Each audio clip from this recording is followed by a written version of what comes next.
cone. For us today, and we will leave you with a. I can't do it. We'll do it live. Okay. No. We'll do it live. Fuck it. Do it live. I'll write it and we'll do it live. And thing sucks. 5, 4, 3. That's tomorrow, and that is it for us today. I'm Bill O'Reilly. Thanks again for watching. We'll leave you with Sting and a cut off his new album. Take it away. Well, hello, good people. Mark Holmes here, and as always, I want to say thank you all for watching, commenting, subscribing, and being part of the Jobu Sports Report. Without you guys, as well as you ladies, you know that this literally does not work, and I am happy, so freaking happy that come tomorrow, well, actually not tomorrow. Well, actually tomorrow, the end of the off season will be over with, and come Wednesday, we'll be. Because we sitting here, I'm supposed to be the franchise player, and we're in here talking about practice. I mean, listen, we talking about practice. Not a game. We talking about practice.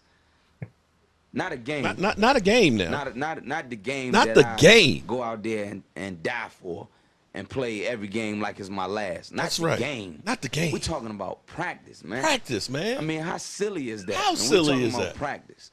I know I'm supposed to be there. I know I'm supposed to lead by example. I know that. And I'm not shoving it aside, like it don't They mean use that in anything. Ted Lasso too. I know it's important. I do. I honestly do. But we talking about practice, man. What are we talking about? We talking about practice. We talking about practice. Practice. We talking about practice. We talking about practice. We ain't talking about the game. No. We talking about practice. I love man. this end part of when this. You come in this the last arena question. And you see me play, don't you? You see me play. You see me give everything I got. Everything. Right? But we talking about practice right now. That's right. We talking about practice. Man, I hear you. It's funny to me too. I mean, it's strange. It's strange to me too. It's funny to me too. Right. But we talking about practice, man. Practice. We're not even talking about the game, the actual game, when it matters. We talking about practice. Alan, is it possible though that from where he's coming from, if you practiced, not you would be better, but your teammates would be better? How the hell can I make my teammates better by practicing? How the hell can I make my teammates better by practicing? I'm sorry, Alan. You had me there for a minute, but when you said, how can I make my teammates better by practicing, that's when you realize you're full of shit now, dog. I'm sorry. You full of shit. Vanessa Thomas. What's up, Vanessa? Oh, yes, it's ladies' night. Oh, what a night. Oh, what a night. And without further ado, let me say hello to my crew. It's Sundays have been great with you guys. I mean, this has become almost like a regular thing that no matter what I have to do, my wife's like, oh, no, honey, we can't. Not on Sunday. Sunday is sacred because I got to get with my boys. In fact, I went upstairs because I got my iced coffee and everything in here, and my wife has got the damp mop on the floor, and she's cleaning the floor and stuff, because I was doing some cooking in the kitchen. When I cook, I'm soup Nazi, you know what I'm talking about. Food goes flying when you're a guy in the kitchen and stuff, right? I got you, man. I got you. And I so, got you, Mark. There was a few pieces of onions and onion skins and things on there. And she says, you could get the broom and help, clean some of this up. And so I'm sitting here, I was like, okay, honey, I'm sweeping up and all that. And I get the dustpan and I put it in the trash. I said, Mommy, can I go outside and play with my friends? She cut me this look like, boy, please. You're nicer than I am, Mark. So I would have been like, I just cooked this meal. Yeah. Well, actually, I prepped it because she was like, I'm not really hungry now because I'm like, it's going to be late, though, because we got a lot that's going on in here. I see my man, the mailman. What is that sitting beside you there? Come on, man. Are you embracing? I went out in my shed. I'm like, oh, shit, I got a brand new cone out there. Are you embracing your nickname now? Nah, I'm just playing you up, man. I think it's almost dead, but one last hurrah. No. You will go down in the annals of history like Philly 500. I don't know about annals. I don't know if I like that word, but yes. Just like Justin Jefferson. I don't want Justin Jefferson. He's ass. And then we've got my man Primetime Phil over there. Shout out to Primetime Phil. I've actually got the link pinned up there for his channel. Definitely check out Primetime Phil. Primetime, I got to tell you, you have so much energy. You must be a lot younger than me. I don't know by lots. But watching There's a little gray. You Yeah, I see a little gray. I was gonna say I see a little gray there Yeah. too. They're sprinkled in there. Okay, but You just got to do this. The man. You amount gotta of get rid it every now and energy again. that you were putting out in your video was just like, damn. I was like, you know, I need to get some of whatever he's smoking, man. Has he been hanging with I Either Love that Weed or else he something? I was gonna say either that or else he sprinkled like some salt and pepper in there. There you go. Make it look like Yeah, that. or maybe he's faking us out and he put that in there so he looks like, you know, he's got that age and stuff on him. That he's really just. Oh, he used that. Ray Something for men. Just for men, I think it is. Just for men. Yeah. He used some of that and brushes it in there. There you go. Yeah. And of course, we got Troy Daniels up here. Let me readjust the screen. Thanks. I don't know how it is where everybody else is. It's been warm across the country, and oh my gosh, I'll tell you, we've been hitting triple digits for the last week and a half here. Wow. Oh, hell yeah, in Texas. Yeah, Brock, I know you guys have been burning up down there, man. Rolling blackouts and all. Stay outside. I was gonna say we've been burning up for quite a few years now here in Utah. Yeah, Everybody's burning hot. up and trying to. There's Lola, Miss Hot Sauce. What's up, Lola? How are you doing this afternoon? So, Hey, Mark, you got any fans out there? How you hanging out? well, Are you actually, good? it's not that bad. One, it's under the deck, and I do have a lot of trees and stuff out there because it's Yeah. actually, as opposed to being out in the sun, it's probably about 15, 20 degrees cooler. But there's actually I have two ceiling fans that are under the deck, and then I've got that's another what I have fan in my that's over- gazebo. It's actually yeah. it's actually not bad. Actually, Yeah. it's not bad at all. I'm not even Yeah. sweating. The worst thing is actually having the headphones on because that kind of warms it up a little bit. But I ain't complaining because there's a lot of people that are a lot worse. I'm seeing my man Randy's AC at his house is broke until they get somebody to come out and look at it. Yeah, Tomorrow. my man's probably ripe. Well, he said went to a hotel, so at least he's got Okay. that. Yeah, That's Boy, right. I Yeah. wish we had the money to do that. We've got to get our AC fixed. We finally got one purchased. It's coming tomorrow, and we've got our church that'll come over and help us put it in. It's Hopefully weird how tomorrow that. evening. Yeah, it's weird how it always seems to break right in the middle of the. when it's hot, it never breaks in the winter. AC never breaks in the winter, does it? Well, the weird thing about our AC is it's been on the roof since the house was built in 1976. Wow. Wow. Yeah. Wow. And That's it's pretty been old. pieced together here and there, and it's like, oh my gosh. Well, if you got a new one, it's going to probably save you a whole lot of energy because they're a lot more energy efficient. Yes, they are. But here's I got what, lucky. what- I got lucky. Mine broke in early spring. So Yeah. I got lucky. It was getting hot, so I was like, Before it we're got real changing bad. that. Well, you Yeah. know, Brock, remember we were working down there in Texas on Stewart's family. You know what the problem was in that thing?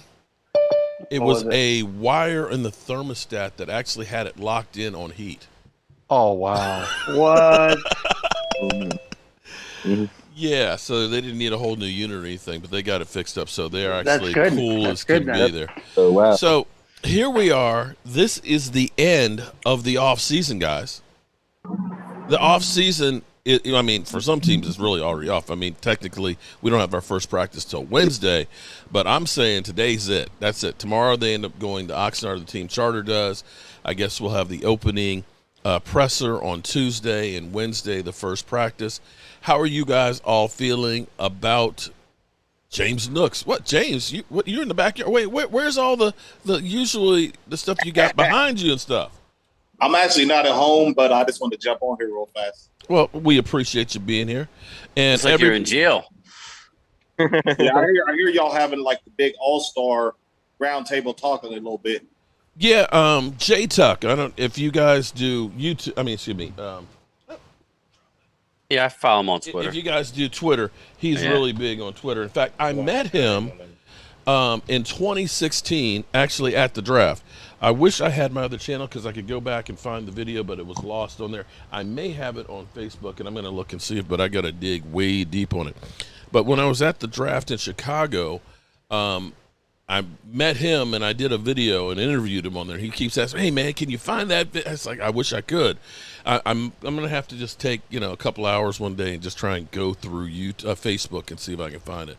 But it was his brainchild to get. We got Law Nation, Vosh, Sky, Walker Steele. We got Knicks. We got West Coast, Big Game James. Who am I forgetting? Rome. Rome. We got Rome in there. Who else? I think it's 10 of us all together. They only brought me in there because they probably had Boss Cowboys. Here we go. They probably brought me in there because they had a quota and needed somebody old in there, to make sure they keep everything up to date. Because I definitely am the elder statesman there. Fortunately, I'm still alive. But that'll be fun, and we're gonna roll into that from this live stream. First I was kind of like, well, we got everybody that's here and everything else, but I don't want to go ahead and end this, and because this is family here. So I heard you guys that were been on here on the Zoom call. This is the craziest thing that I have heard. Now, I'm gonna play this and see if you guys out there get this. This is Davante Adams talking about the change of going from Green Bay to the Raiders. This shift like from that passer to Derek Carr, and then just your acclimation too. I mean, anytime you change quarterbacks from a Hall of Famer to Hall of Famer, you go Stabler to Rich Gannon or whoever you go to, it's going to be a little bit of an adjustment, and both are great players and great to be around. So I'm just enjoying that process and getting better myself. Trying to do as much as I can to help these guys go out there and win as many games as we can. Did anybody else hear him call Hall of Famer to Hall of Famer? Yeah. Did he just call Derek Carr a Hall of Famer? Yeah. I mean, I understand you want to pump up the other guy. Yes, sir. Yeah, Thomas. You got to realize something. What's that? Most people don't remember, but Davante and Derek Carr were college teammates at Fresno State, and they go back. Well, okay, okay, yeah, I understand that. Okay, but you could go through, and Charles Haley and I played football together at JMU, but he ain't looking at me and saying I'm a Hall of Famer. If he's a Hall of Famer, then Romo should be in. My lord. Yeah, I'm not saying that Derek Carr couldn't become a Hall of Famer, but there's Hall of Famer and Derek Carr just don't go together. I mean, that's as bad as Tariq Hill pumping up Tua. Yeah. Basically saying Tua is better than Pat Mahomes. Come on, man. Yeah. Oh man, he must have been smoking crack that day when he said that. That was today. So if that's the case, I guess we should be looking for Amari Cooper to start talking about Deshaun Watson, how great Deshaun Watson is, right? It's coming, Mark. I got something to say about Amari Cooper later. Well, go ahead, because we only have about 40 minutes before I got to let you guys go. So go ahead, tell us what you got about Amari. Well, did anybody see Boss Cowboys live feed last night? I didn't. No. You got to see it on YouTube. Okay. Because fill us in. Because Amari Cooper was saying a lot, and a lot of people on there were saying a lot. Amari Cooper had an interview. I think it was with it was a Dallas radio station, I believe. Huh? It was with the Dallas radio station where he was talking about CD. Yeah. Yeah. He kind of threw shade on at Kellen Moore. Basically, he said if he can be a number one if Kellen Moore features him. Which is true. He was talking. Right, he was he was talking about almost everybody, and if y'all hear that interview, you guys, you're thinking of Amari Cooper would change. I'm telling you. Well, here's actually my question, though, because one thing we can say about the Cowboys is their medical staff, being able to make calls about players. They've taken chances on players that have been injured with injury history. A lot of teams looked at Jalen Smith and said he'll never play again. The Cowboys medical staff said, yeah, he'll be able to play again. Maybe that was a mistake that we did sign him, or draft him with that second-round pick, be that as it may. But they are usually pretty good at determining. We have a lot of players out there that actually go to the Cowboys doctors when they've had major injuries to, get great consulting and work done. So with that being said, is it feasible that the Cowboys looked at Lyle Collins, Amari Cooper, and maybe even Randy Gregory, and part of the decision on letting them go was also medical? Could be. Because I want to know with Lyle Collins. Now, see, Lyle Collins is on the PUP list, and they're not disclosing. PUP list is a non-football injury, meaning that you didn't get hurt last year, and that's why you're unable to perform. I'm curious as to what the injury is with him. Probably fat. That's what happened 2 years ago. He came in overweight. It ended up causing problems with his hip, and he would end up being lost for the season. And so, leaving the end of the season, we thought that he was fine shape. We didn't hear about him needing any surgeries or anything. I heard he was with Fournette at like Golden Corral or something. Well, that could be the case there too. Did you guys see Leonard Fournette's tweet yesterday where he put his head on this real big fat guy? Said about he's all upset. Listen, man, don't get up to 260 in the offseason. You won't have to hear it. There you go. Yeah. I mean, you're a professional, right? This is your livelihood. You're at the end of your career. You would think you would want to. I mean, look at Zeke. Zeke's going out doing everything he can to be at the, give himself the best opportunity to put his best, foot forward. Right. Now, so you've got him now for whatever reason not being able to start training camp. Maybe this is just a minor thing and he'll be practicing in a week or so. But you have to be kind of concerned if you are Cincinnati, knowing that he missed as much time as he did just 2 seasons ago. And then you got Randy Gregory, who will be on the PUP list as well because he had the offseason shoulder surgery. And he has not been able to work out with the team in any of the OTA practices or anything like that. And what I had heard from some sources that Cincinnati, part of the reason why, not Cincinnati, Cleveland ended up getting him for a 5th-round pick was because of how bad his ankle actually is, that he's really one injury away from being done. And so the Cowboys kind of were like, okay, we can go ahead, let's just be done with this, and so that way we're not, stuck with damaged goods. Is it conceivable? Yeah, I mean, Cooper was always injured in general. I mean, it's very, very conceivable. From even Oakland. He always did. But he's one of these guys with the tight hamstrings. He's always. And the plantar fasciitis has been his main issue. Yeah, and I have it. Right, it goes and comes. Right now, I don't feel it, but it gets bad. Yeah, not going to take away anything from his skill set or anything like that. I mean, he was amazing, but with the possibility of not being available ever again, I mean, these are things that we criticize the Cowboys for years, not being able to walk away from guys. Yeah. Before a year or two before they kind of went downward. Yeah. Now they're making these moves and they're being criticized, but it's moves that need to be made. I mean, Belichick wins the Super Bowl and turns over 30% of the roster. Yeah, I just wish they would have gotten better than a 5th. I don't have a problem with moving on from him. And I would have hoped that you would have replaced him with another young.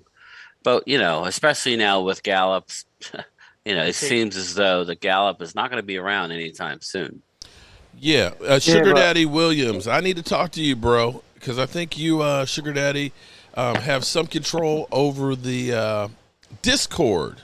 I think you were one of the admins and stuff on there, and I definitely need your help with that. So if you can email me, cowboysmark94@gmail.com, I'd appreciate it because I definitely need to get this stuff going as far as fantasy football. I know Blue Virus was interested in helping me, and I also have Brother Roz who's going to be doing some stuff on it. Now, one of my main things I didn't like, though, about, is Cooper is just when he gives up, his attitude. I don't like that. That's the thing. Here was, and I've got to finish doing research on it, but I'm sitting here looking at the biggest game. Typically, the bigger the games that we've had from Amari Cooper have been mostly in losing efforts. Well, that's the reason why I don't mind him talking trash a little bit. This is the stuff that he was lacking when he was here. Mm-hmm. You know what I mean? Yeah, it's out of character, and why is he doing it? He's still a little butthurt. I'm going to do this one real quick and get it out the way. We've got our resident commander troll that's up in here, John Mooney. John Mooney, I'm gonna say one thing today and one thing only about the Washington Commanders. This is how bad the Washington Commanders are. The Washington Commanders don't realize how big training camp could actually be for them. They have literally screwed the pooch on having fans at their training camp. It's bad enough that there aren't that many fans to begin with. But here it is, Rio, who is a fan ambassador, has to get into a lottery system and can only go to one day of training camp. Damn. Yeah, one day of training camp. So that's the opportunity for your fan. You get the kids going over there on a Saturday and things, and seeing the team, seeing the players. That's how you build a fan base. They are so stupid that they screwed up practice. Mark, hold on, Mark. You said that What? you said he's the fan ambassador. He can't go but one practice? He is actually a fan ambassador for the Washington Commanders, and he can, because I said, hey, Rio. I said, hey, yo, bro. I said, because I used to go down to Richmond. I've been down there, I think, 2 or 3 times, which is about a 2-hour drive down the road and stuff to go to it. Now they're having it at Redskin Park or in Ashburn. I don't know what they call it. I guess Commander Park now. And they only have a limited amount of actually tickets that are going, and it's a lottery system.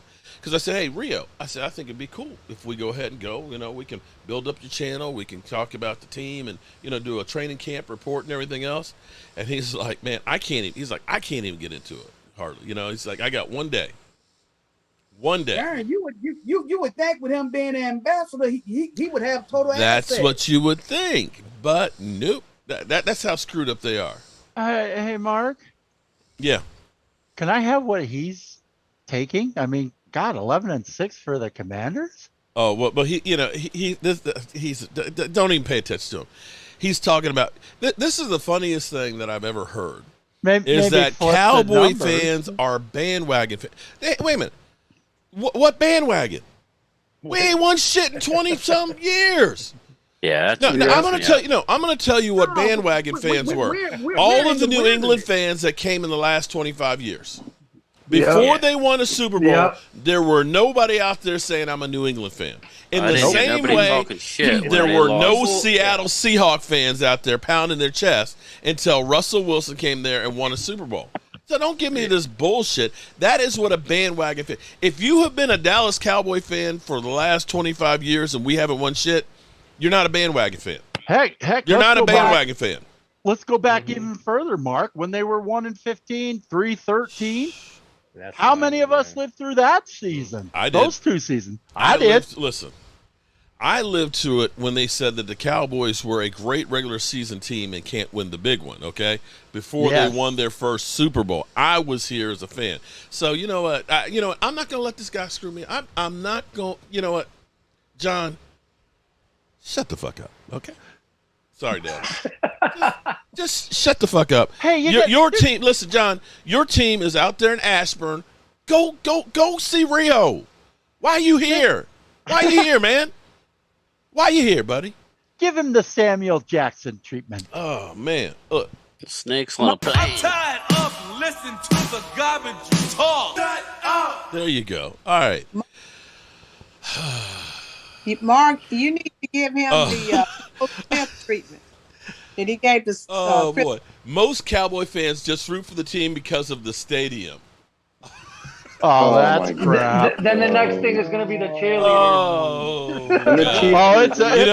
I think we have found the dumbest mother humper in the world. Okay, sorry. It doesn't. Sorry. Wow. I think Hey, real quick. Yeah, real real quick. Hear about John Metchi? No. That's some sad. Oh news. yeah, he got cancer. He got leukemia. The second round pick, I think. I don't know if it was either a 2 or 3 out of Alabama, who's drafted by Houston, which I thought maybe might have been in play for us in the second round, but we got told later he just was diagnosed with leukemia. Well, man, that's the good part about it is they said the leukemia that he has is curable. That's the good part. Yeah, that's good. It's just you hate to see that as a rookie coming out. It's just it's rough. Yeah, it's his whole beginning of his life right there. Yeah, it's rough. Yeah. I love the amount of trolls that are up in here today. They are strong. Trolls, though. Oh my goodness! They're always here, though. That's the I just hope they're here when we.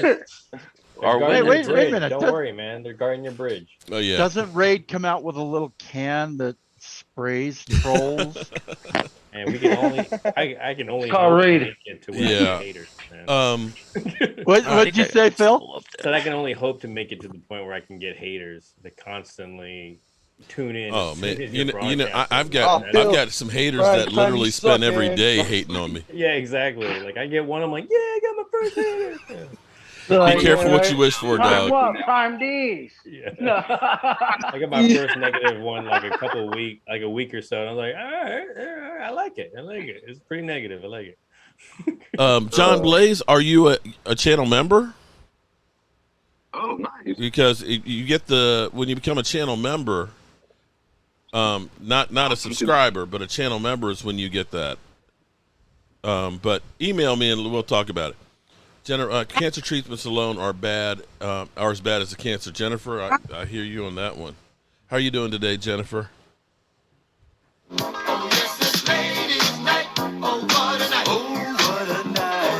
All right, so here's where Roland. How you doing, Stacy? Hey, How you doing today? fine. How are you? It's warm out here today. I figured it's not going to get much hotter than this. At least let me knock on wood, because I hope it doesn't get much warmer than this. But I am happy to be here. I'm happy that the end of this off season is done, that we can actually start talking about real stuff instead of bullshit ass stuff. That the list and everything else, and the hate and the Madden list and the rankings and the future rankings and everything. I'm just tired of this stuff. I want some real stuff to talk about. Hey, we need to address something that we just said in the chat. What's yes, that? I did get a haircut.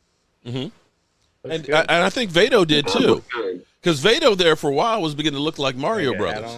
I think Brian did too. Brian shaved. Yeah, he got rid of the mustache too. He definitely look like a cone now. Yeah, definitely. You're muted, Brian. Yeah, you're muted. Yeah, it's because my kid came home from work. Yeah, I was so hot, I just got rid of it. It'll be. I know. It was the same with. I was itching. I'm like, I just got mad. I'm like, I'm getting rid of it. Yeah. Well, you guys can grow one. Well, you gotta put the conditioner, the beard conditioner. Yeah. Well, did anybody else? I've been kind of suckered in, because this is one of the things that the Cowboys, they're too optimistic sometimes, and seeing. I got you on there, Hakeem. On Michael Gallup, that 9 months from when he had surgery will actually be November 10th. Anybody worried about when he actually starts the season? And do we start looking at this and saying that pretty much this is going to be like, just don't count much for him for this year? No, I wouldn't say that. But coming back, it still takes time to really come back from that, though. Yeah. How long did we lose Irvin for when he was suspended? Do you remember? 6 games, maybe. Yeah.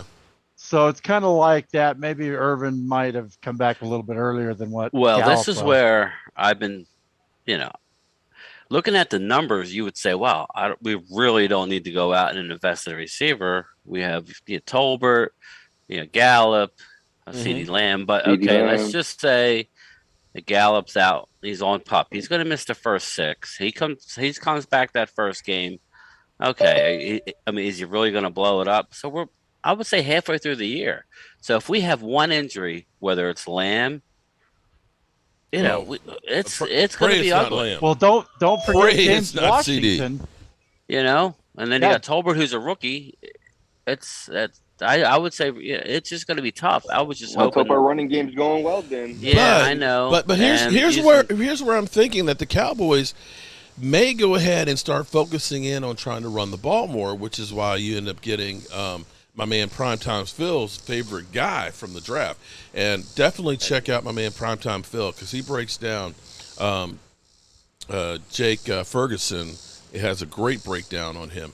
But if we get Jake Ferguson that's at least as good as Blake Jarwin as far as blocking, because I think one thing that's been kind of lost on last year when we look at what happened to the running game, our running game was actually really good to start the season. Most people don't realize our running game was on pace for us to have 2 running backs to have 2,000 yards, and our offense was so good that through the first 6 games we were on pace to have 5 guys over 1,000 yards. Mm-hmm. And then we lost Jarwin. But because Jarwin, he ended up blocking and doing a lot of blocking when we were doing 12 personnel. And thinking back, Brian, like we were talking about, that we didn't do much 12 personnel, especially in the playoffs. Could it have been because we didn't have that other tight end that could block that same way? No shade on Jeremy Sprinkles, but Jeremy Sprinkles isn't a great blocking tight end. And that play that we always seen where they want to isolate Schultz and Zeke. There's nobody there but Schultz. Right. And Schultz has to block one guy, and time and time again, he couldn't do it. Yeah, that's not going to happen. Was that an end zone? He's gonna seal that block, and Zeke's gonna walk right in. It's totally like a game changer. And then you could slip him out. I mean, after you know what I mean, it opens it up. Don't forget we got Pollard too. Right. Well, see, and here's the thing about and I can't wait to get to. We're going to be doing the mega live stream in about 30 minutes with all the guys and stuff. One of those young pups. See, here's the thing. I'm old. Okay, I am old. Shout out to Primetime Phil with the major super chat. Holy moly, Primetime! Damn, I went in on Tolbert. Thanks for the support. He does a great job. We're going to actually give that one away tomorrow night to start the season off. But back to the 12 personnel. I have always loved 12 personnel. Okay. If you have two tight ends that can catch the football as well as block, and if the Cowboys have anything with Tyler Smith, if he can just not hold as much as Connor Williams, and if Ferguson can block, forget all this stuff about, we don't have a whole lot of wide receivers. The Cowboys were deadly running the football early part of the season. You either had Zeke Elliott getting 100 or you had Tony Pollard getting 100 for those first 4 or 5 games. If we can run the football like that again, it's going to make the passing game that much easier. Yeah. Mark, this is the perfect time to do 12 personnel right now. With Gallup out. And I will dare say, here was part of the problem for the Cowboys last year, too. There were so many things that happened all about the same time.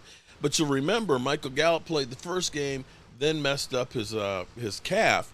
He missed then the next 7 games. When he came back, we were kind of forced to do more 3 wideouts. You had him out there. You want to use him. You are kind of forced to use him. So you got CD, Amari. You've got to do that. So you had to get away from 12 personnel more. And I dare say that the team wasn't as effective after Michael Gallup came back. Maybe I'm wrong, but somebody prove me wrong on that one. I don't think he was either. Not wrong. That's not Michael Gallup's fault. It's obviously Kellen Moore. It's Kellen Moore. Thing to hey, one of my guys came back. But here's that's the thing. One thing that Cooper the did. The problem is if you've got 3, if you've got they don't know how to adjust. Every football team doesn't know how to adjust according to who's in and who's out. That's true. I mean, I mean, he kind of adjusts it to when, even when those stars are in, he's still doing his own game plan. He's not like you've heard analysts say that, you need to be able to just go up to the line and when the game's on the line, be going, okay, I don't care what the play is, I'm going to go to my guy. And that's something we're lacking. I mean, what you put it on Dak Prescott. That goes back to identity. Put it on the coaching. I mean, there needs to be at some point that level as well, too. I mean, the great ones usually do that. Goes with experience. He's not going to learn that right out the bat. That goes with experience. Yeah, Mark, finish your thought. You were getting into something. My thought is this. It's almost like Little League. When you're at Little League, you got to make sure you clear the bench. So everybody's got to get a chance to get out there. When you all of a sudden had Michael Gallup, you have CeeDee Lamb, you have Mari Cooper and stuff, and you've now started using Cedric Wilson, and you got, Dalton Schultz, and you almost had to bring him in there and play him, which if you are a defense, if you see Amari Cooper, CeeDee Lamb, and Michael Gallup, what are you putting out there as a defense? You're going to have to cover one of them with. Well, you're going to put a nickel defense out there, right? Yeah. Okay. All right. So that's different, and you're not going to be as effective running the football without the tight ends in there, right? Exactly. That's why 12 personnel has to be because you know what they're going to do, Mark. Yeah, 12 What are- personnel. what are they gonna what's the do to defense start the right? What's the season? defense going to do? Are you going to put a Exactly. heavy package in here? Then you know what? I'm going to take Ferguson who can catch the ball, and I'll have him chip the defensive end on the way out. Well, I Right? think they're going to roll coverage to a CeeDee Lamb and Tolbert. Personal Yeah, block. that's why me and Phil been talking about Tolbert having a huge year because I think that's what's going to happen. Now the Gallup Just is not going to Blade, be just around. email me, Just. I'll take care of you, okay, buddy? I'll And take now care the of you. Don't worry Gallup about is it. not going to be around for the first 6 games. We have to run the ball. I mean, we have to run the ball, which it ultimately, could work out for our benefit if we can get rolling. Leave Steele there. We don't have Lyle Collins to be messing Well, with his don't spot. forget too. We've got James Washington. We Yeah. don't know his potential yet. And James Washington is a deep threat. He's averaged is. like 14 some Exactly. yards per reception. Now here's, I'm sorry, Beto. He's a good receiver. He's a good receiver, Yeah. yeah. Now He's a here's good the other receiver, part yeah. of the equation too. That's going to be teams are going to have to respect now. I don't know that you had to respect when Dak rolled out if he was going to run or not last year. Well, he always had that option, He either- did before he Yeah, was but after injured. that first- Last Yeah, year, exactly. you're not worried about Dak running away and running down the field very first far. year. You were more concerned about taking care of the receiver because Dak did not look anywhere near right. The Cowboys may end up using him a little bit more with his legs to put that threat out there to make teams have to be honest.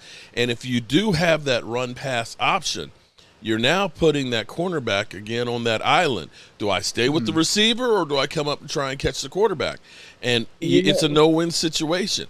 These are things that we did not have as an option last year.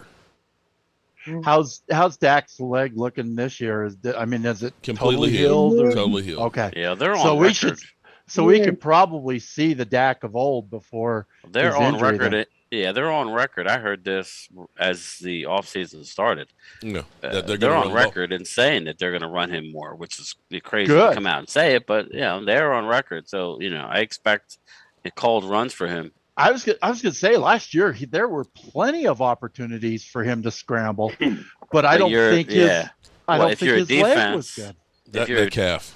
Yeah, like if you're a defense, Troy, and you know that he's coming off of the injury he had, you're gonna just say, okay, you prove it. Yeah, try and beat me with your bum leg because I'm going to take away your first option and second option first before.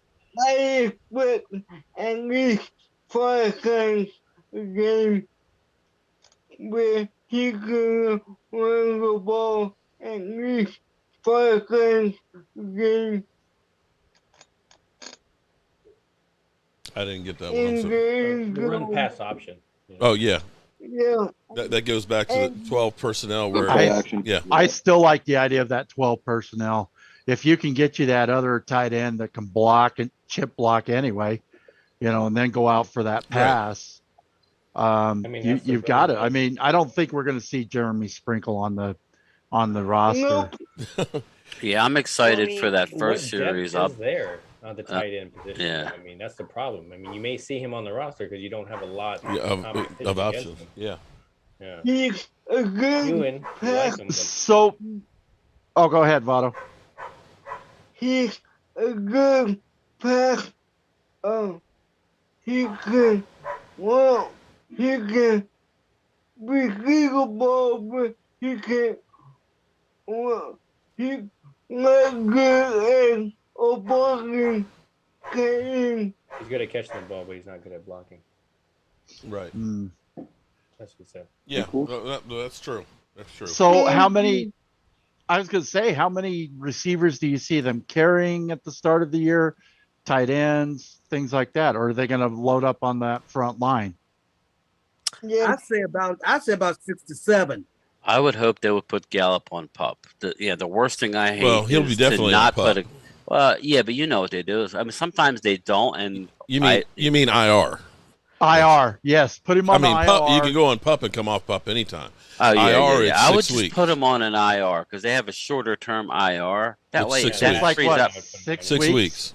The ones are 3, yeah. I mean, If you just do that, Don't hold out then you hope. can carry one more of the wide receivers because he Right, won't right. count. There you against go. you. Exactly.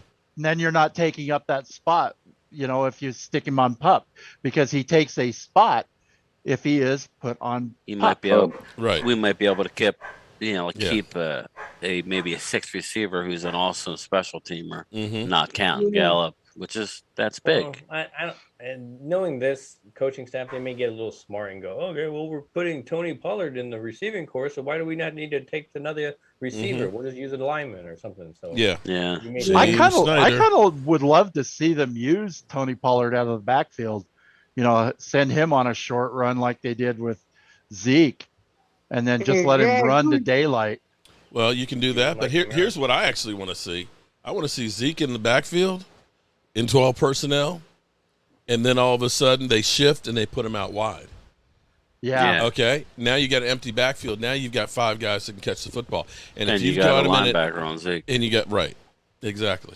So those are ways that you get advantage. The way you get advantages are making a team have to respect the whole field. We got to the point where when a team can shorten up the field and know that we got it covered, they're going to beat you. It has to be that way, Mark, in order for us to be successful, I think, until Tolbert establishes himself. And all right, Jess, I got you covered there, buddy. I'm curious behind him. I'm just curious behind him. I mean, because you got to start the season. CeeDee Lamb, obviously, you got Washington. You got you got Tolbert. But then that's where you get kind of iffy. You got Noah Brown. You got no Noah Brown. TJ Vasher. Where out of these things? Where's the numbers? Who gets dropped off? Because until training camp, I guess we won't be able to. And you got Semi too. Don't forget Semi. Oh yeah. Yeah, I was gonna say, did they let Semi go? No, not yet. I mean, I think you got Semi, Noah Brown, and Vasher all fighting it out for 2 spots. Yeah, I want to see in the preseason. Hey, one thing. Yeah. Hey, I want to say the PUP. They changed the rules on that. It's only 4 weeks. 4 weeks, okay. Yeah. And PUP does not count against the roster. Right. Yeah, that's why I said. That's what I thought. Yeah. I thought it did too. Yeah, IR and PUP doesn't count against the roster. I just think in our preseason, I think they should carry 6 rules. Yeah, I think our preseason we should see a lot of Washington needs a lot of work in the preseason. He needs to get work with Dak and Tolbert and Simi Fehoko. Yeah. We need to see what we got between those 3, and we need to get Tolbert up to speed. We know he's not going anywhere. So I want to see the linemen. Right. I want to see the backups. I want to see Walesko. I want to see Josh Ball in any kind of activity, man. Yeah. Haven't seen. We don't. Yeah, it's a lot of speculation of what we really have as far as our depth. We could have great depth. What about Alarcon? They stuffed him on the practice squad last year. Yeah, he's is he ready to come off and do some things? That's what I'm interested as well too. Interested to see. He was getting thrown down to the ground a lot. Yeah, he needed to get a lot stronger. But I mean, well, because he's in the program. Yeah, he gets 1 more year. Yeah, in the program. Yeah, he gets that 1 more. They love him, so I would expect him to hang. I hope he sticks. I really do. Again, I don't think he has a lot of competition to go against. Ha! Steven Jackson is all that great from the Cowboys stress. Oh my God, you are so funny. Yeah, Alacon is from the international league. So yeah, he has 1 year. Yeah. I like him, but he's a little, like you guys say, he needs to bulk up. I think he has been. I think this year he bulked up a little bit. Yeah. Yeah. I mean, it wasn't a huge leap and a jump, but I think he has been working with the offensive line coordinator and in those off-season weight training things. So I don't know. I hope they bring him in as a backup. I mean, he really deserves the shot. Don't stick him back on the practice squad. He does not need the practice squad. He needs reps. Well, technically, the practice squad, you're basically a scout team for the, the starters and stuff. You're still getting work. And you're still earning if anything, listen, when you're on the scout team, you get a lot of work because you're going against the number 1 and the number 2. Okay, I'll take that back then. So, I guess you do get it. Yeah, you're definitely getting work. But the thing that I'm sorry, Veda. He don't count between the Gregory or Patrick while he's automatically in the team. Yeah, he's an exemption on the roster. Yeah, exactly. So he's automatically has a spot. Yeah, he automatically has a roster spot. Yeah. So in all reality, we for have another what, year. You're basically 55? you're basically being able to keep him and that gives you an extra spot. Whereas part if of you their cut him, then international- you're not going to be able to replace Yeah, him part with of the somebody else. Yeah. NFL's players, international yeah. players thing. Yeah, Which is cool. Well, I mean, it's he all, would have it's not all had a a shot marketing. if that wasn't the case. It's all a marketing thing, and that's why you saw him featured in Hard Knocks. Hard Knocks last Speaking year. of marketing, What? I'm just getting annoyed at this is my last pet peeve before the season. I see all these teams coming out with black helmets. Yeah. And we go and to then the I white hear ones. yeah, and I don't mind the white helmets, but everybody said, "Oh, well, Dallas is old school; they're sacred." Well, they're not that, because they're renting out they're renting out their locker rooms, they're renting out their meeting rooms. So it's about time that we got the black helmet. The lunchroom. Don't forget the lunchroom. Come on, man. Yeah. This is a hot helmet right here. We Oh, can't yeah. get that. We can't get that helmet. Why are we not? Hey, Jerry, FYI, you can make money. You can make more money. Well, there you go, buddy. Make it. Everybody's saying, "Oh, well, Dallas is a traditional team." Let's get off of that, okay? You are renting out your whole facility to anyone that has the money. So let's, us fans have been, crying for something that looks pretty cool. The black and blue and silver look cool, yeah. Just give me that once a year. I'm not saying you got to wear it. I know. Don't they do a Thursday night game or something where they're the featured that's the featured game for that night, and the Color team. Rush? Yeah, the Color Rush. I don't Use mind the those color helmets rush for white, Color but Rush. let's change it up. Why do we got to be? I like that. It's like traditional, but yet, And yet we don't even have to wear all white with those blue stars on the shoulder pads. you're renting Heck, out the locker room so kids can come in and have sleepovers, but we can't get a black helmet. It's just Yeah, why not? it's hysterical. Why not wear black pants in the color? The Color Rush. But anyway, that's my last. Anyway, That's your last Man, pet. Okay. If All the- right. Well, If the Cowboys are going to wear their Color Rush, I think they ought to go with this kind of helmet right here with this modern star on it, the blue star that they have on their Yeah. silver helmet. I think this one will actually look cool with the Rush helmet. With the Rush. But we already have a white helmet, so Brian's it's not trying to get that, it in there, though. yeah. Just for Yeah. the I would official love star. to see him change that gray face mask. something. Why on. didn't they put a cone? Yeah, a little cone on that. Yeah, there you go. Cone, yeah. There we go. Maybe Put the orange cone on Or, here. yeah, look Maybe at right right done. next to you. Maybe write dunce okay, on all the right. side or Can- something. can we- Cowboys go can we black, act- they ought to go with this kind of black We're helmet. getting off yeah, the yeah. rails. The Can- solar eclipse one. I got this That guy. would look dope with the I've black got this guy uniform for the Cowboys. Don whoever. Can we finally get off of Dak Prescott's contract now? Now that Kyler Murray is the second highest paid? He's a bargain.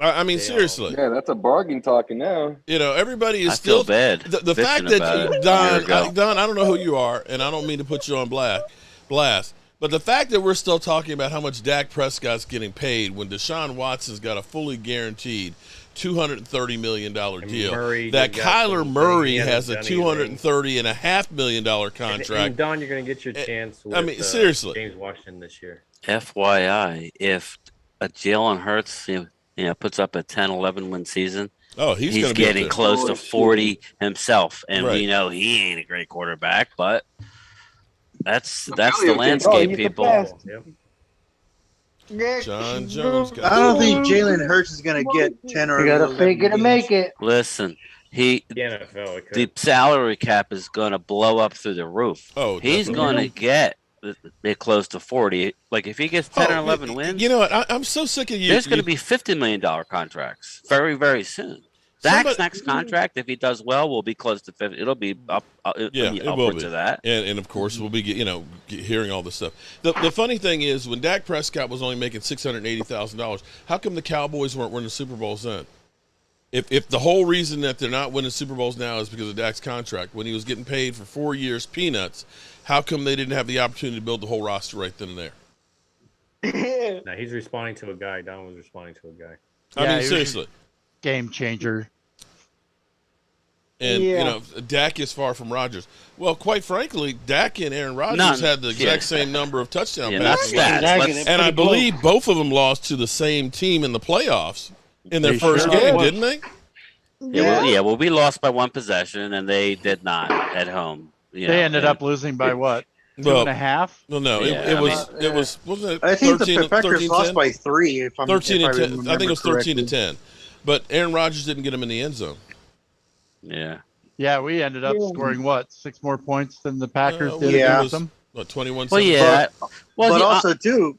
Dak got two, rushed a touchdown, threw a Rodgers touchdown. missed a wide open Lazard. He missed a wide open Lazard that would have sealed the game for the Packers. Right. Yeah, well, he has a point because Rodgers has won all those Super Bowls. Oh wait, he hasn't. He only won one Super Bowl. Yeah, I know. I was being funny. He's one won Mike Super Bowl. McCarthy. Guess where Mike that McCarthy. one happened. Guess where that one Super Bowl win happened? It was in our Dallas. place. I was there.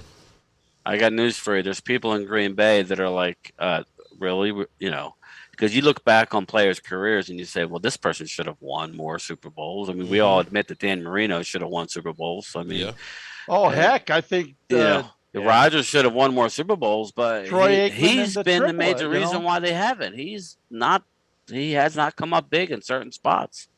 The Cowboys should have had maybe 3 more Super Bowls than they did. But you know but you know the Dak haters will defend Aaron Rodgers like crazy. The fact that we had the people saying that it was bad weather. That's why Rodgers didn't play. It's that's Green Bay. You're known for having the home field advantage. How many years has he been playing up there in Green Bay now? It was okay Since though. Back at the 2005. Ice Bowl. 15. Well, since he was drafted in 2005. Not only that, they know where the potholes and everything inside the Lambeau Field. Right. They know that field. Yeah. Cisco plays on it. What? Maybe once every 3 years. Until we win it all. Hopefully with Dak, it's not going to go away. Of course not. Well, no, it's not going to go away. We are 8 minutes away from the mega stream, so I'm going to actually have to leave you guys here in a couple of minutes here. But final thoughts here before we get on. When we think about the Cowboys' lack of signing big-name free agents and knowing that we signed Malik Hooker, Jaron Kearse, Carlos Watkins, and that we ended up getting an undrafted rookie free agent and Terrence Steele that are all guys that are starters, are we really in bad shape that we didn't sign big-name guys? No, I'm pretty happy with what we signed. At least one. And who we have. I think we could have done one more signing, and that would have been Barr. We can still get Barr though, can't we? He's still out there. He's still out there. Linebacker though to teach our linebackers too. That's what I feel. We do need a veteran linebacker. The only regret I feel about this offseason is just the Wagner one. That's all. That's the one. Yeah. Bob Wagner. Yeah, that should have came to us. That one should have. Again, we let him get away. Day in and day out that only a certain handful of people can teach Micah Parsons anything, and having a guy that's already worked Dan Quinn's system, teaching him even harder. I just said everything was good, but you know that would probably be my one. Yeah. But again, my thought is I think that's better off that Michael Parsons gets all this one-on-one, just him and the boys. And then he goes out there and some tax on game day. Yeah, I want to see Micah Parsons. I hope Micah doesn't succumb to that sophomore slump. I want to see that guy come out with a. Shout out to you, James. I don't think that's gonna happen at all. I don't think he's gonna have a slump. You don't think he's going to have a slump? But I don't think he's going to have a sophomore slump either. I agree with him. He's very hungry. I think that's what. I don't think. We'll be seeing a lot of double teams though. I don't think he's going to have a sophomore slump because of the defense that we have, and plus the defense coordinator that we have. Yeah. Well, I'm going to tell you, Parsons is not going to have a sophomore slump because of his upbringing. I think Parsons will rack up the sacks.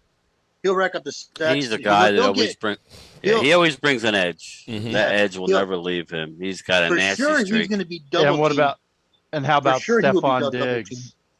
Do we see him ball out like he did last year? With I've never seen anything like it. The guy gets all these interceptions. Yeah, this guy gets all these INTs, and he's. I kind of hope he gets 2 more than he did last year. If that was on any other team, that would be crazy. I don't think that I'm a homer and all that. I'd be happy with 6 or 7. Yeah, yeah. I don't think he's getting those numbers again, but But here's what I will say though. Here's what I will say. My way, I'm catching it. Here's what I'll say on that though is I bet you that the team ends up getting as many interceptions as a team, because when you can put pressure on that quarterback and force that quarterback to throw before he's ready, or have people draped on him as he's throwing, you will get a lot of takeaways. And the way this defense is predicated on, it's about putting pressure on the receivers. When you think about Rod Marinelli, Rod was basically, we're going to bend and don't break. We're going to put big cushions. We're going to keep everything in front of us. And that's why we didn't see that many takeaways. But Dan Quinn puts that pressure on, and from Seattle to even last year, you see that they get a lot of takeaways. But I just saw Boss Man Fat got cleared real quick. Well, he got cleared by the Dallas Police Department. Now we have to wait for the NFL to decide if they're going to do something. That's the problem we're going to have. Now, unfortunately or fortunately, I got 4 minutes before we start this mega stream, and I'm going to have to switch over and let you guys go. I appreciate y'all being here. And what we're going to do, everybody who did a super chat, I got you all covered right here. We will do the Jalen Tolbert drawing tomorrow night. Definitely, if you look up here at the top, you'll see, check out our buddy Primetime Phil. Show my man Primetime Phil his channel some love. He has a lot of great energy, great insight, and everything else. And he's up and coming. And just show my man some love. And everybody, I guess we'll be here next Sunday again. And Sugar Daddy, don't forget, Sugar Daddy, email me because I need your help with the fantasy football. Did I forget anything else, mailman? That was Discord. I think you got it all covered. All right. Yeah, we're ready for that. We won't have our usual post stream talk here, but because I got to get the other stream going. Yeah, appreciate y'all. All right, Mark. Peace. All right, Mark. Take care, Mark. All right, so hold on tight with all your might, good people. I have to get the other stream and stuff going here for our call-in show, so bear with me for a second while I get going. Let me see.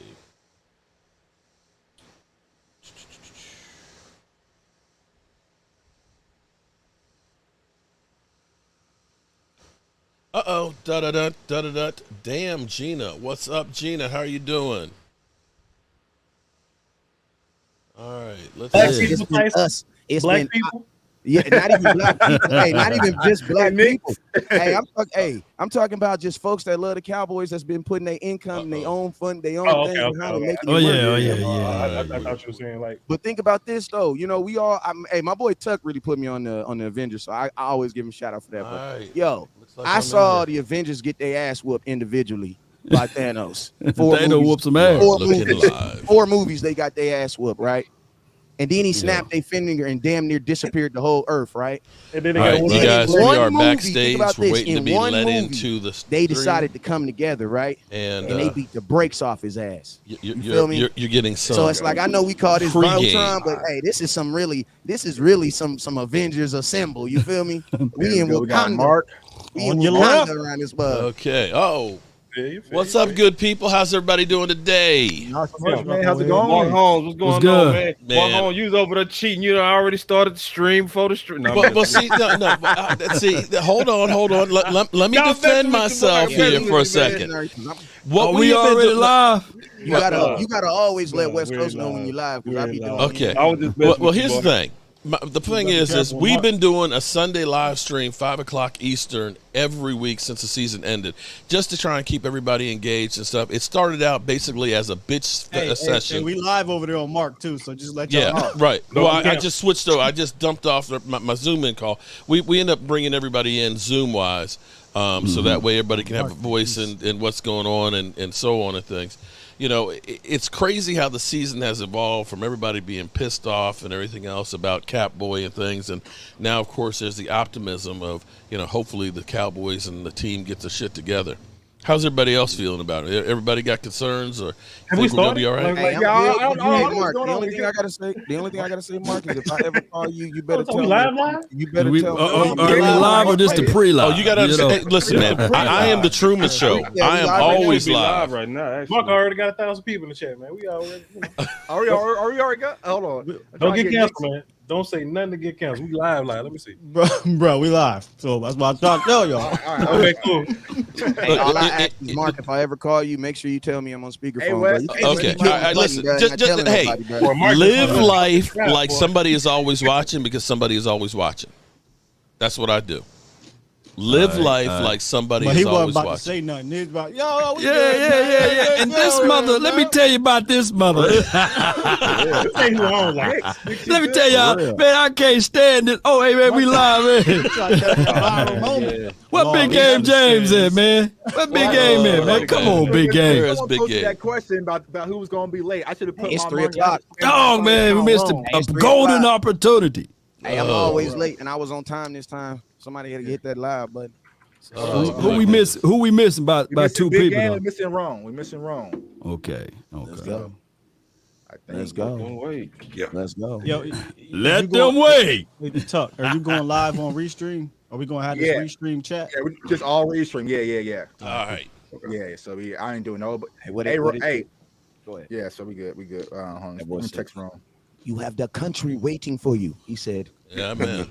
Let them wait. Let them wait. Talking to my son. My son. My son. Are you not entertained?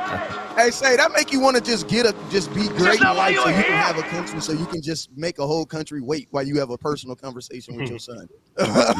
Yeah. Yeah. That's low key what there you're you doing, go. though. Crazy ass Rome. What's up with you, man? What up, Big Dog? Chilling, man. What up? Let's see. He's made on Big Game. Can we hear you? Hey, Roll, man, how that new house feeling, man? It's good, man. I still ain't even get everything set up. I'm going out acting young for a little bit, so I'm exhausted. I saw you out there, man. Yeah, them man. calves hurting, boy. Them calves swole, ain't the Big Dog? Yeah. Look, everything used to be. He got the Avengers shirt on. I see you, man. He got the God dog, man. Yeah, good one. Should have. I went with the NWO. Hey, let me know when we live so I can put my thing out, man. Y'all let me We know. are live. Yeah, we are live, bro. Go ahead. We're here live. You see what I'm talking about? Home studio. There we go. When you pray for rain, you got to deal with the mud too. Yeah. Be live. We cheat. So we just waiting on Big Game, but if y'all want to, we can go ahead and go live because he always join in. Big You Game. jump in, man. You said we are waiting. Oh, we're live, but we're not live on the live. Okay, I get it. Yeah. Oh, here he is. We pre-live up in this. I'm up here refreshing. I got to tell you, man, seeing all of us there together, that's a beautiful thing right there. This is the live stream to end all live streams. All of you guys, man, y'all looking like we some all-stars here, man. Yeah. Nick's go ahead and give me a camera check or photo. I didn't hear you. Talk. Yeah. All right, good. All right. Got me. Big Man, Game, you good, bro? Word. We're gonna have the good Big Game James today, man. He got the hat on. I think how many hats we got? 1, 2, 3, 4, 5. 10. We got 10. Here's how we're gonna do it, y'all. I'm gonna start a little countdown timer, make sure everything's good with the stream, and then I'm gonna pretty much play host, kind of go around, do introductions, all that stuff, and then we're gonna do our thing from there, man. So I know how we do. So Do. All right. Let's go ahead and get this started. Hold on. Shit. 3 seconds. Crank the beat. Can't now. Copyright infringements, my friend. Yo, what's up, Cowboys Nation, man? Cowboys Nation, you in the building. If Cowboys Nation, you in the building right now, y'all see what's going on. Let me go ahead and light those chats up. Whether you're on Facebook, Light them up. Twitter, Instagram, I don't care where you at. YouTube, like those chats up, man. But hey, it's your boy J Tuck. As y'all see, we brought out all the big dogs in the Cowboys content community. We're doing this for y'all, Cowboys Nation, as we get ready for camp. So I'm going to go around. We're going to do introductions real quick, and we're going to dive in and do our thing, man. But I appreciate everyone. If you're watching all around the world, we're trying to shake the internet right now, cause an earthquake. So for those seeing me for the first time, your boy J Tuck, CFO Sports. You can follow me on all social media platforms at JTuck151, of course. Also hear me on the radio locally here in Kansas City on W810 Radio, WHB, ESPN Kansas City with my guy Darren Smith on the ship every Sunday morning. But next to me, man, I got a guy. This guy's one of the hardest workers in the Cowboys community, man. Real genuine dude. I talk to him every day. In the days when I'm not working, I can know I'm always going to get a call from this dude. So, hey, everyone, welcome Cowboys Nation. My guy, Mr. West Coast in the building. What's going on, Wes? What it do, man? It's your boy West Coast, man. Mr. Run the Damn Ball. You already know what it is, man. Coming out from Southern California, man. If you're coming out here to training camp, I will be waiting for you at the door. You know what I'm saying? So look for me, man. You already know what it is. Let's go. Yeah, man. He always out there at training camp, man, giving that live content. So we definitely appreciate you. And then next up, man, we got my guy, man. You ever want to watch some draft content? He does incredible work, man. He's out there killing it, making moves right now. My guy, Voch Lombardi, what's on, bro? What's good, Voch? Volume. I don't want to be talking too long because the intro will be 30 minutes, you know what I'm saying? So fire though. And the intro's fire.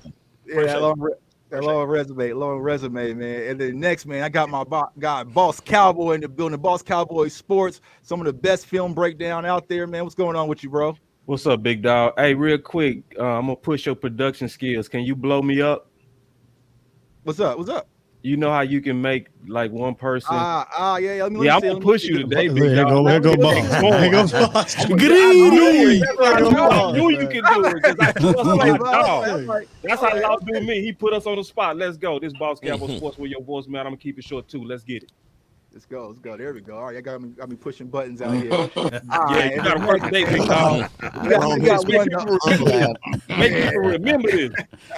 Yeah, we got one of the OGs in the building, man. The voice, the legend, the myth himself, man. Law Nation, what's going on, my guy? Man, what's up, everybody, man? It's good to be here, man. I love this moment. Hey, the production is unbelievable, man. The intro made me put on the shades, man, because I know it's going to be bright. The way you had the countdown and everything. Baby, that was nice, man. Hey, y'all can find me on LAW Nation everywhere, and you already know you're listening to nothing. I had to put that together to get excited about the season, man. I had to put some fire together real quick. Yeah. That was good, man. That was good. Hey, that was fire. Thank you, sir. Appreciate it. Yeah. Man, this guy is the top when it comes to the Cowboys community, man. And honestly, I said numerous times, if it wasn't for him, I would not be here right now because he was one of the people that kept reaching out to me. Like, yo, Tuck, you got to start, man. So my brother, man, Skywalker Steel, what's going on, bro? Trying to get big like Rome. What's good, y'all? Man. That's some fun up. Yeah, man, well deserved. And you definitely have to know if you a Cowboys fan and not know who this man is, man, because he definitely keeps the notification bell ringing. He's one of the hardest workers out there as well. My guy, Mark Holmes in the building. What's going on, bro? Man, I tell you what, watching that intro, I'm ready to run through a brick wall right now. I literally am so hyped up. I am so happy to be here with all of my brethren and stuff out here, my man. Bosh, I got the mambo sauce ready for you again. I got the mambo sauce for you. Law, you know I got the good liquor for you the next time you're in town and things. But I am excited to just be ready actually talking about practice, man. I'm so sick of all the off-season bullshit. The Cowboys are going to trade for this one. The Cowboys are ass. Future, man, I'm just ready to be talking about football and can't wait to get out there to Oxnard with you guys, man. Yeah, we finally made it. It was a long time trying to get through this offseason. We made it. So, Mark, why does Law get liquor but I get condiments? You know what I'm saying? Oh no! Wait, hold on, Bosh. You know you drinking the mambo sauce, dog. I had to buy a gallon jug. Bosh is coming to town. Oh shit, we got to get the gallon jug of that shit. You drinking that like it's some good liquor. Am I lying? On ice, am I lying? I got you, Bosh. Well, you know the liquor comes with it. Yeah, you know the liquor. That man package of condiments. That's pure class right there. Thank you, Jay. There we go. And next, man, we got my brother in the building, man. the voice, man, the smoothness, man. He be going on 2-hour spaces, 3-hour spaces. You know, you log in at 4 a.m. He's live. He just had a birthday yesterday as well, man. Oh, happy birthday to you, man. Pick Six Sports. What's going on, guy? Man, I appreciate it, man. This is fire. I love this concept and what we're doing. Man, I'm ready to have a good time with all the brethren that are here right now live in the building. So, yeah, man, Pick Six Sports, y'all know what it is. Your guy Nick's on Twitter, man. Come through. I'll keep it short and sweet. I'm ready to have fun with my fellas. Yeah, yes, sir. Beer gang. There you go. Beer gang in the building. Yeah. Speaking of tag team, man, I got my tag team partner in the building, man. I don't know how many of these Eagles roundtables we done won, Rome. You know, it's probably up like 15. You know what I'm saying? We're the Eagles killers right now, but I got my guy CFT Rome in the building. What's going on, bro? What's good, Tuck? On, man. It's meeting of the minds, man. That's why I wore the Avengers shirt. I feel like that's this whole thing. Hey, Ron got a new house, man. Ron got a new house. Anytime. That Boost Mobile. Was that Tom Brady and Gronk? You know what I'm saying? Jack got it wrong. Get it. We'll get him right, man. Last but not least, man, this guy's one of the realest in the game, man. You know you always gonna get the truth when it comes from Big Game James, man. What's going on, my guy? What's going on, man? Just appreciate it. I'm glad and privileged to be to be on here today. So just be short and sweet like everybody else. Let's get it and have a good time. Yeah, let's have a good time tonight. So how we gonna do it, man? We gonna talk through camp. You know what I'm saying? We gonna go through position. I know we got questions coming in from all over the place. So I said like the last 20 minutes, we'll just dictate that to questions from the community. So send y'all super chats, get the likes up, get the shares up, do what y'all normally do, Cowboys Nation. And we about to have fun with it. So let's go ahead and get to it. So I'm gonna start with the quarterback room. And I'm going to pass this question over to Wes and also to Vach, right? So we know that Dak Prescott is the quarterback. There's no competition here, right? But two-part question. What is the expectations for Dak going into this season?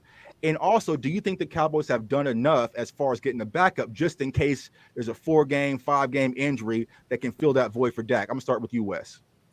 Well, right out the gate, I mean, I think Dak Prescott had one of his best seasons of his NFL career because he threw more touchdowns than any other quarterback that's ever worn a star on his helmet. So I think it would be a travesty for me to say that guy needs to improve on some things. But hey, that guy can find some things that he can improve on. So, I mean, I think like all things in life, you know, Dak will get better. Like, I think we just need to trust in Dak, you know what I'm saying? Because, you know, he is statistically and skill setly gotten better every single year. So I'm just going to trust that Dak is going to be himself. And as long as Dak be himself, I feel at the quarterback position, you will be okay. You mean the number one quarterback in the NFL did not win a Super Bowl last year. So I don't think that's the criteria. Now on the backup quarterback, you know, my dad always told me, you know, I only feel comfortable with my backup quarterback if I can answer this question. If Dak Prescott was to go down today, which is July 24th, 2022, do I feel comfortable with any one of these guys? Knock on wood. I know. Yeah. But I mean, hey, what's that boy named Darren McFadden that broke his arm getting the phone? At the pool or something like that. Yeah. He denied it though. Don't put that out in the universe. My dad would always say, you know, do you feel comfortable with your backup quarterback running 17 games? And I'm gonna be honest with you, man. No, I don't. So. And I think the bad thing about that is, or the good thing, I think there's probably out of 32 teams, I'm probably saying there's probably like 27 teams that probably feel the exact same way I feel about their backup quarterback. So unfortunately, I think that's a problem that everybody has. So you just hope your quarterback stays upright. Because if he doesn't, your dreams are gonna probably go left. Facts. Watch, I'm gonna kick the same question over to you, my guy. I mean, that's well said, man. And you know, when Dak's healthy. And then just think about healthy, right? Like Dak did what he did like towards the end of last year with one calf, a half a shoulder.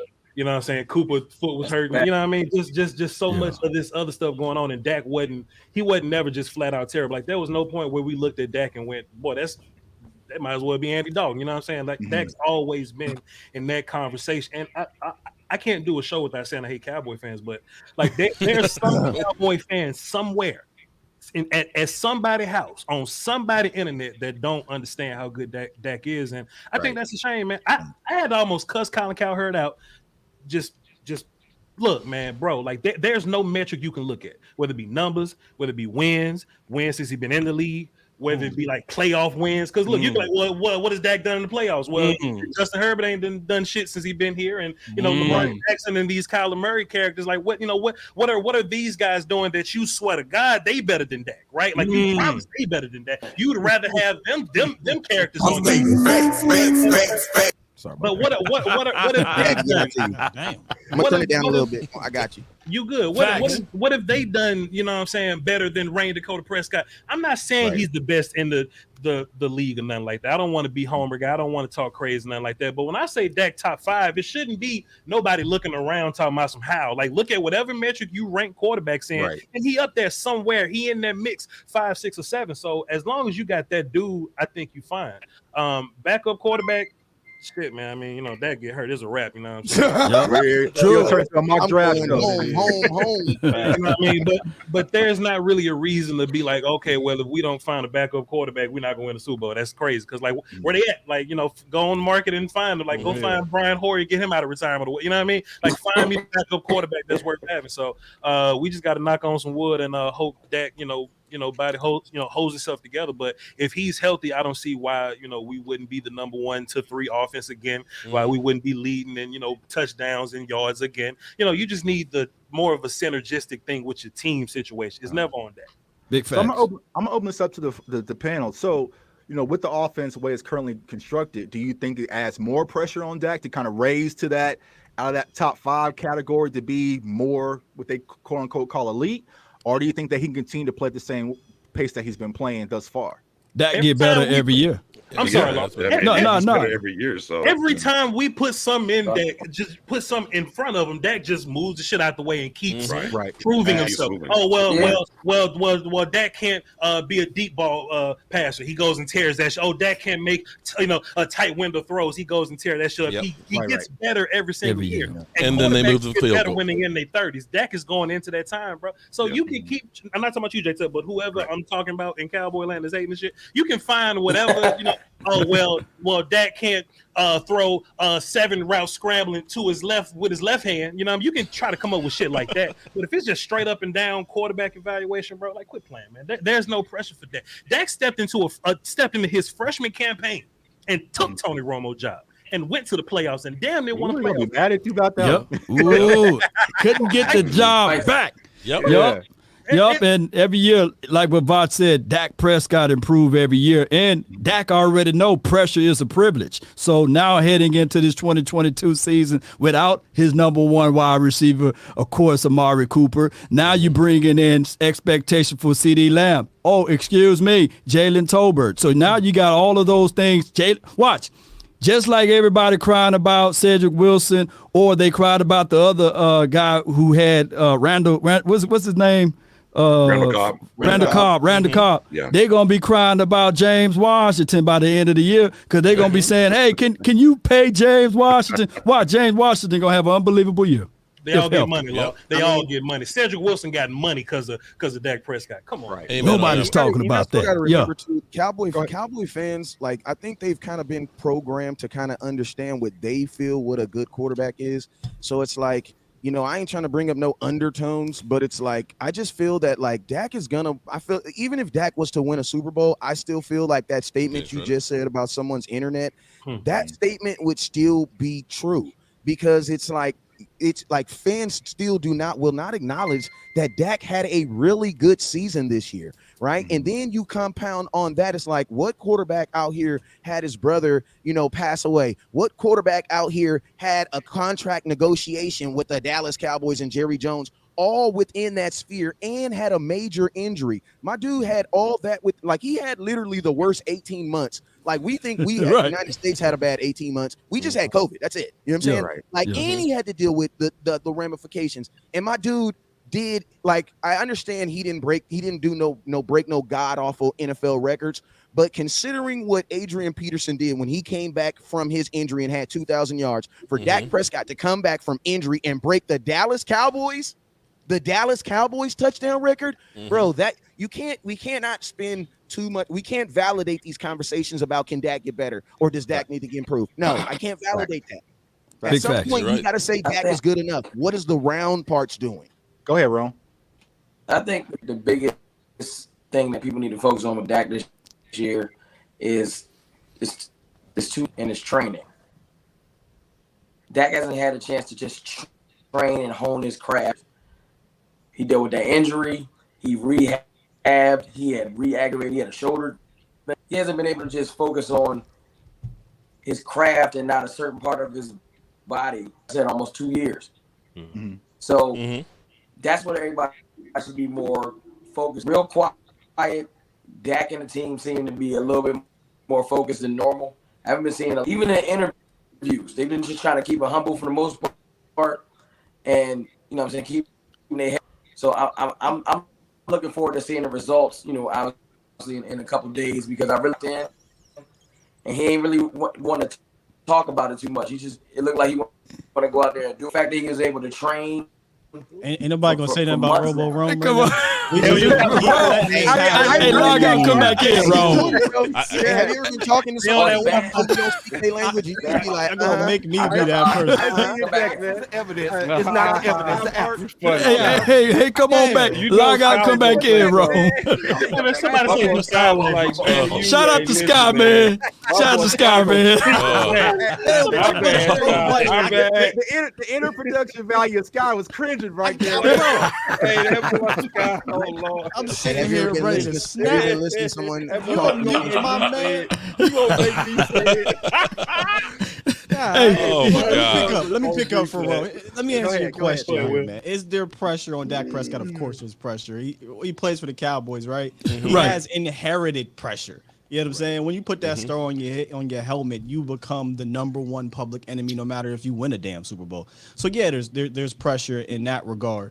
But does Dak Prescott have to prove something to people? Yes, he does. And I love Dak Prescott, but when you're the Cowboys quarterback, there's going to be that kind of inherited pressure. Number one. Number two, he's got to stay healthy. The last 3 years there's been health issues. And number three, I think Dak does everything fine. He's going to continue to grow. I'm not worried about him from a quarterback standpoint. I just want to see him get back to being the finisher that he was his first 3 years. Like I don't think we can, as much as we all love Dak and believe in Dak, we also do have to talk about the things that he needs to be better at. I don't necessarily think it's quarterback things. I feel like he reads well. I feel like he can make all the throws. I feel like he knows the offense. I'm not worried about that. It's kind of the non-intangible things that I want him to do. Like there is no tangible thing to say finish, right? But that's the thing that he hasn't quite done by himself as a self person, not the team, as himself. He hasn't really finished on some of those drives, whether it be the playoffs, whether it be the Arizona Cardinals, whether it be the Raiders, whatever, right? So just personally, I would like to see him do more of that. But he's going to continue to grow as a quarterback. I have no worries about Dak. He's the least of my worries about this team, bro. Well, Scott, let me segue and ask you this then. Are you worried about Kellen Moore? Because that's the guy that needs to improve. Well, we don't get there long. I'm jumping the gun. My bad, man. My bad. But y'all put a placeholder on that. I want to tell you why. I'm going to tell you why Dak will improve more this year. I want you to think about this for a second, because most people don't even think about this very much. But last year, the whole year was focusing in on getting his ankle to stop falling off. Okay? Remember, he wasn't cleared for OTAs. You got CeeDee Lamb, who was drafted in a COVID year, okay, and didn't have really that much work that they could do together. Training camp was shortened. There were no preseason games. So you had CeeDee Lamb only basically playing 5 games with Dak Prescott. Enter last season, when Dak was finally cleared, he was so excited about throwing that he literally threw his arm off. And then we went to, you're not throwing any at all, training camp. Didn't play any preseason games, and ends up going out basically on the season cold. Now, if you look at some of the passes with like Cedric Wilson, and talking to Dak's uncle and things, from a little insight he was giving me, of course, a lot of the time Cedric Wilson's going one way, Dak's saying he's going another. These things happen where you know what the other guy is doing when you are able to practice together. This is the first off season that CD and Dak have been able to just work out and actually catch. I guarantee you will see less drops from CeeDee Lamb, because they'll know the ball placement better and what CD really likes better. And the fact that Dak Prescott can actually just focus in on being the best football player and actually have an offseason together. He has always gotten better every single year. And like we were talking about, they always move the field goal post with him and things. They always come up with these crazy ass narratives. Oh, well, he's never won a road playoff game. What? You know, in what world is Dak Prescott better than Justin Herbert? Well, he beat him, didn't he? He's got a better record. Facts. He didn't have as many interceptions as you know Herbert had, and he kicked his ass in his own stadium. So how are you saying that he's not in the same class? In these matrix that you hear, Aaron Rodgers and him and Pat Mahomes all had 37 TDs. Right. Right? Right. So what's the difference between what Aaron Rodgers did? We both lost to the same team, the 49ers, and I dare say we softened them up. You had Jimmy Garoppolo only throw 109 yards. How come Green Bay couldn't beat 109 yards passing? Facts. And that was your Super Bowl MVP. But I look forward this year, Dak's going to be on a mission. One final thought, and I'm not going to try and take up too much time. Now, go ahead. Do your thing. One thing that happens, sometimes you make changes because you're forced to change. And having Michael Gallup out last year, when you actually look at the heyday of the season, the Cowboys were looking fantastic the first half of the season. And I hate to say it when Michael Gallup was out, and it was when they were running a lot of 12 personnel. Mm-hmm. They may be forced into that same momentum as well. If Zeke is truly healthy, if Tyler Smith can just cut down on the penalties in half of what Connor Williams has, and if Jake Ferguson can block at least as good as as Blake Jarwin, Cowboys are going to be able to run the football. And if they can run the football, they're going to be able to play action the hell out of people, and they will be able to use 12 personnel that will be deadly. I know I'm old and love 12 personnel. I know you young guys don't like 12 personnel. I'm young and I'm screaming, run the damn ball. Run the ball, man. If they can run the football, and we didn't have that the second half of the season. You got to add some context 50 to it, yards but yeah, Tony we good. Pollard Run the ball. And Zeke, you're not doing shit. It's all like it was on Romo, where it was either we're going to win or lose on Romo's arm, and you can't do that. It's not winning football. Well, I'm going to segue from that. I'm going to ask you, Boss Nix and Big Game James, this question. When it comes to the running backs, do you think there's going to be a shift in focus where we could be more run dominant, kind of like that 2016 team was? And then also, how do you think Zeke and Pollard will be utilized this year? I'm going to start with you, Boss. I did want to take that quarterback question. If that's okay. Go ahead. I've been muddling on that. Okay. You looking kind of quiet over there. No. Oh, no. I'm just respecting the panel. But this is the thing, man. Just thinking out loud. Dak Prescott was born to be the Dallas Cowboys quarterback. Like, he literally said that when he was 5 years old to his dad. Like, he said, I'm going to be the Dallas Cowboys quarterback. He was a fan before he was our quarterback, right? So going back to the days where he was drafted, everybody started picking apart his Twitter where he was actually critiquing Romo, obviously not knowing that the future was going to have them boys as teammates, but it just showed you that his heart was in it before he ever was our quarterback. And on top of that, obviously, he knows the conditions that it is to be our quarterback, being a fan first. So just like we all know, like Scott said, when you the Dallas Cowboy quarterback, that comes with pressure. He also knows that, which to me, he has lifelong conditions of preparing to be our quarterback. So I do want to talk about the fact that there is some things that I think he can work on. Being all the way honest about it, I do want Dak to take over better, because I do know that we have a deficit with a system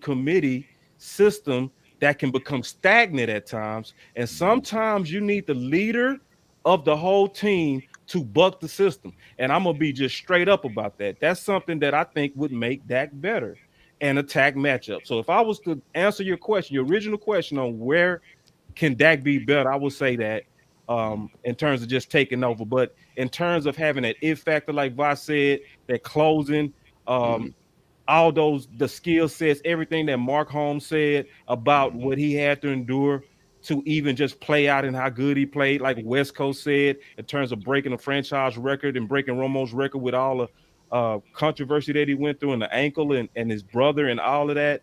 He's made for that part. And then your question on backup. Like, in terms of a backup, I'm cool with Cooper Rush.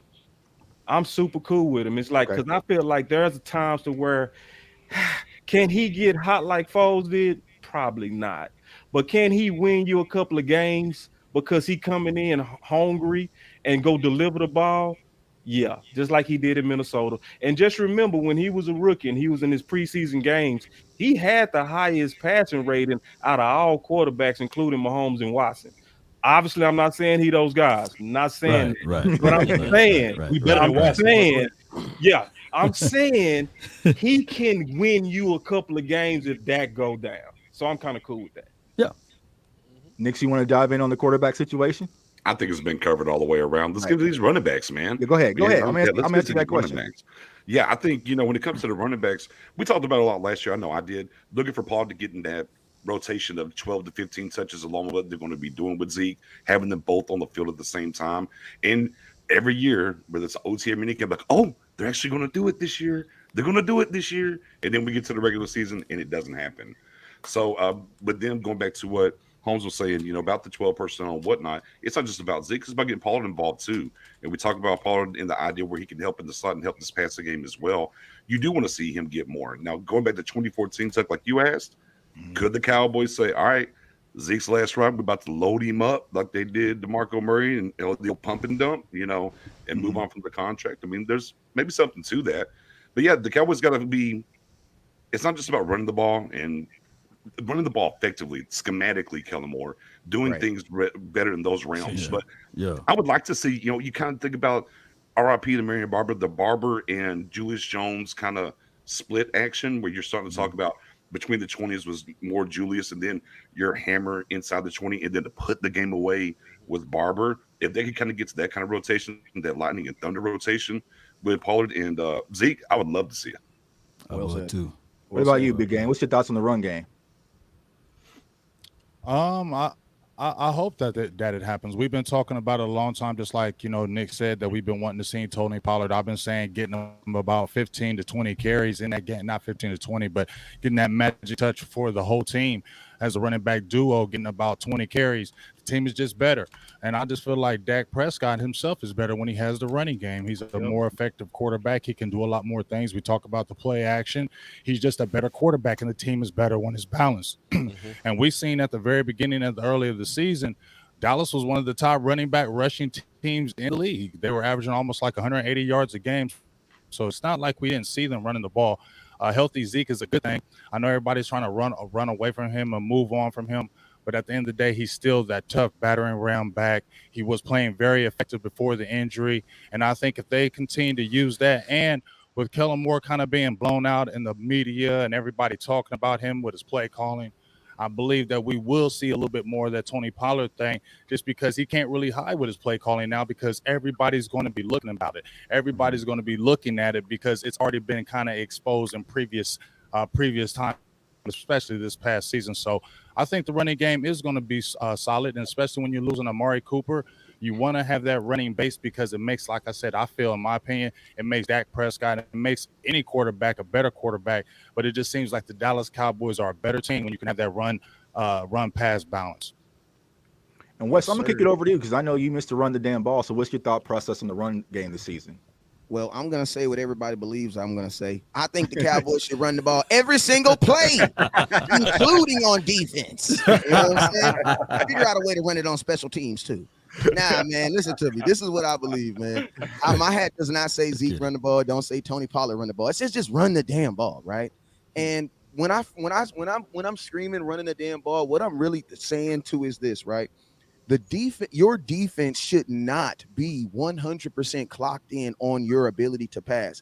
And when you take away the run, which the defense is like any defensive coordinator, that is their first job. Like, what's your first job in this game? Take away the run. Why? Because when you take away the run, unfortunately, in the NFL, they're going to pass the ball. Right. But if you're able to take away someone's run, you put your defense in way more predictable positions. And you got to think like this, man, they're not paying for defensive tackles right now. You don't hear about you hear about God. Obviously, there's God out there in Aaron Donald making a whole bunch of money. But who is behind him? There is no 12 disciples. Right. But when you look at defensive ends, edge rushers, man, everybody got someone trying to stop the pass. Even we got someone that's trying to stop the pass. So my thing is like this, Cowboys, these defenses are really designed to stop the pass, and if they can stop the run, so be it. They'll be okay with it. Every single year, there's a new team that's number one in stopping the run. Why? Because it's nothing that the NFL is really focusing on it. So I say this, Dallas Cowboys, when the entire NFL is focusing on trying to get to your quarterback, hand the ball off to the damn running back. Like and I'm going to tell you, that's how we beat, because I'm going to just listen. That LA Chargers game could have been a loss. It could have been a loss. Right. You know what I'm saying? Mm-hmm. But we did a phenomenal job of using the run game to run at their best defensive player. Yep. Man, by the third quarter, Joey Bosa had his hands on it. Yep. You know, by the third quarter, Joey Bosa had his hands on it, or Joey or whatever. The Bosa kid had his hands on his shoulders. I mean, he was tired. Yeah. So I mean, he was he was whooped. So my biggest thing with the Dallas Cowboys, and I'm gonna tell you this right here. This just kind of came to me. If we run the damn ball, especially until we know what's going on with Michael Gallup. What happens? Amari Cooper's biggest attribute was what? He commanded double coverage, right? Now, teams are going to touch. They say this. The whole NFL is saying CeeDee Lamb is a number one receiver. Well, every corner in the NFL is saying, okay, we're going to test that, right? If you run the ball effectively, that safety is going to have to decide, do I want to go pair up against and help CeeDee Lamb, or do I need to stay my butt in this box? We need to get defenses back to focusing on Zeke, because if you focus on Zeke, think about this. Who was our leading receiver in 2016? It wasn't no 1,200-yard receiver. Nope. It was old 88. You know what I mean? And he had a decent season. And we looked unbeatable. You know what I'm saying? So that's what I'm saying. The best the Dallas Cowboys ever looked since Dak Prescott's been the quarterback is when we was running the ball. I always tell people, if you let Zeke be the best player on this team, Dak's going to get all the credit for it. Yeah, that's right. That's exactly how it works. I'm opening it up. So anybody else got thoughts on that? Definitely got some thoughts on it. So in terms of running the damn ball, I'm absolutely for running the damn ball, but it's also more so because we are now built to run the damn ball. Exactly. I mean, Tyler Smith is a major acquirer for us to play that left guard. And the fact that he was the all-time blocker in ACC from being a run blocker. Like, it fits him. And so when you have your first rounder as your left guard and you have question marks at receiver, how the hell do you not run the ball? It would be a sin not to run the ball. You have a young receiver, Tolbert, that's going to be thrown in big boy shoes. You want to bring him along slowly. You don't want to just throw him totally in the fire, even though he has stud written all over him. You still want to manage him smart. So, yeah, running the ball just makes sense. And there are some major benefits when you run the ball and the way that we're built. First of all, we killed when we was running behind Terrence Steele. Now you also got somebody else on the left side to give you balance where you don't know where that running game is coming from. So now we really are built to bully.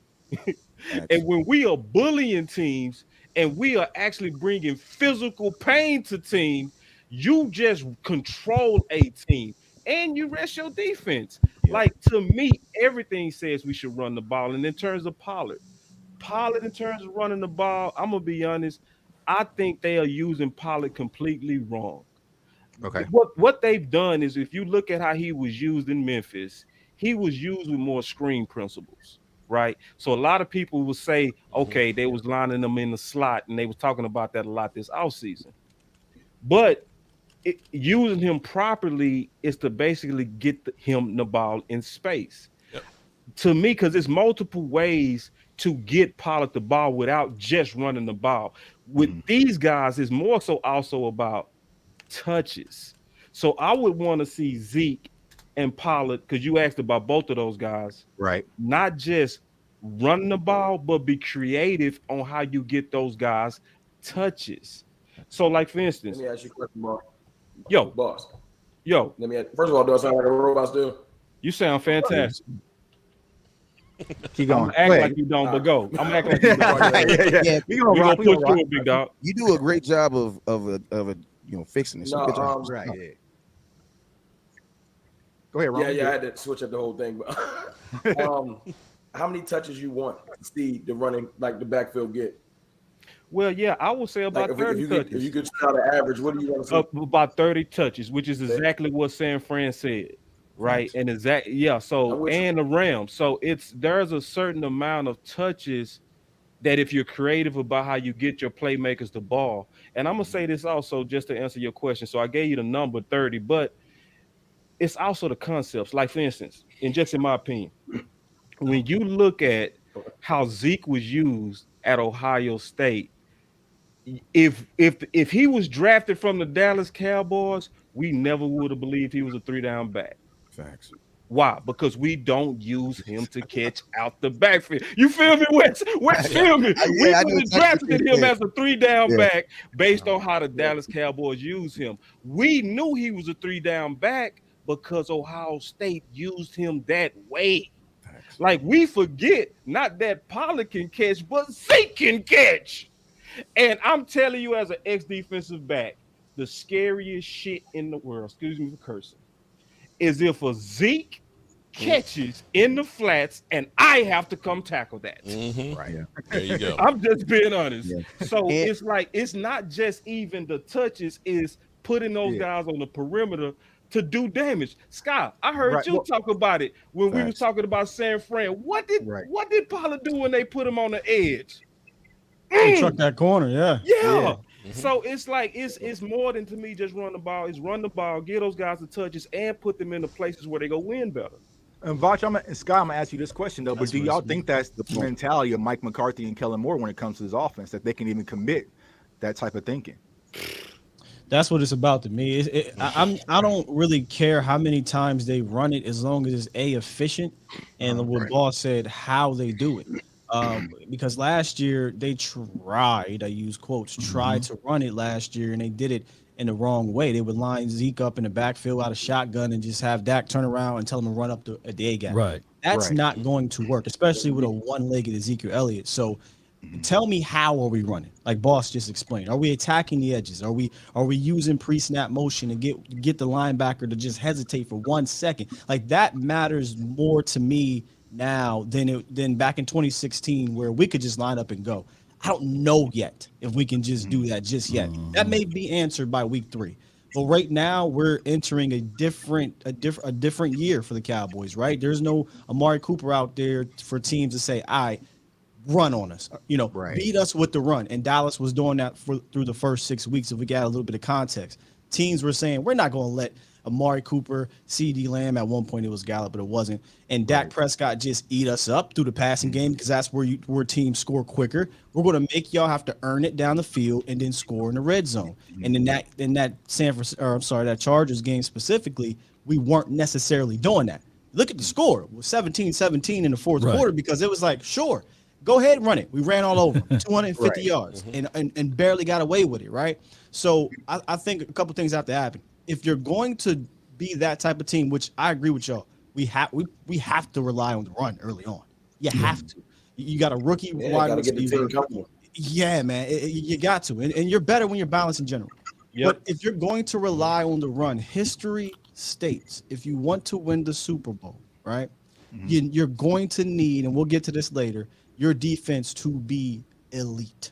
And I don't mean just elite in today's game where it's like, oh yeah, you're 4th overall and you just, you got the Bucks, for instance, 2 years ago. That wasn't an elite defense. They had good players, but it was a good defense. I mean, if you're going to be hey, we're going to run it 35 times a game, that's our identity, then your defense better be top notch. Because when you get into the playoffs, it's going to come down to close games, and your defense is going to have to win you some of those dirty games. So I just want to see, and I'll wrap it up here, I want to see Kellen Moore get more creative in the run game, right? And if we're going to rely on it, I'm fine with it, but now I need my defense to take it to another level. And bingo with that, Scott, because we've been talking for 40 minutes now, and we didn't even touch on the defense. So it lets us know that offense is our major concern.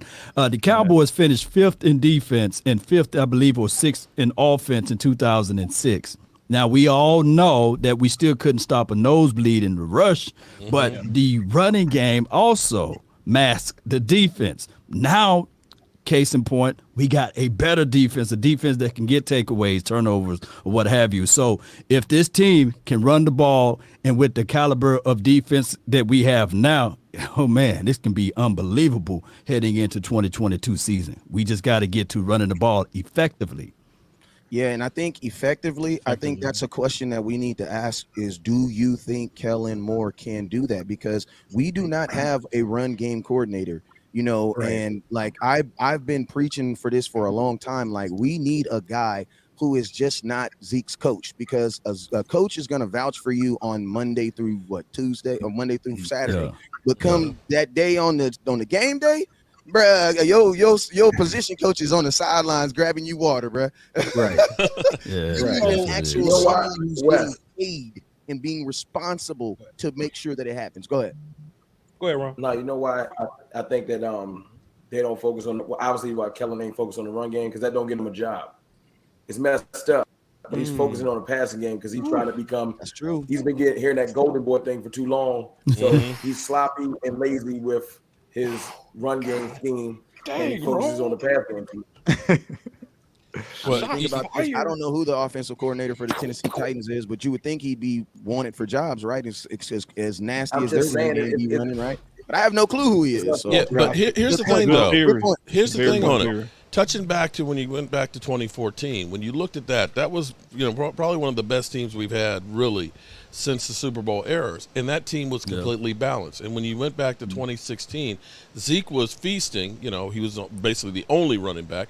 But like you were talking about, Dez had like 900 yards. You had Terrence Williams had about 600 some. You had Witten had like 800 yards. It was balanced. And if you take the Dallas Cowboys through the first half of the season, and people say you just feasted on bad teams, but it was Tampa Bay, it was the Chargers, it was the Eagles, Carolina, New York, New England.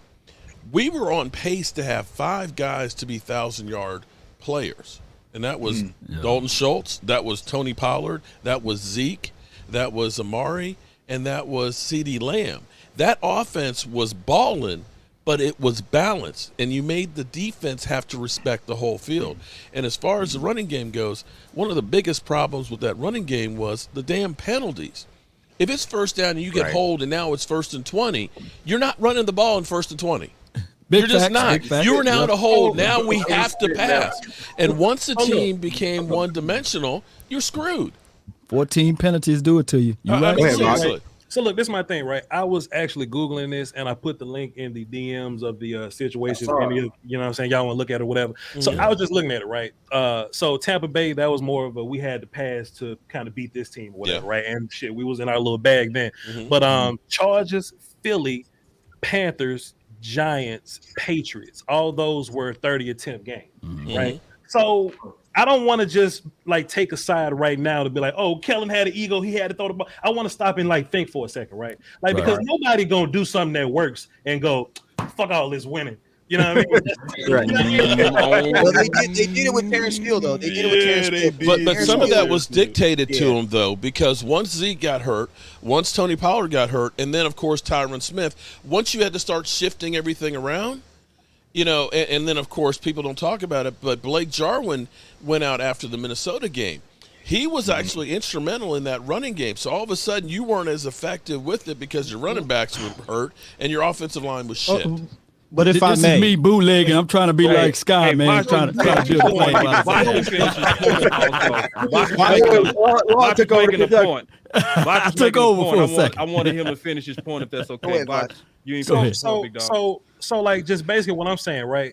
What happened between us running the ball 35 times or just 30 times, whatever, right? What happened between then and us not doing so? You know what I mean? So, you can look deeper and be like, because, we all watch film or whatever, right? And it was many times 1st and 10, all right, let's run the ball. And Dalton Schultz would just miss somebody, or Connor would hold somebody, or somebody would trip over grass and fall down. You know what I mean? So, this ain't me picking one side or the other. I just wanted to, maybe we can, do this another day, come back, but like really deep dive what the hell happened after, Dak got hurt, then as Minnesota, and Denver did the whole shit that they did. But after that, though, like what happened with the whole? Why weren't we able to run the ball in Kansas City moving forward? I just don't want to be. It was like a culture change almost. Can I chime in? One more thing. Go ahead.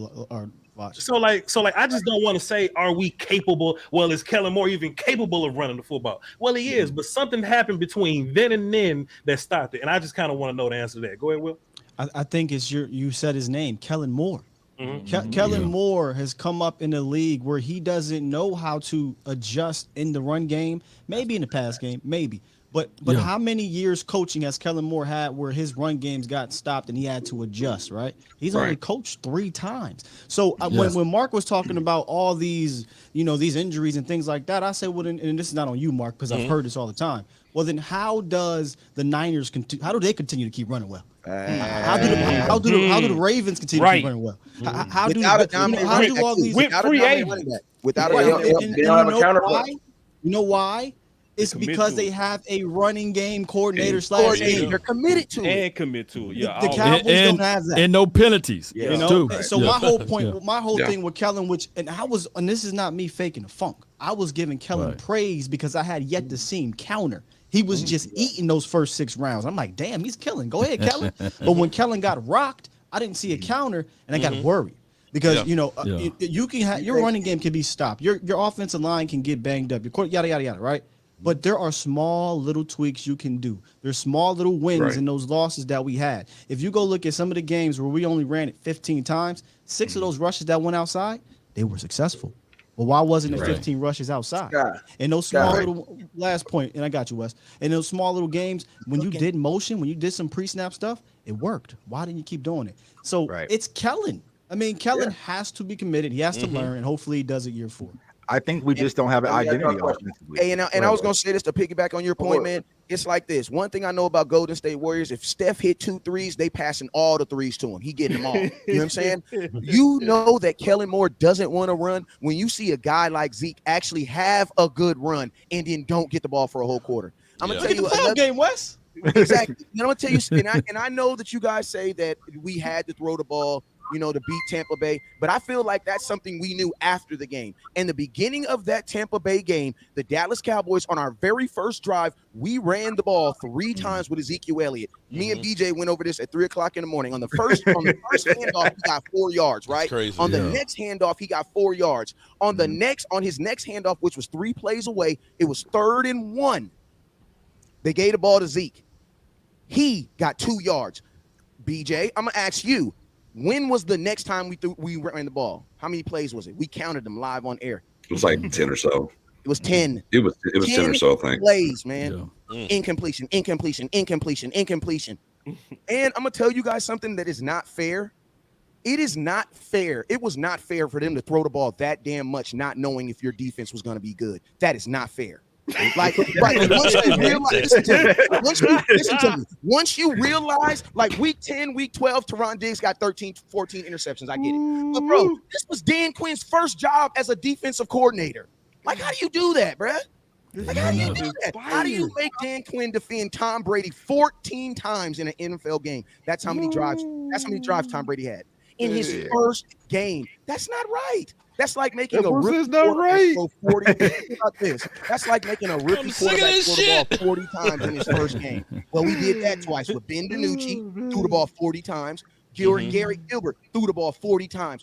If you, most of you guys up here are coaches, or I see you guys are coaching, I see it and I love that. If you guys know, if you have a kid who ain't never played quarterback before, and this is very first game, what you gonna do? The exact same thing the Baltimore Ravens did with Lamar Jackson. You know what they did? They ran the ball 26 times. Yeah.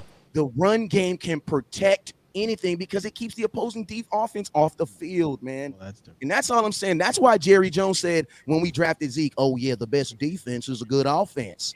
Well, we got to have a good offense, bro. Lost it. And like I said, I think it's just not having an identity. We don't know, like Scott said, when we got rocked by Denver, we didn't know what to get back to. So we just started passing a little bit. We we just don't have that identity when it comes to Dallas Cowboys. Now, our identity has been the passing game with our wide receivers. Amari Cooper's gone. There's kind of reports about Michael Gallup might be back in November-ish now. So man, December, dog. Push it back, man. Don't rush the kid. Look, typically 9 months. 9 months is November. Man, y'all better, man, listen, man. Y'all know I drink measured Kool-Aid, bro. No, bro, don't do this. That's another topic. Let's go back to what you said. That's another topic. No, we going into the wide receiver. He should be back by Thanksgiving, though. Even in the park. All right, so I'm gonna go to you, boss. So when do you think Kool-Aid real? When do you expect Michael Gallup to return? Man, I always said Michael Gallup gonna be back around December, bro. That's like 10 weeks, though. But I've always said it, bro. Because listen, all of us have played the game at some level. All of us have seen ACL injuries. When have you ever seen somebody come back 9 months, bro? 9 months is best case scenario, and they always was telling us a fib when they were saying between around week 3. I've never, ever believed it. I've always said that they was giving us smoke on that, big dog. And I'm sticking to December, bro, because then just look at the timeline. And I do want to go back to Kellen Moore, too. But think about the timeline that happened to Tristan Hill, bro. It's right in our face, right? When did Tristan Hill come back from his? Well, how long did he look? He missed 7 games with just a calf. Yeah, different too, though. That's 300 some pounds you got to work with. Yeah, but I just said he came back over a year later. Right. Jarvin was another guy, right? You know, he came back and they rushed him back a little bit. So and then Neville Gallimore, they promised he was gonna come back in 3 weeks, and we didn't see him to the end of the season. So listen, they trying to sell us optimism. That's part of the game. But Kellen Moore, because I want to go back to what Vosh said too. Because he asked a good question, and it was a question where he said, you know, why would he see it work and then abandon it? I think it comes down to what Frank Sinatra said in his song. I do it my way, and I think I think it's a tendency, right? Because West Coast brought out this fact a long time ago, and I've been stealing it from them since. When you look at when Dak went down and we were still second in passing attempts, that's telling you what type of coordinator you got, right? It's a pass-happy OC, and his tendency is to pass the ball, even when the running game is working. It's like, it's almost like that. Yeah, this running game, we winning with it, but that's not just Kellen Moore. That's Mike McCarthy's MO too. That's what I'm say. That's from Green Bay. Yeah, Mike McCarthy. It's kind of like us as husbands. You know, we don't want to take out the trash. It's just something we have to do. Hold on, wait. Right? You know, that's how Mike McCarthy looks at running game. I don't want to do it. I just kind of have to do it, like taking out the trash. Y'all really think Mike McCarthy got pulled like that? That's exactly what I'm going to say. I feel like Kellen Moore has way more. He does, but again, he loves to pass too. Mark, I just disagree with that. And no disrespect. Got respect for you. I'm just saying because Law and I talked about this. Law coined this term, unsullied. Like Mike McCarthy his nuts was cut the moment they assigned Kellen Moore to him. Facts. Where does that happen? Where 60 people got fired. He was the only one that stayed. Right. Yeah, you get the job. You get the job, but you gotta also have this guy with you. Well, what does that tell you about that guy? That guy got the weight. You know what I mean? So I think it's Kellen. In my opinion, you know, I think it's Kellen, and I think he's pass happy, but I think the pressure is loud, which should maybe humble him. That's the only thing we got is to say it loud right now. To me. You got to think that he's on the hot seat too, though. I mean, for Kellen Moore, even though the Cowboys, you know, they basically lived off of the first half of the season as far as the statistics go. They coasted with the numbers because we couldn't run the ball worth shit the second half. And you've got to say, he went on all those interviews and he didn't get the callbacks. He's kind of like looking now. People are kind of looking at him side-eyed right now and saying, maybe, you know, like everybody talks about Dak Prescott. Well, you got all those pieces and everything else. You know, your numbers aren't really real. And so now he's got to go ahead and do something better than what he has done this year if he's ever going to be able to expand his job titles. His problem is going to be, can he be a leader of men? That's the problem. Man, I need my buttons. According to the insiders that sat at I guess one of his his meetings or what have you, they said that they don't believe he can lead these players. And people I've talked to said he couldn't. Was that about McCarthy or Kellen? You said Kellen. Kellen. Now here's the thing, Scott and the panel. Here's the thing, Scott and the panel. The Washington Commanders, they had Shanahan at one time in their locker room, as well as McVay. And I asked the Washington fan, would you like to switch it now and have McVay?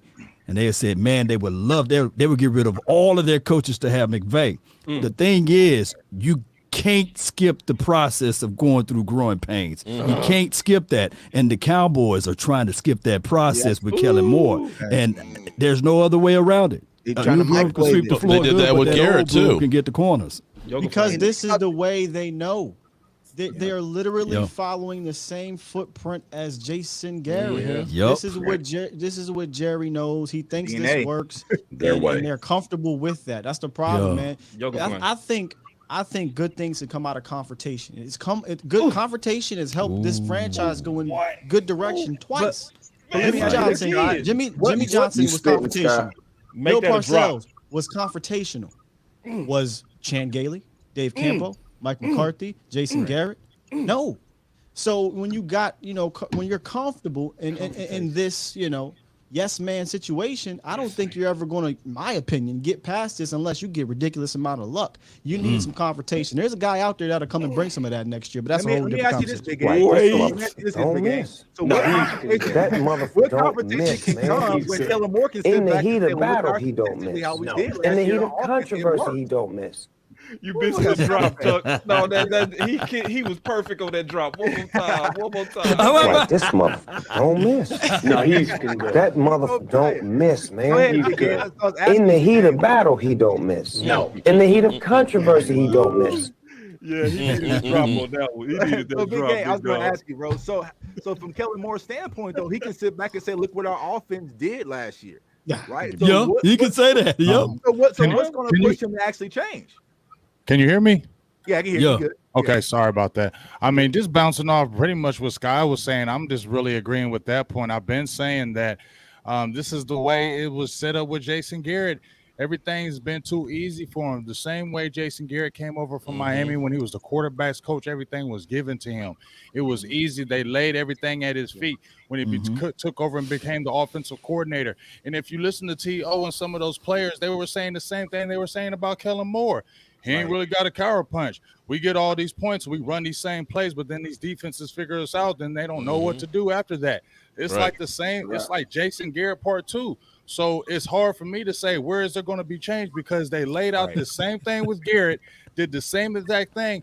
And we, the fans and the people, really pushed Jason Garrett out because they might have kept him another 3 or 4 years and kept on trying. If it wasn't for us fans probably finally revolting and saying we done with Jason Garrett. So what Jerry and Jones and them said, okay, we'll get rid of him, but we got his prodigy right here, so we'll raise him up the same way. And maybe Kellen Moore can be different than Jason Garrett, but it's becoming the same way. So it's just really hard. The only thing I'm gonna say is, since people were putting him on shine with Kurt Warner and those guys, now maybe he has to feel like he's got to show something because now the big light is on him because he's been coddled.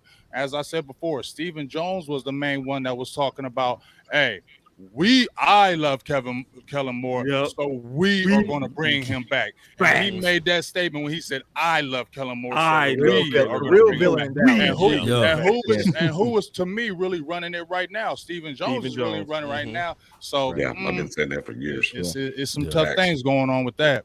That's why I think we got to kind of that's why I think us as fans kind of got to give your head coach I'm not saying you kind of give him a pass, but it's like I don't think Jerry Jones is actually hiring head coaches to actually facilitate the role of being a leader. You know what I'm saying? Because they're not even empowering them in that position. And if you think about this, when they fail at leading, they don't punish them for it. Right. You know what I'm saying? Like so that's why I feel like for Mike McCarthy, the reason why his job is safe is because he's not being judged based on that. I think his job title requires motivation, conversation, all those other things that they kind of started forwarding Jason Garrett towards at the end of his career. I know a lot of fans want to blame Jason Garrett, but I'm going to be real with you, man. Jason Garrett didn't call plays since 2013. You know what I'm saying? They stripped those play callings from him publicly, gave those to someone else. Then it became who? Scott. But did you see the Jerry Giants Jones- offense last but year? Jerry I'm glad they Jones- split his ass. I'm waiting for somebody to say that. Let me jump on that. Let me jump on that, Wes, because I feel what you're saying. But once again, it was a lot of the public that was getting mad at what Jason Garrett was doing. So he said, "Okay, you know what? Pressure. I'm gonna strip that of you because Yeah. we the people in the No, like, but see, come that on, wasn't what's the reason going why they on?" stripped that. The reason why they stripped that is because the Dallas Cowboys had just went and got those 2 running backs, and because Jason Garrett was actually number 1 in scoring, and he was number 6 in passing same way, offense. They was rocking the Kellen ball. Moore was, The though. reason why they- The the reason why he lost his job was because his inability to run the ball. We had just got those running backs. Please don't fight about Jason Garrett. Oh man, yeah. I'm gonna step out of Here's the it. thing, y'all. I had structure. Take I had over. notes how we was gonna do this. I knew damn well I should delete all them notes, No, man. we ain't gonna let them fight over Jason Garrett. That's one thing we're not gonna do. Hell no. Hell All right, next, Tuck, what you got? What you got, Tuck? Nah, I was gonna get the wide receiver feel like core, we but you know what? blame God, the we wrong do. guy No, all the okay, time. Wes, I'm with you. Wait a minute, man. We are not That's gonna right. fight for Jason Garrett. Come on. That's right. He right. He got blamed. Next. Like, shoot the right guy I finally. delete the I'm notes. with We you. do wrong internet, man. We gotta get my God Rome some Google internet. Man, Rome, man. Let's start a GoFundMe for Rome, man. Hey, my guy Rome is funny with them cues, man. He got the connection, man. Out there kicking it with the Q's. Should have got your internet bill. Oh man. Man, listen, Rome- it's gotta Rome be out there in sounded the like- plan. My joint ain't right. Out there thumping it all. Somebody said Rome the hot spot, man. Should have paid that bill. Hey, I'm gonna go to my guy Knicks, man. So speaking of wide receivers, right? So Yeah, man. about so Ball says that Michael Gallup might not return until December. I'm hoping before Thanksgiving at least give me that. You know what I'm saying? So how do you expect this wide receiver core to look going through the season, getting midway through without a Michael Gallup, who's our clear number 2 wide receiver? Because Dalton Schultz is going to be your number 2. I mean, that's really what it kind of boils down to, and how they'll probably scheme that thing up as Tolbert gets caught up there. And I'm with what Law said a little bit earlier, too. And the thing about Dak Prescott is, whether we're talking about the Cobbs of the world or the Wilsons of the world, you have to remember, Washington had some pretty porous quarterback play the last couple of years that he was up there in Pittsburgh. So he's a little bit under the radar of the signing. I'm not saying he's going to come in here and be a world beater, but lined up with Dak and what Dak's able to do, I think he's going to get busy for sure. But I think the biggest thing that you're looking at is they're going to get into 12 personnel, which will help for sure with Ferguson and with Schultz. But the other side of things too, if you look at it, especially last year with Schultz, he'll be the number 2 that's comfortable with it. And that'll be the guy that'll get the work maybe a little bit heavy, as the run game is going to be a little bit used more. The tight end will probably get used a little bit more as well until Gallup gets back, or until Tolbert, gets his footing underneath him in the NFL game and see where he's at. You ain't scoring 40 points if your tight end is Go your number ahead, 3. Scott. No, it ain't got nothing to do with this. I was just looking in the chat. First of all, Jay Tuck is doing a phenomenal job of controlling this whole thing. So let me just give him his flowers. This is Knicks' This is Knicks' Yeah. Hold on. Law. I mean, Hey, let me just say, That boy good. That boy good. Scott. People like, get control, man. You got Scott, control, real quick. Bro. We talking Scott, about? real quick, Scott. I gotta push Tuck. Man, get that production up, man. Show these boy faces when they speaking, dog. I'm gonna push you today, big dog. Come on, this never been done before, Tuck. I'm pushing the hell out of you. Let's get it together, man. Come on now, get it together. Go ahead, Scott. This ain't even my platform right now. Man, go, man. You gotta make it happen, big dog. All right, Come go on ahead. now. Go ahead. Hey, Tuck, this is for you. Hey, Tuck, this for you. Well, Dak, here's the deal. I'm the best there is. Playing Right. I wake up before I kiss Yeah, I'm saying. We kiss excellence, baby. Get that pitch on Yeah, Scott when they I'm start talking, big dog. Let's go. You know what I'm saying? All right, here we go. Got me pressing buttons, man. All right, Law, go ahead and jump in, man. How do you expect this wide receiver core to look? Without Michael Gallup, you got Jalen Tolbert coming in. I know you're kind of high on James Washington, kind of an unproven guy, and we got some unnames. Whether it's TJ Vasher, Simi Fioco kind of floating around in camp. So what's your thought process in the wide receiver core? Well, I'm letting it hang, as Queen would say, with CD Lamb. I got CD Lamb getting over 113 receptions.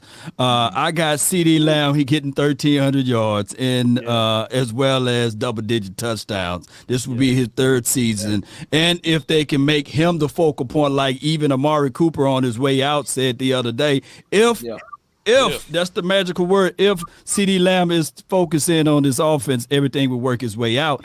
I truly believe that everybody else, James Washington, Simi Fehoko, if he makes this team, by the way, and Jalen Tolbert, they can be the guys that can help push this thing. But the focal point will be just like Nick said, CeeDee Lamb and Dalton Schultz.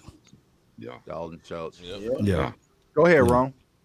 Hey, look, I'm afraid to speak. Nah, you good. You good. You good. You the green now. You the green now, bro. You good. Start coming through like this. Now, I just think that, man, when are we gonna stop giving Kellen a pass on being green? You know, when it comes to scheming up this offense, I think that this offseason is pivotal because this is the first offseason Kellen has heard that he might not know what he's doing, and it's not just from us. It's from his contemporaries, Kurt Warner, et cetera, et cetera. The shine is off of Kellen Moore right now. So I want to see what he really does when he has to go back, as Scott was saying earlier, that, you know, he doesn't have a counterpunch. Well, he needs to counterpunch his whole philosophy because right now, people looking at him like he didn't even get serious consideration for any of those jobs he got interviewed for. Right. You know, so I'm just curious to see. I know they're not going to show much probably in training camp, et cetera. But when the bullets start flying for real, I want to see his counterpunch. What's he going to do? You know what I'm saying? Right. Because last year, I'm sure if we just go out there and run his current scheme, we will put up the numbers. Yeah. That's not what we all worried about. He's going to get his numbers. I want to see when that defense comes out there and says, nope, you're not doing that today. What is Kellen going to do? That's the main thing I want to see when we have that struggle first 2 quarters, that first game. And I want to say, okay, Kellen, you on the clock. Because if he does the thing like y'all was saying earlier where he's like, I'm going to just line Zeke up and run him up A gap. You know what I'm saying? Or I'm going to just try to get this Dalton Schultz check down going on. We're going to know then that it's going to be a long season. So we're going to have to just see. Right. Hey, Rome, I'm going to just say this one more time. With a healthy Dak Prescott, this team would still be number 1 or number 3 in the top 3 as it relates to offense. Think about this. Nobody scored more points than the Cowboys last year, and nobody had more total yards than the Cowboys last year. And, of course, that's without even targeting some of their main targets. I just look at it like this. Kellen Moore, he's still going to have a top 5 or top 3 or top 1 offense. And the thing is, can he improve on this other things like red zone efficiency? I think we were right at 23rd or 24th in red zone. But outside of that, he will always have a place. He will always have a place in Dallas because offense sell tickets. Yeah, he needs to be number 1, number 2, 3, whatever the hell you want to call it when it matters. That's When it matters. I don't give a damn if you're number 1 against the Giants. Okay, be number 1 against the Cardinals. I don't give a damn if you're number 1 against the Washington football team. Be number 1 against the Niners. Number 1 against Niners. True that. Hey, that's not you, Law. I'm just saying because I hear that a lot. Like, he had the number 1 offense. Well, what was the number 1 offense then when it mattered? Where was it? The Chiefs matters. 9 points. Put that on the sticker. The cheat Bumper sticker that. But, hey, Mama, tell you that's a huge knack on him too. Is this man in 17-game season last year, including the playoffs, 18 games? You only scored on 6 opening drives, man. So that lets me know that all your film work that you put together. I mean, because this is the thing. Even bad teams scoring their opening drive. You want to know why? Because, bro, you've been watching the film for 4 or 5 days, bro. If anything's going to work, it's going to work right now. Teams will adapt. Teams will adapt as they go along. You know what I'm saying? It gets harder to score in the fourth quarter. Why? Because you've been playing them, right? Kellen Moore, that's when I will know if Kellen Moore has actually adapted, because that's how I know the classroom stuff. Because I'm going to tell you, Bruce Arians and Tom Brady in a game that matters, bro, it's going to take more than just throwing plays at these dudes, bro. Like, you're going to have to really go toe-to-toe with these dudes in the film room. So Kellen Moore, when they defer, when these good teams defer and say, hey, we're going to give you the ball first. You want to know why? Part of the reason because they know that you don't score on your opening drives, right? But when they do, you better watch out. Exactly. That's real talk too. I did some research on this, Wes, to back you up. If we're not counting week 18, because come on, let's be real. Week 18 was a scrimmage, right? Yeah. They had they scored a touchdown on their opening drive 1 time after week 3. 1. Wow. Okay, bro? And they only had 3 opening drive touchdowns the entire season. They went 3 and out or down 6 times. If you go look at the Rams, they went 3 and out or downs 3 times in the entire season. The entire season. And to me, that's because McVay's McVay, right? and they scored on the opening drive 9 times. Teams are automatic. That means 9 games the opposing team started off down. Well, Mark, I'm gonna ask you this question. So, looking how the team is constructed, though, we all know that Tampa Bay is going to come out and try to stop the run and see these unproven wide receivers in Jalen Tolbert, James Washington, Simi Fioco, who can actually prove themselves and really stack against the run. So, do you think that Kellen Moore is going to be able to commit to the run game, or is it going to be run to Zeke? You know what I'm saying? Third down. He's going to have get to. out, and then he's going to bail on it. I just don't see him committing. But what's your thought process on that? I'm still sold on the 12 personnel. I think if you can get Jake Ferguson out there, here's the thing. At some point you're going to have to be able to line up and beat the guy in front of you. Okay? If it ends up being that we've got to be in 12 personnel, 2 tight ends and everything else to run the football and make them stop it, then you start go ahead and doing your bootlegs and your play action. Now, and if you can do that, then that's going to open up things for your wide receivers. Now, people are sleeping on James Washington. I still think James Washington could actually play your Michael Gallup role here. He is a deep threat. He kind of got in the doghouse there with Pittsburgh, and you can't really judge last year with Pittsburgh because Big Ben, he's older than me, isn't he? I mean, that guy, seriously, he looked like he was just looking for the retirement home. So you weren't exactly getting great passing in there. But if James Washington can actually get down the field there, along with people focusing in on making sure we don't let CeeDee Lamb go, and you still have to worry about Dalton Schultz. If you can get that running game going and using that 12 personnel, you'll be able to do something with it. I still think that you can. Hey, hold on. I'm sorry. Hold up. Blow Mark Holmes back up one more time. Blow me up. What did I do? Man, wait. If he Somebody goes said- across your screen, I am not going to be Somebody surprised. said Mark Holmes looked like he at the zoo. This is my studio. That's my backyard, man. I ain't gonna lie, Mark looks so comfortable. But it's warm out here, but I got the ceiling fans going. Jamaican Mark, man, you look just like you in Jamaica, man. With Jobu. You know what? I tell you what. Hey, man, pour me some, Mark, man. Pour me some, man. I'm gonna pour a little shot to all you guys up in here. Salute. But we chilling up in here. Mark, take a shot for my internet, man. Yeah, take a shot for the internet, man. Y'all take a shot, internet shot. Hey, he's drinking Coca-Cola too, by the way. YouTube. Hey, but real quick, I want to jump in on that receiver thing. Go ahead. Because you asked the question about the receiver and then the thoughts of the receivers. I feel like the receivers are gamble, right? Because of the youth of Tolbert, but then also because you're trying to bet on a resurgence of James Washington. Right, Washington. Yep. And then obviously they weren't injured away from kind of looking. I need my button. Womp womp womp womp. You know what I mean? They need to remain healthy. The issue is this though. I'm spoiled. I'm very spoiled. Dak has spoiled me. Okay. So it's too many times I've seen Dak walk in with receivers with no offseason and ball with them, bro. Like for real. Even his debut when he first came out in LA, he did not supposed to have almost a perfect passing rating because he ain't supposed to have that type of timing with the ones. But the one throw that made me say, "Whoa, what the shit do we have here?" Right? Was when he ran everybody should remember this when Terrence Williams ran a post corner in the preseason, 50 yards downfield, and Dak hit him in that preseason game. And then let's just go forward and let's look at when Dez went down in that season.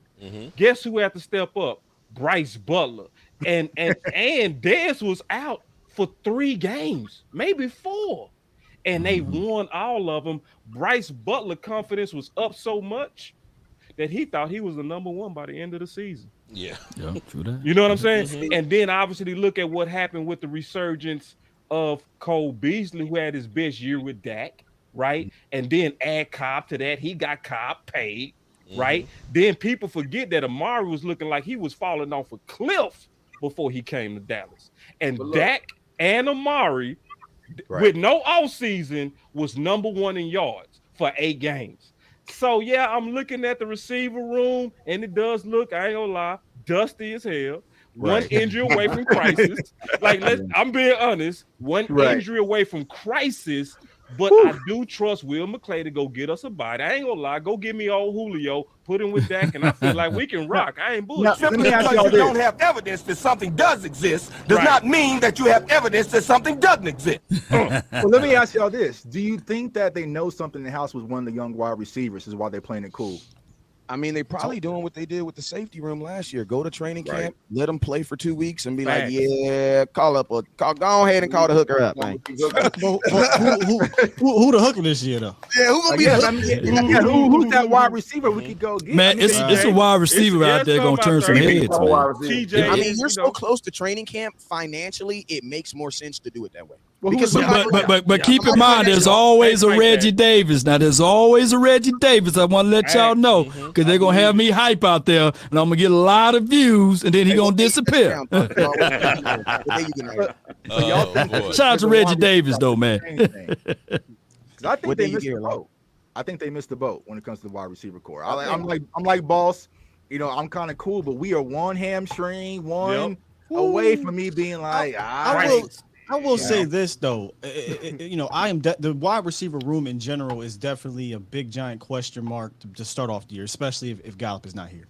But if Four is playing, just something about it. As long as he's out there, I feel like we'll be in contention no matter who's out there. That doesn't mean, you know, he's gonna blow you away. It's gonna be great. But as long as Four is upright, I'm cool. Again, I know this. I hate to keep on bringing it back, but it'll be up to your offensive coordinator to adjust to that, man, and figure out a way. As long as Four is out there, if Lamb's out there, is Zeke out there, is TP out there, is Schultz out there, get them a damn ball. When do you start looking at Dak? When do you start looking at the opposite way though of that? Because I mean, what you said is phenomenal, man. It's like, why do the organization, after 37 touchdowns, wouldn't the Cowboys want to see him throw 50? Like, I'm like, dang, he threw 37. I'm just saying, like, I'm not saying you want him to do better. Why would you do things to diminish his abilities? Well, that's the stuff that I don't understand about the Cowboys. I would have kept the other guy that they got rid of, and I don't want to turn this into an entire thing about him. He ain't here no more. But I would have kept that guy because he's going to play. Can you imagine starting the season off with those two? Right. You your quarterback in this pressure for no reason. There's no reason to keep on asking Dak to be like, that's the type of stuff that Green Bay's asking Aaron Rodgers. He is MVP after MVP. Yeah, take his best receiver and tell him to figure it out. You don't do that to Dak Prescott. It's not a Dak problem, though. It's a Jerry problem. But that's what we talked about earlier. It's really about Pollard. When you look at that, it's about getting Pollard more involved because of the lack of the perceived depth that they have at wide receiver. That's why it's so more important for Kellen Moore to figure it out and get Pollard more involved now. Facts. Hey, the Cowboys got to stop letting real quick circumstances dictate their aggressiveness. That's all it is. Boss?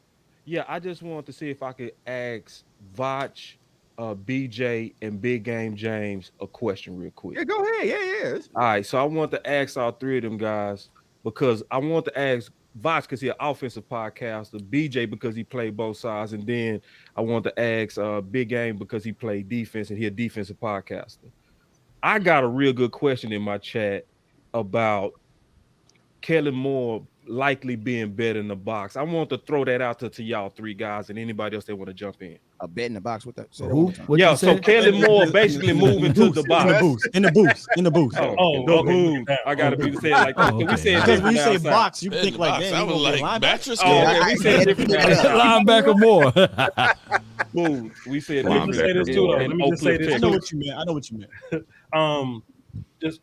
Just look, first of all, people in the chat were like, yo, Vach, why you so quiet? People texting me, Vach, what's wrong? I've been in these situations before, these kind of panels before, and one domino could fall of somebody talking over somebody, and 9 other people going to end up talking over somebody. Right. I'm just kind of, you know what I mean, getting in where I fit in, man, because I know me and James can go, I know me and Boss can go. Facts. Like me and everybody can turn this into a 9-hour thing. So I just facts. I'm just waiting my turn.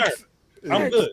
I'm good. But as far as Kellen Moore being being in the box, being able to see the field better, I guess is probably what they ask. I mean, that's the thing. Some coaches like it. Some coaches, would rather be down bottom so where they don't have to go to a phone to, get you, hey, Kellen, this is what I'm seeing on the notepads. Hey, look at the look at this, and they'll just do it like that, as opposed to ring. You know what I mean? So we probably seen Dan do it, because I remember once upon a time, boy that got fired last year, 2 years ago, DC, the coordinator.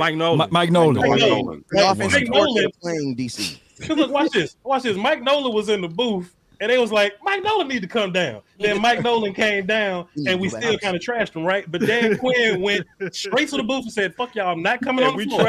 And we did trash. As long as you win, as long as you do good, it don't matter where you at. So Kellen can coach from your house. Like, long as we winning, it don't matter where you at. But it's up to him, though. It's really his preference. They talk a lot during the game, so I don't know how that would, like, if you like sitting in the Miller Lite, and I see a bunch of you other guys been there. Kellen Moore and Dak Prescott, they talk a ton during the game. So I don't know if he goes in the booth, I know that goes away. I know that's going to go away. Yeah, but you see him down there with the tablet and everything, and they're going over plays side by side there. And it's different when you're talking from up there. If you're right there with the tablet, and you can say, look, you see the safety right there? He's kind of biting up in there. We can go over the top of him and stuff. You're kind of right there in real time that you might not be able to do as conveniently when you're up in the booth. And I think that answers the question about why doesn't Dak buck the system when it comes to the offense, because him and Kellen are like this. Hey, I don't want to drop a bomb, but I remember I talked to I talk to my boy Jalen all the time, right? And one conversation I do remember that we did have about Dan Quinn and his relationship with him is they actually wanted Dan Quinn on the sidelines. And the reason why they said is because, like, Dan Quinn is the type of guy that's like all up in your face and aggressive and stuff like that at practice. And a bunch of the young guys actually they burn off that aggression, off that energy that Dan Quinn brings. And he said one of the things that they would have appreciated was him to be on the side. So they actually went to Dan and asked him, and I'm gonna tell you what Dan said. He continued to do it the way he did it. But I was saying, listen, but you know what I like about Dan? Dan said, you know what? I know for this situation, that sounds like a good thing, but for my overall success, I've done it this way, and I'm gonna keep it that way. So and guess what? He got his results. But I say this to say that Kellen Moore, I think Dak don't necessarily need a Kellen Moore in his ear, because he's calling a play.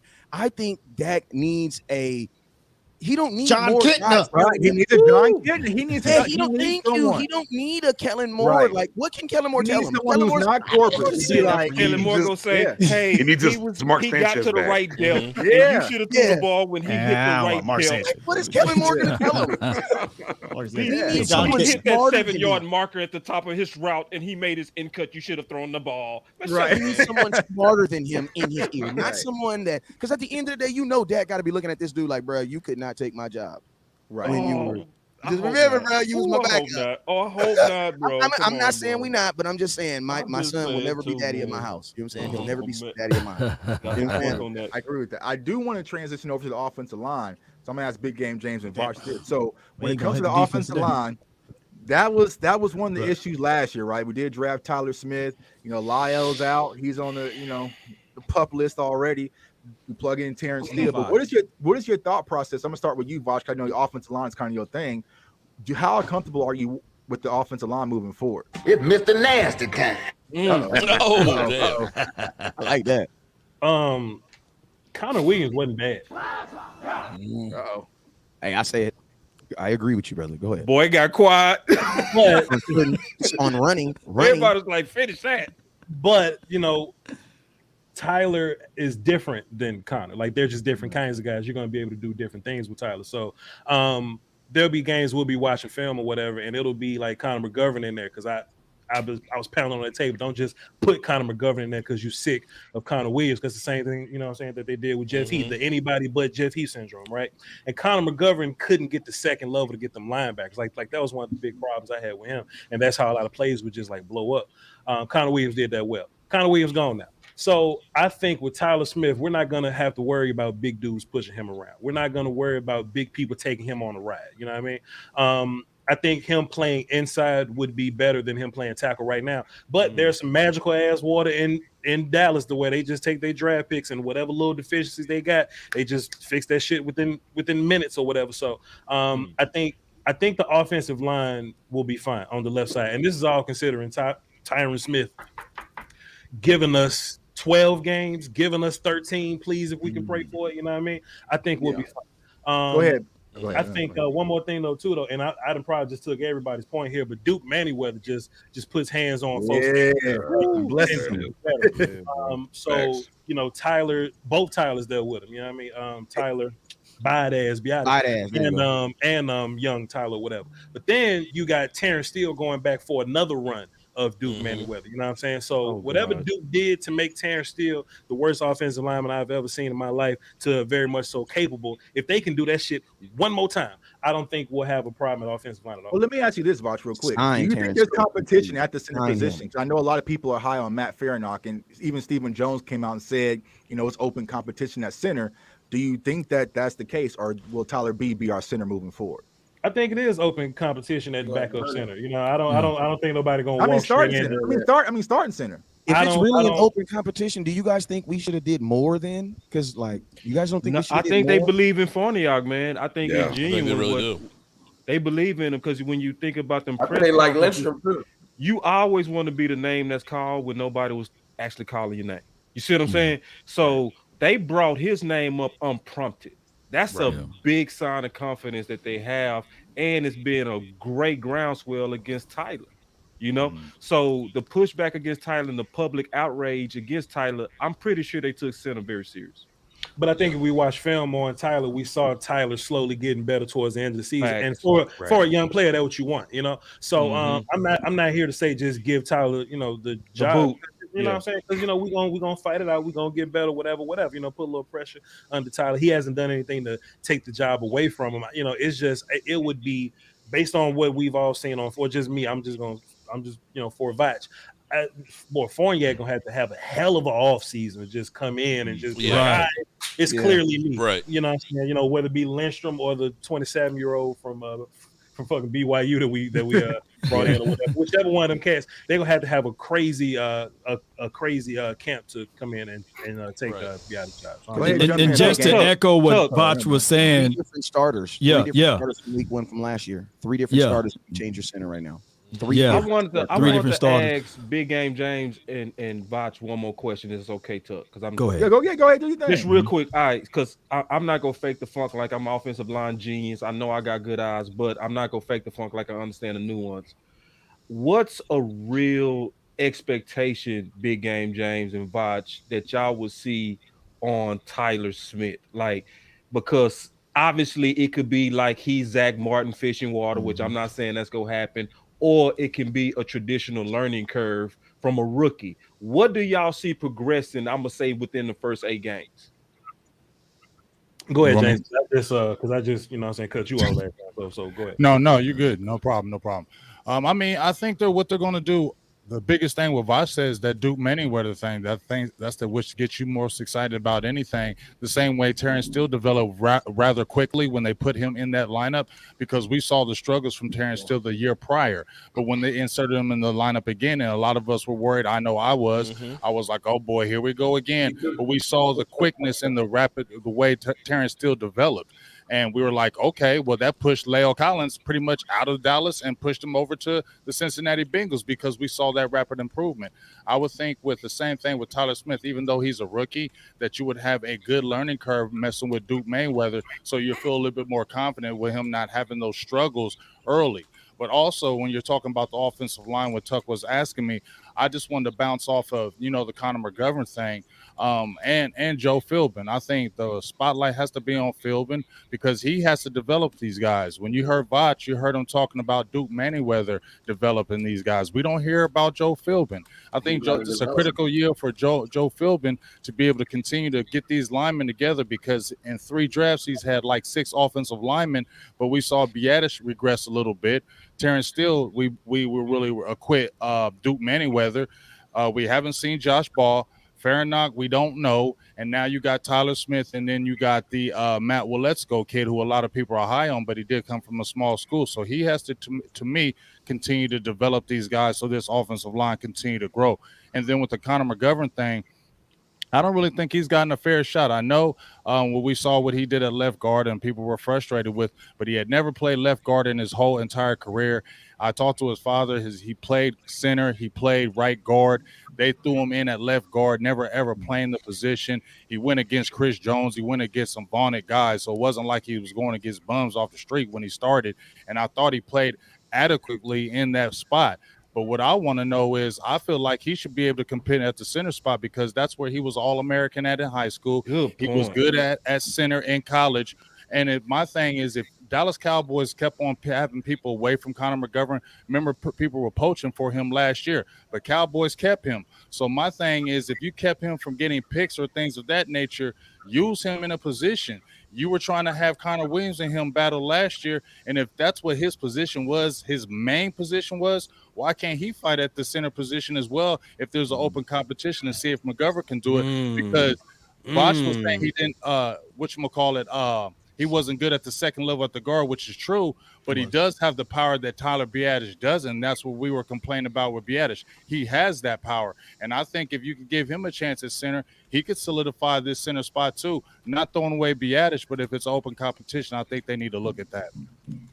Yeah, who's your backup guard? Who's your backup guard if he was to win? Because I think the Cowboys think stupidly like this. I think the Cowboys will think stupidly like this. Okay, James, that's a great point. Okay, now Connor G, you're our center. Now who's your guard? Who's your backup guard? Because I feel like unfortunately we will literally not allow someone to get better at a position or advance in a position just because we want to hold them in this right here. You know what I'm saying? So my question, if he was to win that job, who then becomes your backup guard? Just what Vosh said, Fournette, because he was the guard center backup regardless. And if you looked at the lineup last year when they had Lyle Collins come back, if you looked at the depth chart, they had Connor McGovern at right guard and center as the backup. Those were his two backup positions. They did not have him at the left guard position at all. And fullback. Don't forget. And fullback. Yeah, don't forget. Lyle Collins plays the fullback too. And tight end, you know. But see, I personally think that is getting fast too. That's a deficiency in how we attack that position. Last year they wanted to. Okay, Connor Williams, can you play center? Let's waste time in the middle of training camp with you playing center. Okay, Connor McGovern, now you're going to practice center and guard during the regular season. Okay, now it's Matt Fourniak's time. You're going to be center and guard during training camp. Just get a damn backup center. When Joe Looney was your backup center, I'm not saying Joe Looney. I know me and Vosh talk about Joe. We've been nobody like Joe, but Joe Looney, he did his job at center. He did what he's supposed to do as a backup. They don't do that. They like to do this. Hey, we got to have versatility. That's cool to a point. But if you have to ask Connor freaking Williams to play center, that means your process in evaluating the backup spot is an issue. And they're doing it again, y'all. I want to see Matt Fournier. He got some good film against the Eagles, but he's a quasi center guard, right? McGovern, quasi center guard. If it don't work out, now what? We stuck. We're going into the season with a iffy backup spot if we don't trust our starter. So I think the process needs fixed. Well, let me ask you guys this question. I'm gonna kick it over to you, Law. Do you think that Tyler Smith, even though he might start off at left guard, I personally think that he might be our swing tackle. So if something does happen to Tyron Smith, the Cowboys could consider kicking him out the left tackle and plugging back in Connor McGovern at left guard. I mean, you better put him in a spot where he can learn to stay there. You know, I don't want them changing horses in the middle of the race. That's an old folks saying, by the way. But I just truly believe that this team should look at Ball and Matt Waletzko and train those boys up to be that spot, to be the swing tackle, and let the young Tyler Smith focus and concentrate only on that. Think about this. They got him learning so much so far. Anyway, he's switching from tackle to inside. You got to make sure that all of the training that Duke is teaching him to keep his elbows inside and all of those things. We need Tyler Smith to be efficient right there. That's the closest spot to your quarterback is that left guard. He need to be a staple piece right there. So let him learn that. Don't have him learning too many things. That's just my thoughts.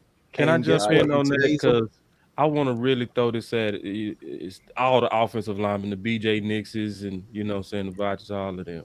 Yeah. I'm actually kind of cool with him playing both because it's almost like you have to anticipate it. You know what I mean? And it would also depend on this training camp on how they do. Obviously, the swing tackles, Ball and Matt. You know, it depends on how they do because see, that ain't nothing to gamble with. That swing, you talking about the blind spot of Dak. You know what I mean? Yeah. So it's almost like, and I'm kind of torn. So I want to kind of, but I actually am for it because he's a first rounder. You know, and he what I'm was saying? already getting reps at left tackle in OTAs as well. Like, so and I like, think the idea for Tyler Smith is to be the left tackle replacement for Tyron. Right. That's ideal. I agree. That's ideal. I agree. But I don't want this kid to try to learn to do too many things. Right. You don't want to have him trying to learn too much and then fuck up both. Go ahead, jump in, Nix. Go ahead. Yeah, I mean, it's just doing too much. It's kind of back to what Scott just said. It's position flex. We're going to get you here, get you there, but we need you to be here and be really good. But just in case we're going to train you over here, I'm going to understand. Yeah, he's a first round pick, and I love the prospect of what Tyler Smith's going to be. He's never played guard before. He's going to do it in the NFL. Let him stick there and do that. And how about this? You drafted with Let's Go and you came out and told everybody, that's it. We're inside of no swing tackle. We got this guy. How about this? Just go sign a damn swing tackle and don't have to worry about it. And then train these guys up and do what you need to do. And those are the things that get very frustrating about this offensive line. And we talk about it a lot. We miss a guy has to miss here and there in the offensive line. It feels like the offensive line falls apart, but we see other teams get by just fine because they have actual backups and not these tweener guys that they're trying to, save a roster spot here to do something long over there. Just train the guy where he needs to be and let's get there. I think that's just a frustrating thing. And we see that with a lot of rookies. Can I co-sign what Nick said? Go ahead, Ron. Yeah, I just think I think what Law and what Nick is saying is basically like, remember last year when they tried to give Micah too much? And then when they pulled back, he got to hone in on his skills. I mean, and it didn't unlock a part of his game. He just got to just kind of streamline what he was doing and perfect that before he added more back to his plate. So let's let Tyler Smith focus on guard and get that down pat before you trying to flex him out and all that stuff. And then he really starts getting confused and he can't just be reactionary. He's going to be thinking too much. And that's where you get your flags, your penalties from, man. I want to push back just a little bit. Can I push back a little bit? Just a little bit. I just want to say this. I'm going to say a point and you can push back on him. Okay. In the NFL, you also got to remember they only have a certain amount of time they can practice these kids anyway. Right. You know what I'm saying? This isn't high school where you can be like, okay, stay after practice and we're going to work on some tackle. You know what I'm saying? When you go to practice, you have X amount of hours to teach this kids X amount of this. If he in the end, I'm 100% what BJ is saying, what Law is still saying, bro, if you only got 4 hours allotted for him to practice that he can practice without you getting in trouble, it needs to be allotted at the position that you think he's going to play the most at. But cutting a guy in the middle and saying, okay, you're going to work 2 hours at tackle, 2 hours at guard, I would only expect for him to be average because he's only devoting half his attention to either job. Right now, big facts. He needs to devote his time to the position he's going to play. Hey, when the big boys give you a drop, man, I know we are hitting on the right page. Look, the offensive line, all 5 of those guys got to be on the same page. All 5 of them. You can't have one guy that you're only as strong as your weakest link. And teams will sniff out and say, oh, we got us a weak one. We gonna penetrate and concentrate on that one area. Look, I'm not an offensive lineman. I'm far, far away from 300 pounds. But I guarantee you, those big boys got to be on the same page. Amen. Ain't that right? Y'all big boys, y'all let me know if I'm wrong. It only takes one guy to mess up that play. What I want to say about that. Nick's got mad the last time I used him as an example. This is my pushback on that. Come back to me before we move on. It's other teams. Same here. Other teams that I think that's a Dallas Cowboy philosophy to where you stick a guy in one place and then you don't move him. And we do all know that that's generally ideal, right? So I'm not going against the idealism of it, but it's also the fact that we also know that there's a left tackle that is more than likely going to miss you 4 games. And you can be proactive in trying to develop guys and prepare for that type of scenario and still keep it based on competition. It's teams that have done that. So I've featured teams that have done that. West Coast, we've talked about this with Ryan Ramczyk.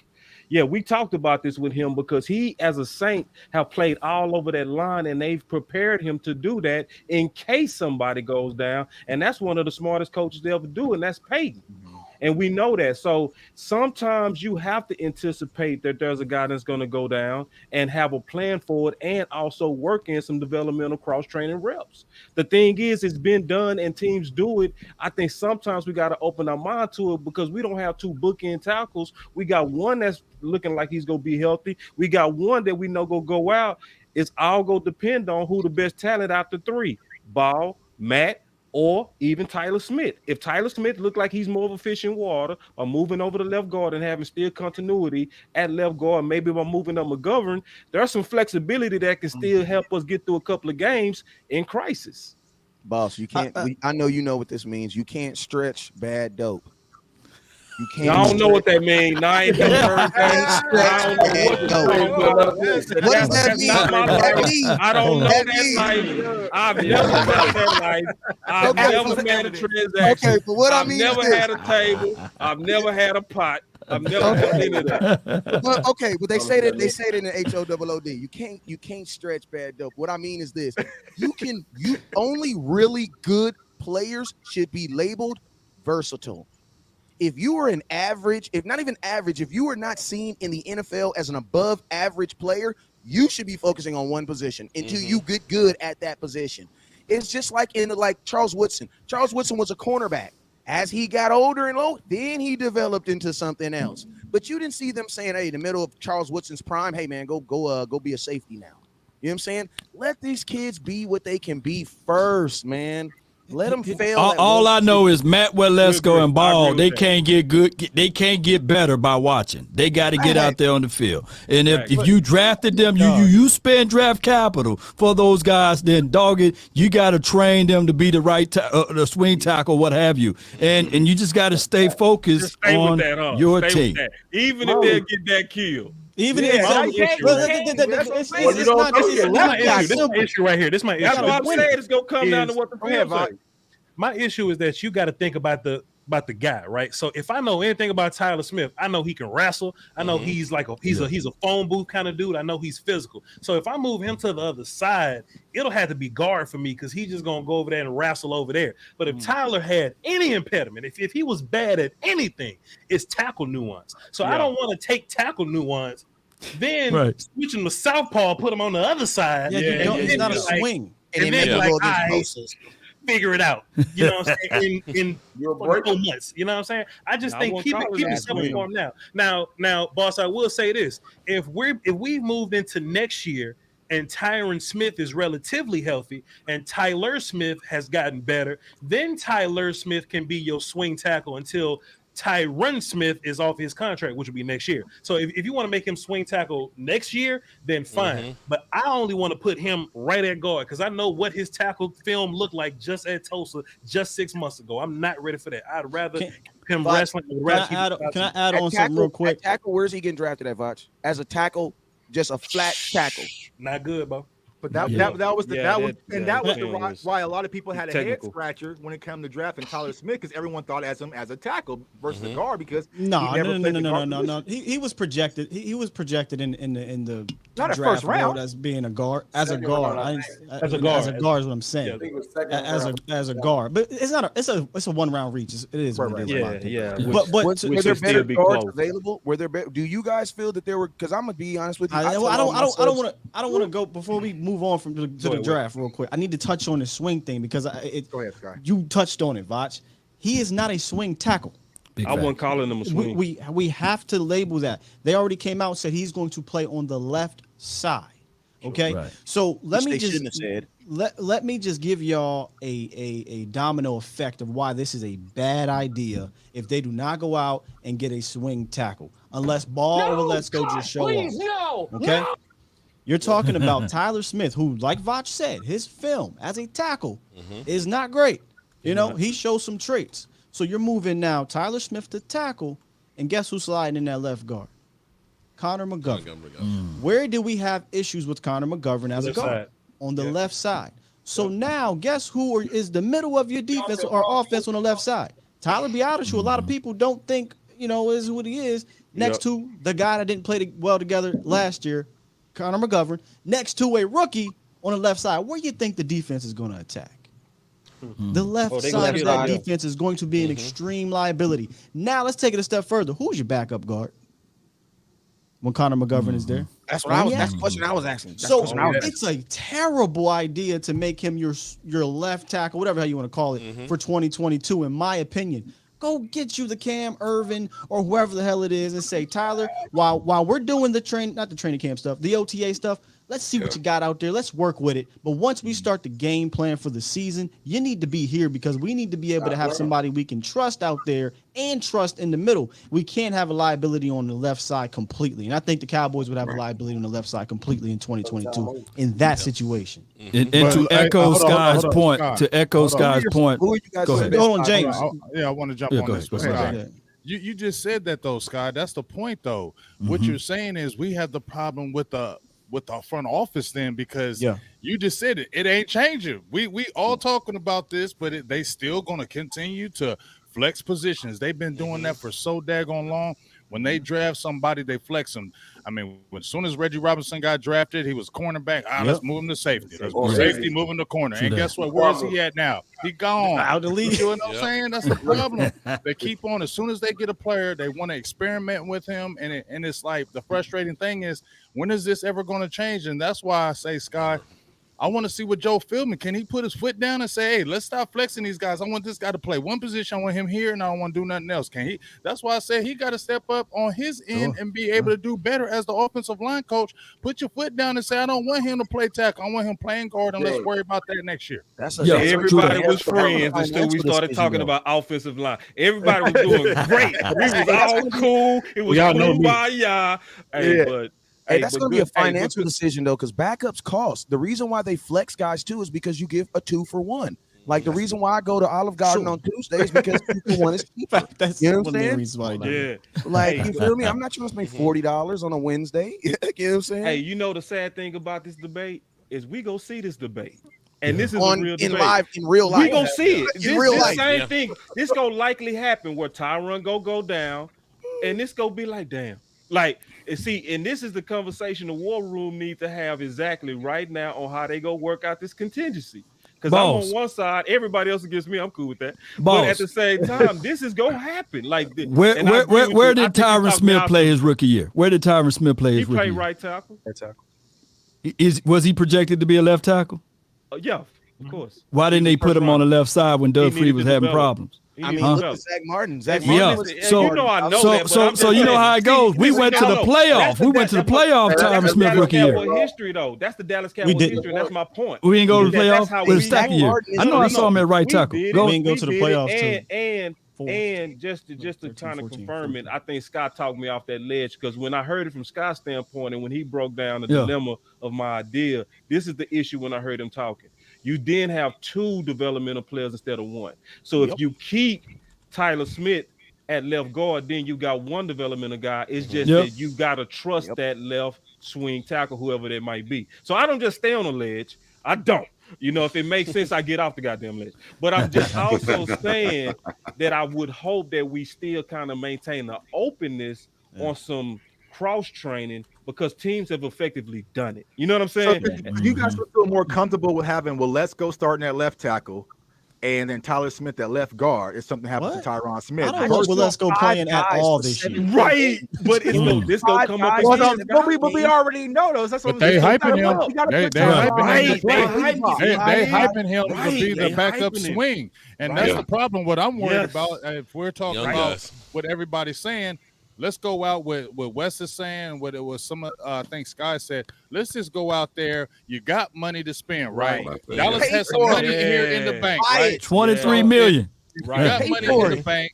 Go get a specific position. Go get a specific veteran to make them feel that need because I don't feel confident. I know y'all don't either. When you got a guy from a small school, Matt Waletzko, I don't care how much potential he has. I don't care how good he is. He is not ready for the NFL right now.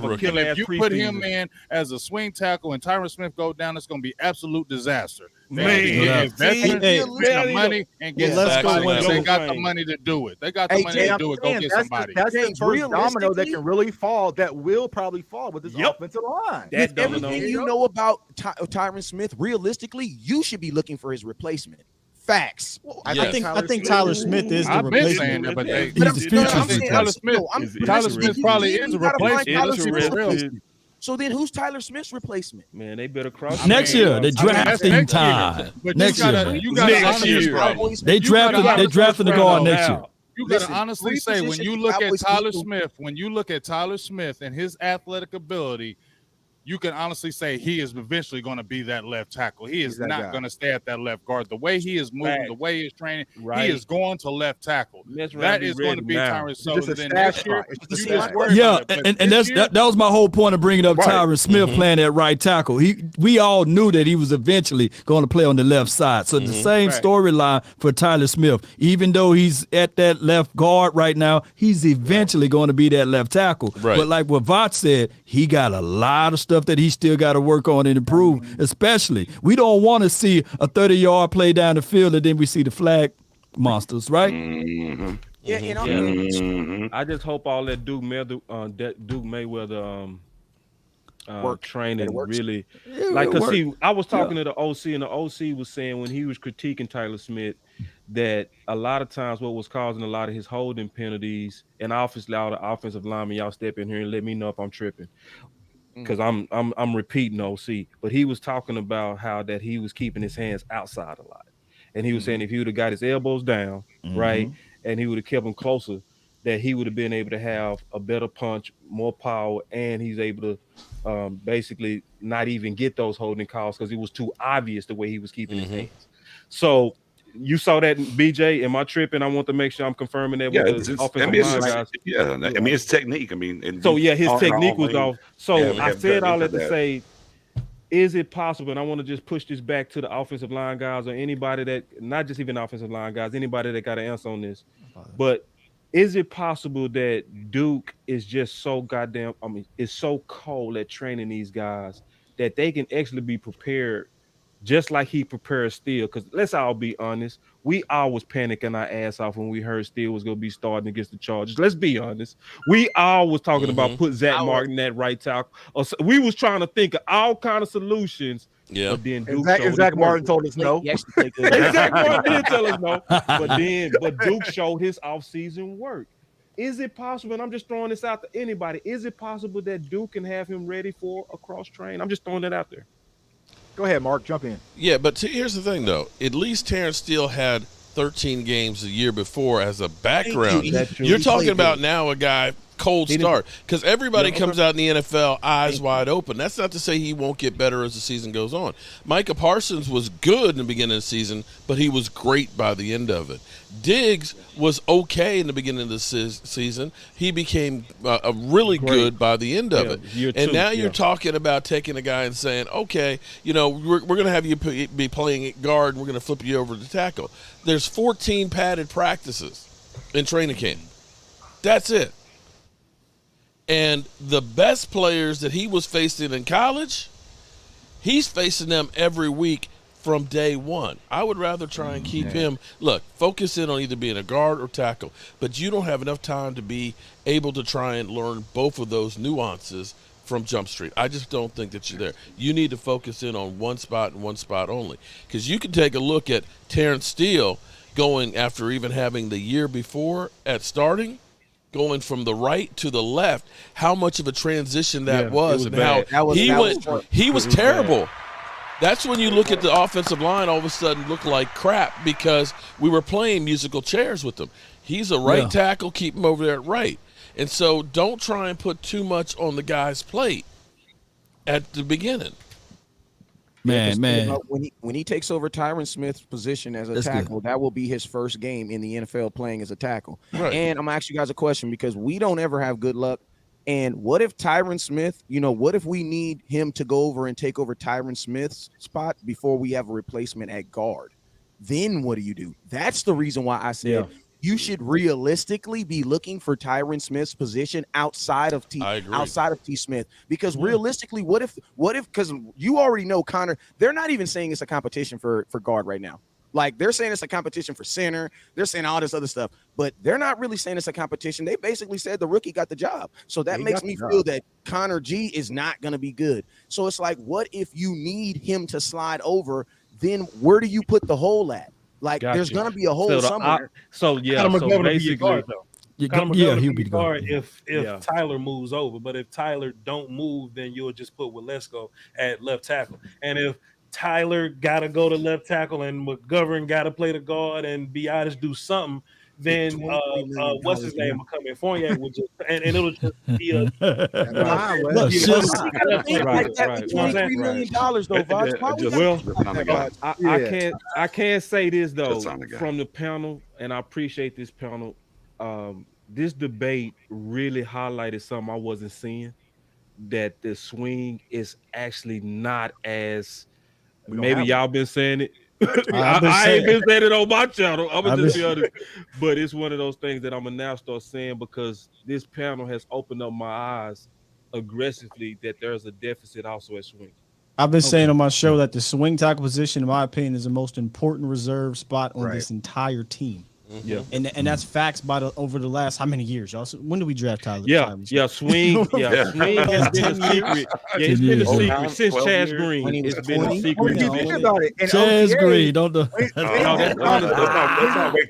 When did we start hearing about Tyler Smith playing at left tackle? Was when Tyron Smith had the injury in OTAs. They just moved him out. Plug McGovern, so it's like his back. He woke up and his back. Yeah, it's his back. His back's like Tied in the second, man. Boy, we've been having some issues. This is what they're banking on, and this is my last thing on the swing. They better not wait too long. I'm okay with let's 2 weeks in the camp. If there's nothing there with Ball or let's go, then let's go and go get somebody. Because we cannot play around with that spot. Get a guy in here so we can get up the tempo with the team, with Dak and all this stuff. Because you're playing the Tampa Bay Bucks, you're playing the Rams, you're playing the Eagles, you're playing teams that are going to put pressure on you if Tyron happens to go down early on. And you need that guy to have some symmetry with the rest of the squad. So and you need this starting offensive line to play in preseason. You need these guys. You need to know before the first preseason game. Tyron's going to sit down till Tampa Bay, dog. I know. Not one. We don't need to see him at all in preseason. How about 4 then? 4 got 4. Terrence Tyler. So it's going to be Matt Walesko, Tyler Smith, B.A.M. It's probably going to be McGovern at right guard, and it's going to be Terrence Steele. That's going to be your 4 weeks of preseason, mess that we do till it's week 1. Zach Martin finna sit his ass down. Tyron Smith finna be in a chamber somewhere. But here's the problem, bro. If you sit Tyron Smith and Zach, you can't throw 4 out there. Hey, and you can't take 4 out. You said he wanted 4 in there. That's what I'm saying. No. I do. Listen, I do. This is want to run the ball. That's why Tyron Smith. If Tyron Smith, if Zach Martin's not on the field, then Dak Prescott, man, that's too much money.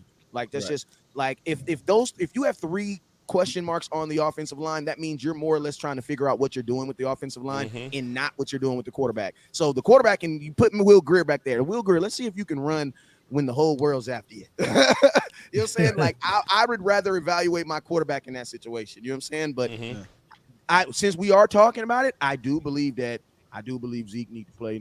I believe some of these starters need to play, man.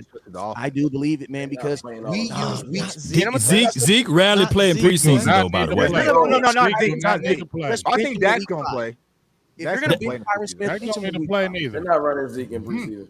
It's going to be hard to pull Dak up out of there, too. Dak going to want to get out there. Dak going to have to get out there. Dak going to get out there, but Dak needs to sit down. Dak, what does Dak need to show? He can't. Dak need to show? Not with this wide receiver core. You need to see live action with James Washington, Tober, whoever the hell else. Bingo. Good point. Okay, so when is that going to happen, though? I'm still saying that's going to happen when? Are you going to do that the 3rd preseason game? Probably the Chargers game. Who's that Chargers? I'm sorry. August 20th. That's going to be a series because. Let me say this: I almost would rather treat the preseason like the joint practices. Yeah. Let Dak do his thing with them against the LA Chargers and the Denver Broncos, and then if you feel comfortable how you looking out there, come on, have a seat next to me, Dak Prescott, during the preseason. It's only 3 of them things. Y'all was talking about backup quarterback position. That's what we That last name should be instant chemistry. And look at the talent we play coming out the gate. Like we gotta be bussing coming out the gate. I understand, but is it really? We was bussing up game. Real quick. Last year, One and did what he did to Tampa Bay. Just you know what I'm saying, recovering off the shoulder. He did. But he that did was with the three-headed monster. I mean, he played three-headed monster. You got, you know, what right? I'm But saying? if Dak plays one preseason game, right? You want your defense to be how good many, against Tampa Bay. How many reps is he gonna get? How many times is he gonna throw the ball? I think you get 2 series. I think the dress rehearsal will be the second preseason game because you only got 3. So the dress rehearsal will be the second preseason game. I think game 1 he would do the opening drive and that's it. And then he probably gonna do it all game. He's only gonna play that main game that they want to see. I'm down with him playing 2 and 3 though. 2 and 3, I'm down with it. Week 1, he doesn't need to play 2 games for what? He needs to play 1 game if you don't play him. And it's that the main game. It's Dak Prescott. Y'all just said earlier in the show that Dak makes people better. Dak makes people better. So if Dak makes people better, why does Dak need to play? Hell of 5 point. Why does he need to play? I heard you. Hold on, bro. I just heard West Coast make a good point. I just heard your the point. Receivers need it. The receivers. Right. I wouldn't even think about that. In 2022, Dak is gonna have to grow in coverage. So that's not a bad point. So 2 series boss. So 2 series with Jalen Tolbert with boss with Dak Prescott's gonna prove something to us. Dak throwing something to Jalen Tolbert right now. Let me say this. At the house. That's what West Coast. Amari Cooper came off injury and played. I kind of agree with that because put some lights on Tolbert with Dak. Just put a little bit of lights on him. Because remember, Gallup, when he was a rookie, got him a fade. You telling me that didn't get his juices going in San Fran? When he took the balls deep? In theory, what West Coast is saying is correct. But I think the Cowboys have seen enough of Dak getting guys on short notice or not having much practice rep or years with them and performing. Here's what I mean. Here's what I mean. Amari Cooper was brought in here in the middle of the season, and they clicked right away. There was no Randall Cobb came in. He ain't played no years with Dak Prescott. Clicked right away. James Washington. Now we don't know what James is going to do. But James Washington, CD Lamb. CD Lamb. But he didn't have one number of years with Dak Prescott. Clicked right away. So that's why I'm asking if they could treat those practices, those live reps against Denver and LA like preseason. Then I'm okay with him resting. I see what you're saying now. Yeah, that's the balance. Because Dak, we've seen Dak click. Yeah, Dak last name is instant chemistry. But allow Dak to let it go this year because listen, I know we don't want to admit, but that Amari Cooper did a phenomenal job with his own feet getting open. But we don't really have a lot of people on this team that can really do that. So that means my quarterback is probably going to throw more interceptions this year. Just being real. But see, I want to jump in on that. Scott talking about that middle ground though. So Scott not saying want to run the ball so much he's sabotaging Dak. No, what are you talking about? The last time we ran the ball, Dak won the league. Dak was the rookie of the year. The last time we ran the ball like we ran the ball, Dak won rookie of the year. You know what I'm saying? Yeah, no, he did. He not that though. He not that no more. He ain't that Dak no. He was just go ahead, Ron. Go ahead, Ron. Jump in, bro. Nah, I don't even want to switch the subject. I wanted to go back to the roster construction.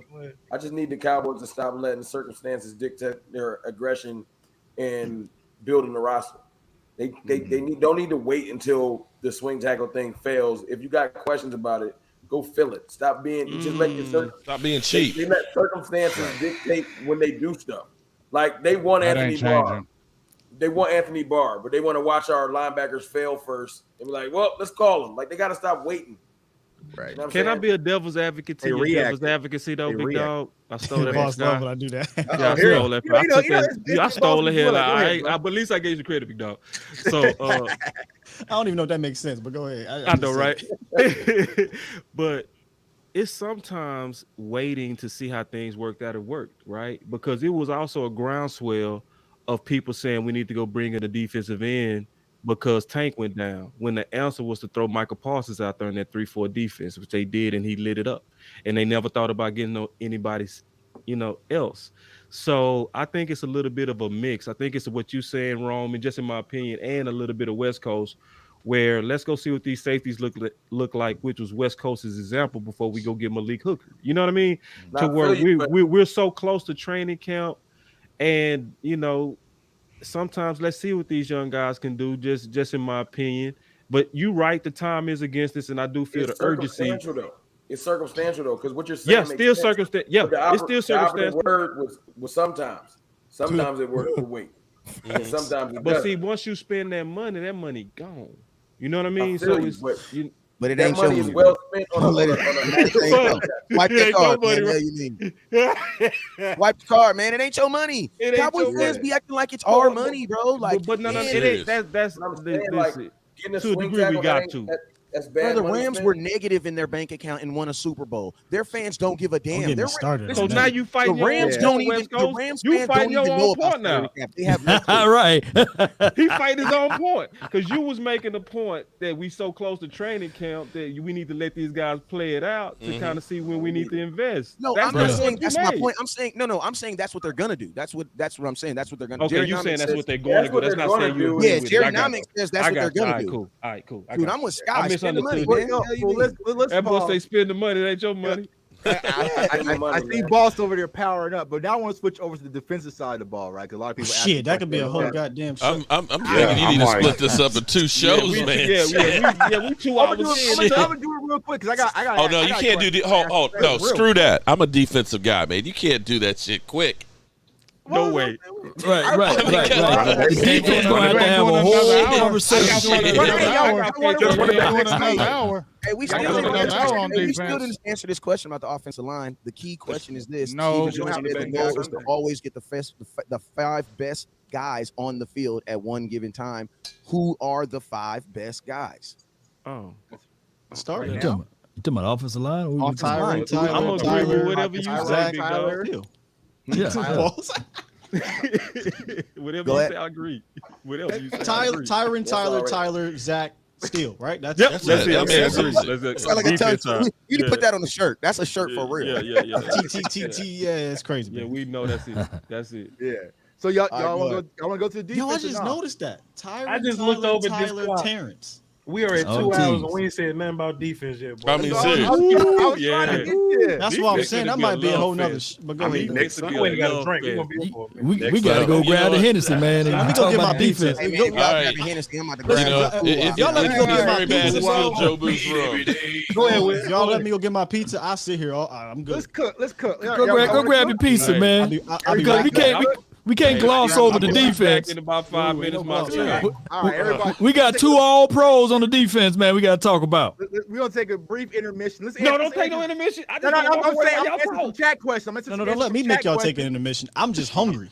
Hey, man. Chat questions. Hey. Go ahead, do y'all thing.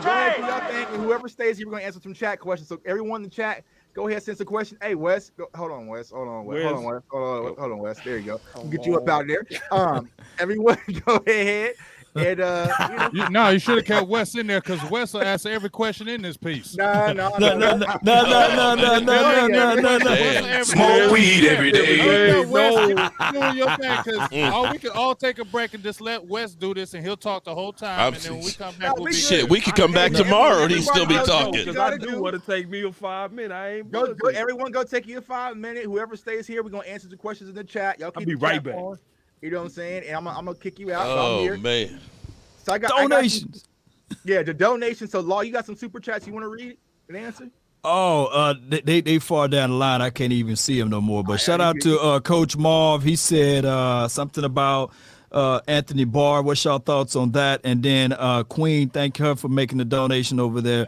She was just saying, just go Cowboys or let them hang. So y'all let them hang over there. So appreciate everybody who decided to donate. I really appreciate that. Yeah, amen on this one here too. I'm gonna ask y'all this, man. Do y'all got a lot of Eagles fans that support y'all channel? Yeah, we got some Eagles fans in the house too. We do. Eagles fans in the house, they donating. So my guy Alex asked, he asked, who's all going to camp? So I know Vach gonna be at camp. What days he gonna be at camp, Vach? 5th through the 10th, me and Will still gonna be out there. Okay, 5th to 10th. Law, you going out there? I'll be there. I can't announce the dates, but I'll be there. Okay. And I know, and Mark, you gonna be out there as well? I land in LA Monday morning, the 1st, and I'll be there at practice Tuesday, Wednesday, Thursday, Friday night, head on out. Okay. Yeah. And I'm hoping I'll be there with nothing but the best. I know Big Game James. I'll be there during that time frame. Y'all got me feeling hella weak because I ain't gonna be out there. I was supposed to be out there. You know, they did us dirty with that Chargers scrimmage. I was all planned up. I had hotel, everything to go to that Chargers scrimmage, and I guess it's just for Chargers season ticket holders to get first dibs to it. So I was like, so I'm good. So go ahead, Mark. Do you got any super chats? Do you want to read out? Oh, well, I got tons of them. Go ahead. I got my man Alan Williams. I got my man Mark Hutton. I got my man Brother Ross. I got James Zapito, Blue Virus, who's always stuffing the ballot box here.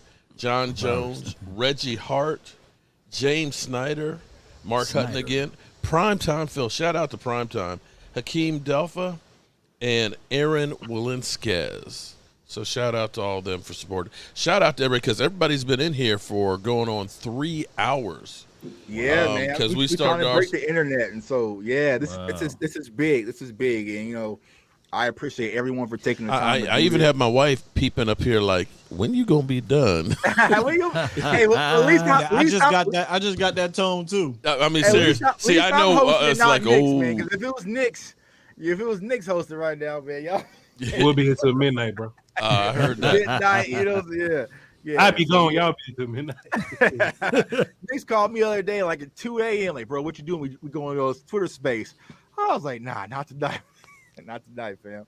But yeah, salute to everyone who's tuning in. Like I said, this is all about the community, all about Cowboys Nation getting revved up for the season, for camp, man. We excited. So, I'm not going to be out there at camp. I'm definitely going to be out there at the game. So if y'all see me, say what's up. Get a Cowboy reader. I know my guy Scotty had a Cowboy reader. I got to get a law Cowboy reader, man. No doubt. Hey, let me read this one out. This is from the homie. This is from the homie Kelvin Gray with a super chat, man. He said, how do I get to be a part of the Cowboys Avengers team? Ooh. Hey, man, everybody's a part of the Cowboys Avengers team. So the stream that we have has a limit of only 10 people. So I can only invite 10 people on the stream. It can't go over that, Yeah. But, we can continue to do this throughout the season. It's all about the voice of the community, because what I believe the community has the voice. Y'all see the impact that we have. Everyone supports us here and there. You know what I'm saying? So it's all about us as a community. So it's just like, it's not just the 10 you're seeing right here. It's everybody. Whether you interact with us on Twitter, you donate in the chat. We all Cowboys Nation. We always all pushing for the same thing. So, well, I appreciate he got a second part to that question. He says, what are the things that most concern you about the Cowboys this season? And that was definitely what I was going to transition into, which we'll talk about here next in the defensive side of the ball. Kellen Moore. Kellen Moore.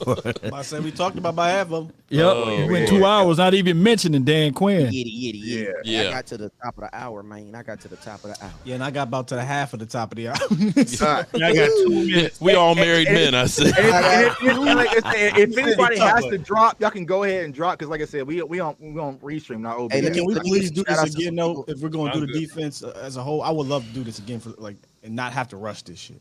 Yeah, we can probably do a part 2. I think part 2 would definitely be worth it. Hey, shout out to Rose. Shout out to Rose. Shout out to Ronnie Price. Appreciate you. Shout out to the Bishop. Appreciate you for doing your thing. Cole Dyer, Donald Holmes. You already know what it is. Chris Hagan. Appreciate you for tapping in. My boy Neil, crazy ass Neil. Appreciate you, my boy, celebrating 6 months of sobriety. Salute. My boy Ty. Appreciate you, my boy Jay. Appreciate you, my boy. Loyal Cowboy. Appreciate you, my boy. 805 Vaughn, appreciate you, my boy. And Bonnie, appreciate you. And Miss Denise, I love you. Appreciate y'all. Yeah, we're doing shout outs, I'm not streaming live, but I just gotta give a shout out to the Bomb Squad. Bomb Squad! Where that, Bob? What you said? So y'all let me know what's up, because we didn't talk about this. We kind of going off the cusp. Do y'all want to come back and do defense? I would love to come back. I can't stay. I mean, because as much time and depth that we put in there, there's nothing worse than making the defense the redheaded stepchildren. Come on. Right. This, because if we're gonna win a Super Bowl, especially early on the season. We need that defense to kind of take care of business. And I'm excited about the defensive line. I mean, I could go for hours just talking about the defense. All right, so we're gonna call this is Avengers Infinity War, and then we're gonna do Endgame here next. You know what I'm saying? Okay, yeah. That way we can all stay married because I want to be able to come out and play again with my friends. Right. That's take care of your house and home first. Well, hey, everyone in the chat, I appreciate y'all for all the support. This is big. We're going to link up and come back and address the defense. We appreciate all the support, all the shares, all the likes. Appreciate everyone on the panel for taking the time out of their Sunday evening. Cheers, Mark. You know what I'm saying? Cheers. Drink. You know what I'm saying? Yeah, you got my guy vodka drink, man, versus some sauce. You know what I'm saying? There you go. I had some wine, man. I had a little wine. You know what I'm saying? We talking about the Cowboys. You need the hard shit. Hey, I'll be at training camp Wednesday.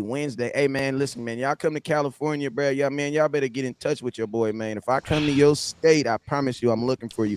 Mark Holmes, if I come to DC, I want them damn wings that everybody keep telling me about. Well, look, we're gonna rename the outdoor studio the Zoo. Okay, somebody said I look like I'm at the zoo. This is the Zoo, and you have an open invite to come down and have some Jobu wings.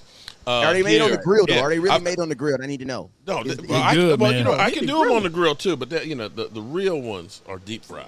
I mean, but I can do you some on the grill too. Cause we ain't got it like that in Cali. We don't got it like that. I told my lady, our barbecue food is Mexican food out here. You know what I'm saying? Oh no. Well, we can now listen. Now that's a whole different ball of wax now because we can do the pulled pork, we can do those ribs, we got it all. We can do anything, and we kind of roll during the season. Whoever we're playing, we kind of get a little food and a little taste from that area and stuff like that. Yeah. My man Vosh has been here. He's thrown down.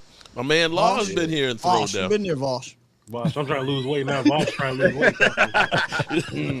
Oh yeah, when you come here, you might come here hungry, but you go home drunk and fed. That's the way you leave here. Yeah, I believe it. I heard how you get down, man. I didn't hear how it's good, man. It's good food. But I tell you what, though. But West Coast, you're gonna be down on Wednesday the 3rd. I'll be down. Yeah, Wednesday. All right, I'm gonna be there. So here's what I've done, man. I basically have invested into a new set that's a portable studio. I got my outside Wi-Fi. In fact, I just got my backup battery over here, so that way we can live stream from the parking lot, in the bleachers, whatever. With full. $10 million on it. Hey, you know what? Listen, you got to invest in yourself. You got to invest in yourself, man. Look, it's terrible connection out there in Oxnard unless they fixed it up, man. I tell you what, though, Law, with this Wi-Fi set, I had 4G with 2 bars out in the middle of a field, and I was live streaming perfectly. So we'll see. We'll see. If we have to, we can go to a bar around the corner. Well, yeah, he probably does. Last year, he didn't want us posting. They had drones out there looking for us last year. Yeah. What's going on in here, man? Y'all talking about barbecue. The chat calling us old, man. The chat's calling us old, man. Because they saying that we gotta, tap out. They recognizing me there. For everybody that's going, I'm gonna let you know, man. From what I'm hearing, just from a camera tactical expert, I heard that they gonna be looking for the cameras in the live streams. Okay, you know what I'm saying. That's what my people. You know what I'm saying. Yeah, so they want to shut it down, man. I mean, this is the thing, man. Like. That's why I started this thing off by saying it's us versus them. You know what I'm saying? The Cowboys weren't even into YouTube until 2 years ago. You know what I'm saying? Until 2 years ago. So it's like, man, they're going to come to a point where they value their content. And I know a couple of us have already gotten contacted by the Dallas. If you've been contacted by the Dallas Cowboys, raise your hand. You know what I'm saying? Raise your hand if you've been contacted by the team. Okay, there you go.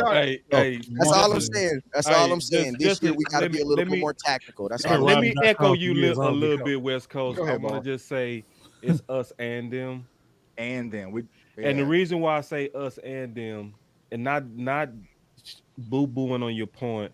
Because some of those people actually rock with us. You know what I mean? Right. And I see the bridge closing. They not them though. Yeah, I'm not talking about them. No, you're not. Yeah. Those people are. I say them. I don't mean y'all. I mean them. Watch this though. Because watch this though. We're on the internet. KG is a fantastic dude. Him and Reggie. Shouts out to KG and them. But I mean, 105.3 mess with us, so it's different. Shouts out to Jeff and Dave. Jeff and Dave love us. You know what I mean? Right. Exactly. So when you saying them, you talking about people that hate the independence of what we do. That's what I'm saying. People who feel threatened by what we do instead of saying like that we are enhancing. There are Yeah. people who feel like, because there's two types of people in the industry. They either feel like we enhance what the Cowboys are doing, or they feel like we're diminishing, we're taking their products. You know what I'm saying? We're you know what I mean? That's and there was a time where they felt like that. Now, how the hell you Law's like, we benefit them? You know, our story's gonna be real nice, everybody. You know, I can't wait to get out there to have a great time. You know, Yeah. Man, if you don't know that we benefit them by now, what happened to us at Jesus training Christ. camp, Law? Now, let's call a spade a spade. Hold on. I remember both of y'all got bullied. yeah. No. But what happened this is to us at about, training what camp, my Law? vision was, is just to bring everyone together and break the barriers. That I support all these brothers. Your on damn this act channel. together. And it's about us and the community, you know what I'm saying, and what we bring to the Cowboys community. So it's what it's all about right now. So we're gonna pause it right now. This is Infinity, you know what I'm saying, Infinity Stones right now, part 1. And then we're gonna circle back for part 2 and really dive into the defense, because people got things to do. Everyone's very busy. You know, hey, boss, hey, Before I stop go, me. man, I'm ready It's for my the mama's birthday, so overtime, I man. gotta, it's my mama's birthday, so I gotta dip at 6. Yeah, But before people I go, gotta go. People gotta go. We got things to do. People gotta report to camp. So we're gonna circle back around. But we appreciate everyone, all the support, Cowboys Nation. We're getting ready for camp tomorrow. And like I said, I Hold on, appreciate before each you and end every off one of this you. shout out to I Scottish need Hills Barber, too. I need flowers to shout be out to done Barber. publicly real quick. I was wanting to start with Mark because he was the first one talking when I was going to say this. And then Tenny got him to talk. What did I do now? No, listen. I appreciate you. Can you put that back up? Oh, go back to the thing. Oh, and that hairline is ridiculous. Man, your hairline is ridiculous. All right. Your hairline is Best barber in town. best barber. I need his number when I come to town. For real. Adrian's a beast. Don't get me. Yes. Look, salute to Mark, man. OG, one of the OGs in this thing. Hold He on. came to Harrisburg and he gave me one of his handcrafted, man. He laid it at my door, man. Not too many people would do that. I appreciate that, Mark. I still have that in my studio right now. No problem, man. We all in this shit together, man. Facts. Nick's hit me up years ago. I will never forget the first conversation we had on Facebook. It was about a potential Jamal Adams situation. I remember that, Nick. I'll never forget that conversation. From there on, you was thorough and you've been thorough. Big Game James, it wouldn't be a name Skywalker if it wasn't for James. He's the one that called me Young Jedi, Young Skywalker, and I decided to roll with it. We done late night hype crew with Law. Y'all know how that is, man. That's literally day one since we've been rocking. Salute to you, big homie. Keep doing your thing. Law, Saint OG in the game, man. Appreciate it, man. You've definitely helped me grow outside this thing. Everybody says that, but it's the truth, y'all. Like Law really do help everybody in the community outside of this thing. So salute to him. Boss, we've had tons of conversations off air. You're absolutely crushing it on the scene since you came on this scene. One of the most thorough, independent thinking content creators out there. I want to make sure I give you your flowers as well. West Coast, man. I don't think there's nobody in Cowboys community like West Coast. You want to talk about unique? This man give it to you in a different way, and he keep it a beam. Whether you like what he say or not, West gonna be West. Come on, man. You put this all together, bro. Like I would better do this shit. I'll tell you that right now. I would better put this whole thing together. So salute to you, bro. You've been killing it as well, and just keep rising. And then of course my brother Vach. What can I say? You stepped into the lane that I think is going to help open up everything for us with the volume. And I appreciate you for just allowing me to come through, man. You my brother, you know that. But keep killing it, man. All of us together, this is truly some Avengers shit, bro. And that's why I said I want to do this again, man. So I love y'all like brothers, man. Keep killing it. I'm here if y'all need anything. Y'all know that. I talked to all y'all off air before. So love y'all, man. Facts. Anybody else got something to say before I want to close. I got some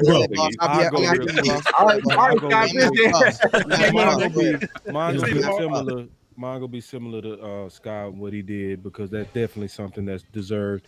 I see this group in two different ways. I see the pioneers, I see the new booties, and shout out to the pioneers. First, I want to start with the pioneers. I want to start with West Coast. First of all, brother, we co-hosted for 2 years. We rocked it. I learned the game. I wouldn't have been in the game without you, bro. One of the biggest days of my life is when we was talking, and I didn't even have a name, name Boss Cowboy. And you said, bro, I'm with a 7-footer. And you know that you didn't know it, but that also gave me a lot of confidence in my ability to do this, and I appreciate that, big dog. Vach, obviously, you a super OG in the game. You kicking down doors. There's a mastery to what you do. It's an art to what you do. And people that's creative really recognize the true creative side of you. You got some genius in you, bro. And your film sessions are crazy. I think one of the craziest film sessions I ever remember you doing was Michael Parsons, and you was doing a side-by-side with Devin White. Y'all made me cry, man. I thought ain't nobody see that one, though. Bro, listen, as somebody who does it, I respected a level of detail to look at true side by sides and put them together to show that he had the middle backer blitz traits. I could talk about you all day, Vach, because it was a couple of times you just like my other memory of you, big dog, was when you was going up, not really going up against, but you was making your case for Pitts, and you was sitting with those insiders. It was Katie Drummond, it was somebody else, and they kind of hit you on the spot. They said if you say Pitts can get to Dallas, you don't know what you talking about. You was chilling. But then Vach made his case, and it was impeccable. And I just felt the independence. I was like, see, boys don't understand the work these boys put in, because he was so ready for it. He was like, come on, big dog. I can tell you how you gonna get the 10. And then obviously my big brother Law. I mean that when I say big brother. Getting closer to you, dog, I really learned a lot about you, bro, in terms of your integrity, in terms of your way to give back to the community. And then it even shocked me when you told me that a lot of the things that you taught me, Mark Holmes taught you. So you never even took the credit from best practices that you learned from another vet. That's why I wanted to start with the vets. And then Big Game James, what I love about you, big dog, is the fact that you are unapologetically go tell what you think. You're not scared to say what you think. We need that in this community. We don't need a bunch of Kool-Aid drinkers. We need people that's gonna say what they see. We need that side. Some people call it negative. I honestly say they can kiss my ass, because I want people that's gonna tell me straight up what they think and don't sugarcoat shit. And that's who you are. Rome, I definitely gotta admire you, big dog. You the walking definition of work hard, smarter, not harder. I love the way that you really have a great humility, big dog. Where I see why you have great growth, dog, because you relate like a mother effer to your people. You're not above your people. You don't talk over your people. You treat people respect, and you don't act like no hoe at the same time. So it's like the balance that I see that you bring to your channel. It's crazy. And then Mark Holmes, listen, I'm gonna say this about you. I've never been a bopper, but it's just amazing that you was the guy that I watched more than anybody when I went in the game. Wow. Just your content stayed on my recommended, and I would turn you on to get my daily bread, big dog. So I just want to say, man, just to be with y'all, the vets, just starting with the vets. Bro, I really do feel honored and appreciative for everybody, man. I just want to say that now to the new booty boys. Well, actually, the new booty, new booty was wrong. New booty was wrong. I just been to it early. The new booty boys, you know what I'm saying? Hey, me and Rome started the same year, bro. You definitely new booty, bro. We new booty, big dog. So we you ain't no vet, homie. But BJ Nix. You gotta get the nickname, dog. My nickname gotta get to be different. Yeah, I know. You ain't new booty. Hey, it's better than stank booty. Okay.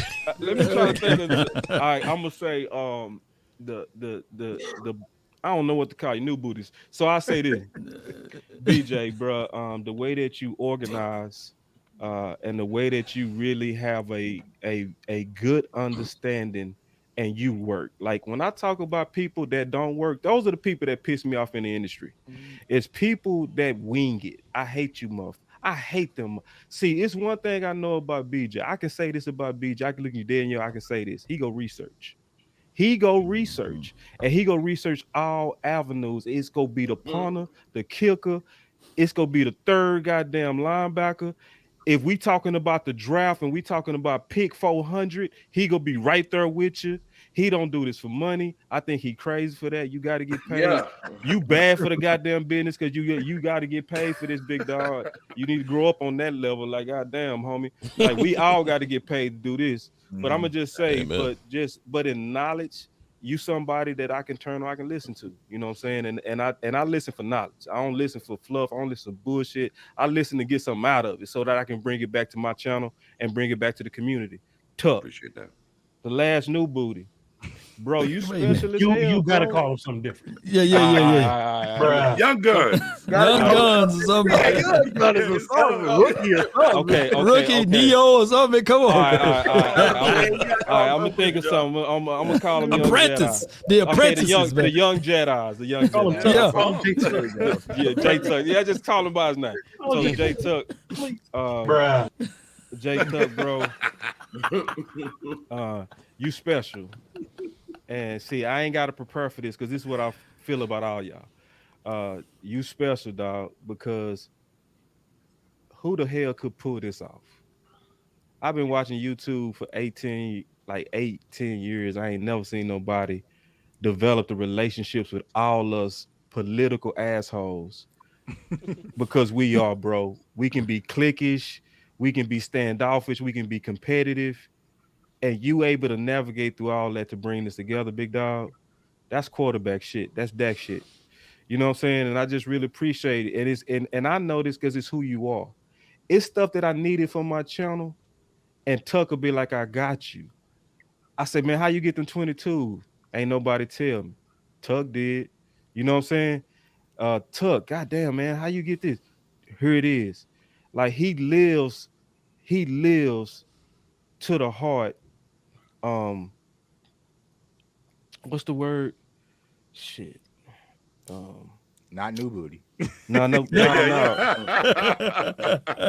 Collabing. You collab king. You know what I'm saying? And I appreciate your character, dude. I really do. And then Sky. Sky is the best in the game. You know, Sky's the best in the game. He's rising real fast. And when I say that, that's not an insult to all you guys. What I mean by that is I've never seen somebody put it all together so fast. That's what I mean by that. No insult to all you guys, but he put it together real fast.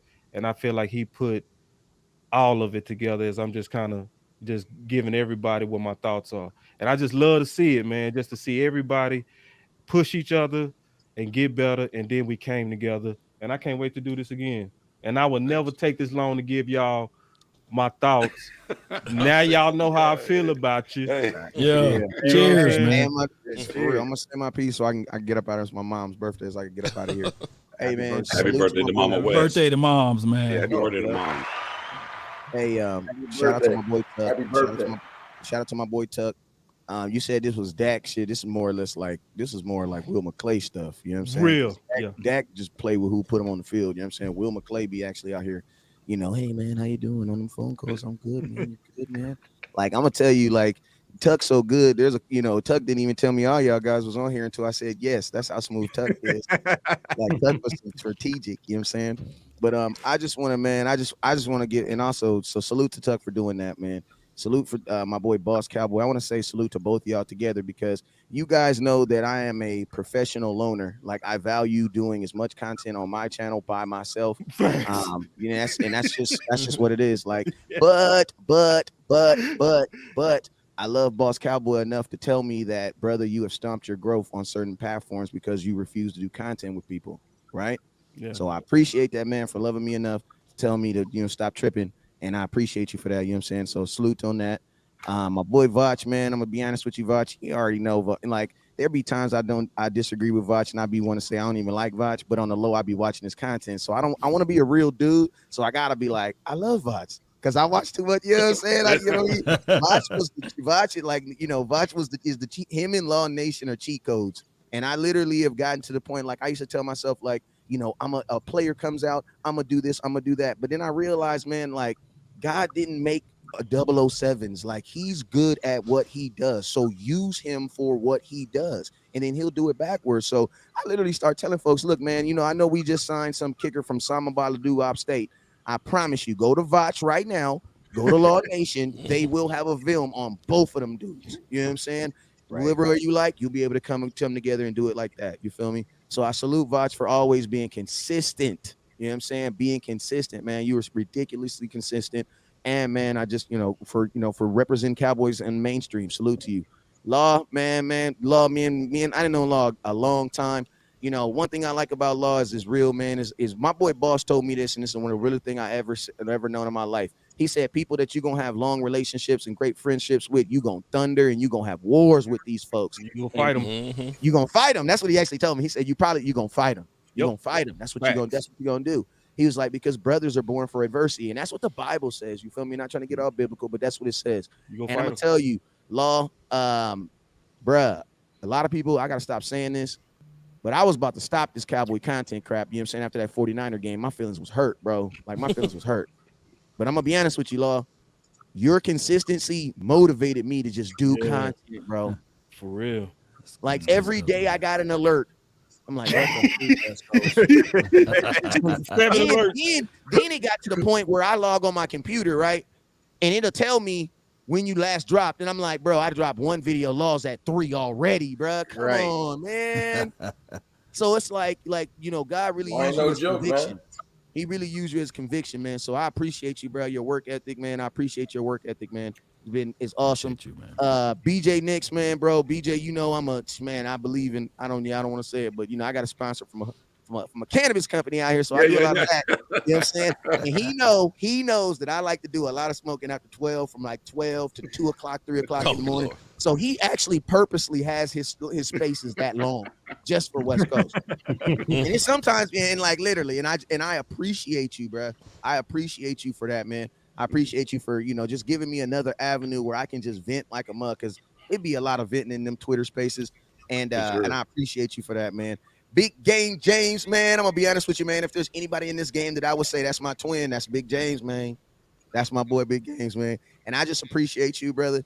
One thing I like about James, man, is like when I was first, I'm a type of dude where it's like I do better off of competition, off of people driving me and pushing me in directions. And man, you know, Big Games and G, I gotta shout out G too, man. You guys were really the ones that really told, you know, stepped it up and was like, man, yeah, you may have good content, but you need to also have good visual content and, you know, be aesthetically. So, you know, you guys, you know, I want to give you guys your love. You and G really, and y'all really started that whole, you know, graphics and all that other stuff, bro. Like, so, you know, that's not on, that's, you know, a long way from now, but I want to give y'all your love on that, man, because y'all was really the first person that I ever seen that was independent, that had a show that looked like ESPN, and I was like, that's dope.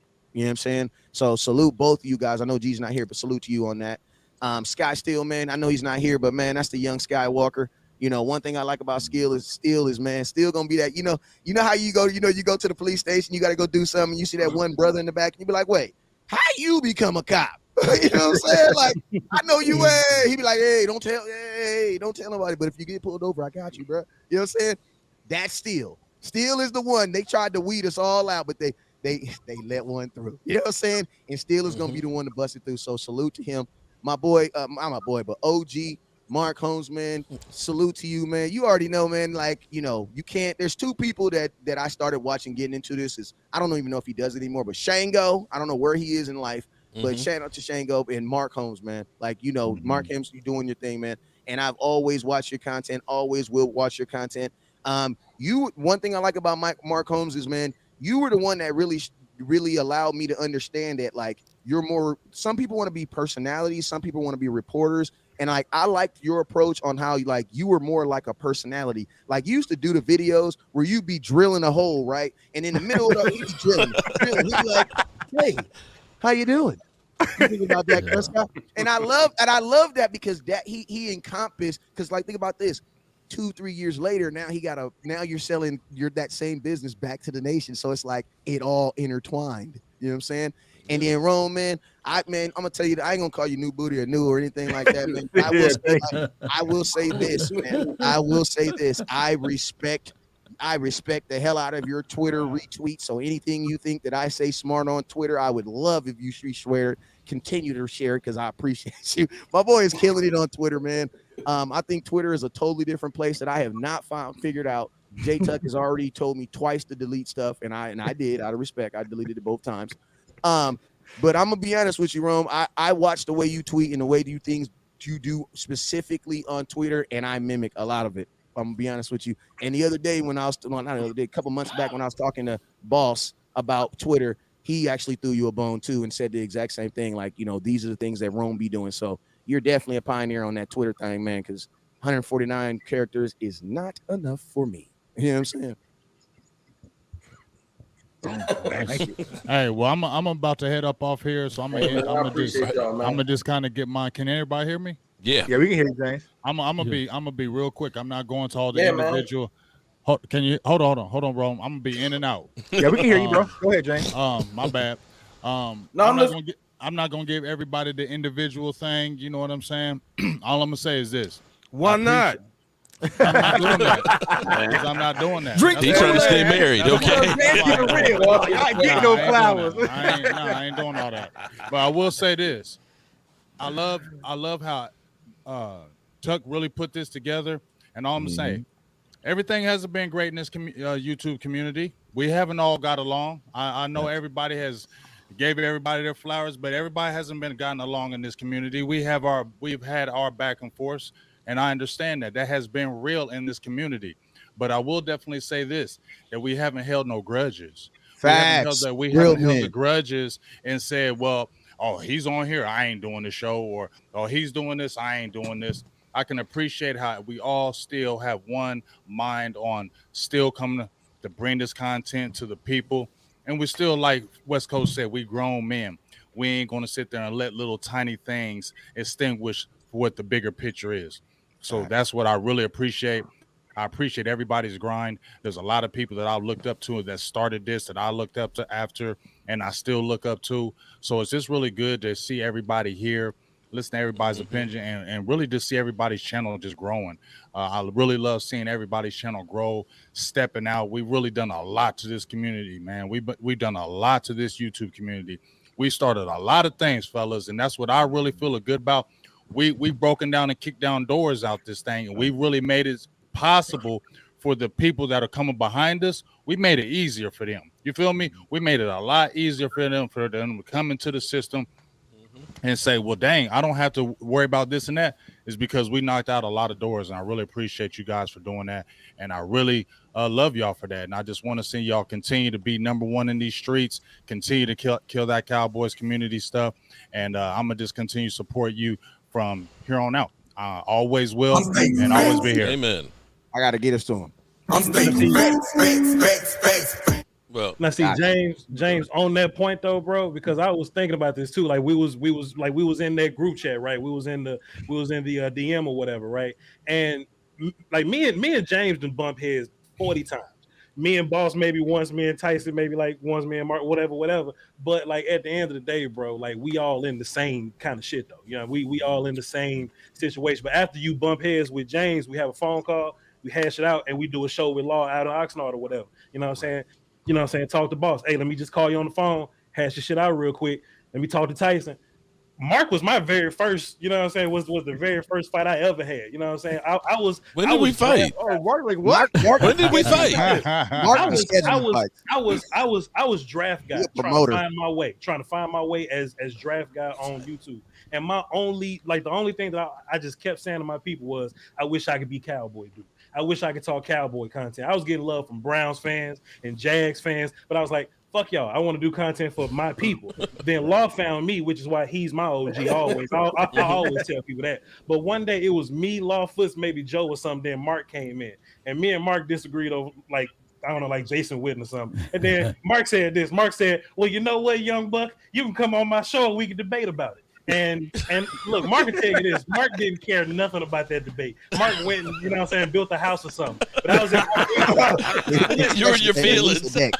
But listen, real talk, I was at my day job at my 12-hour hospital shift, and I was just writing notes all day. I was just pulling film off a Game Pass on my phone because all I wanted to do was just smoke Mark Holmes on this show. And I went on Mark. Sorry, Mark. I smoked Mark Holmes on this show. But I'm grateful for that for two reasons. Because Mark put his arm around me and he fed me, and I built my Cowboy kind of base that way. You see what I'm saying? But the most important part is that after that, I shook hands with Mark. I shake hands with James. Virtually shake hands with Boss and Tyson, and at the end of the day, we just keeping each other sharp. You see what I'm saying? So, you know, Boss said earlier it comes off cliquish. It may come off cliquish because I'm antisocial. Pardon me. You know what I'm saying? Like, I'm loud, but I'm antisocial. But at the end of the day, if it's something like this for this thing of ours that we doing, fuck yeah, let's jump on it because ain't none of this shit too serious when we can't talk to each other. You know what I mean? So just like James said, I ain't finna, you know what I mean? But just a big general shouts out to everybody, whether it be keep grinding, whether it be let's keep working, because we all in this shit for the same reason. I said on the social media the other day, we don't have to go mainstream because mainstream coming to us. You know what I'm saying? So we just gotta keep doing what we doing, keep our head down, keep grinding. We ain't gotta be different. I'm gonna keep cussing. Mario Kart still in my background, you know what I'm saying? And we pulling this shit off, you know what I'm saying? So, you know, regardless of what happened, let's just keep grinding, you know what I'm saying, as a unit. And you know what I mean, we just gonna keep stacking wins on wins, and you know what I'm saying, the greater good wins if we all win individually. And you know what I'm saying, it keeps stacking into each other. You feel me? Yeah. Facts. Hey, by the way, we could have did defense, y'all. Yeah, we really could have. Okay? Real. You know, we could have done defense, y'all. Yeah. I've got to get out of here because I'm trying to stay married.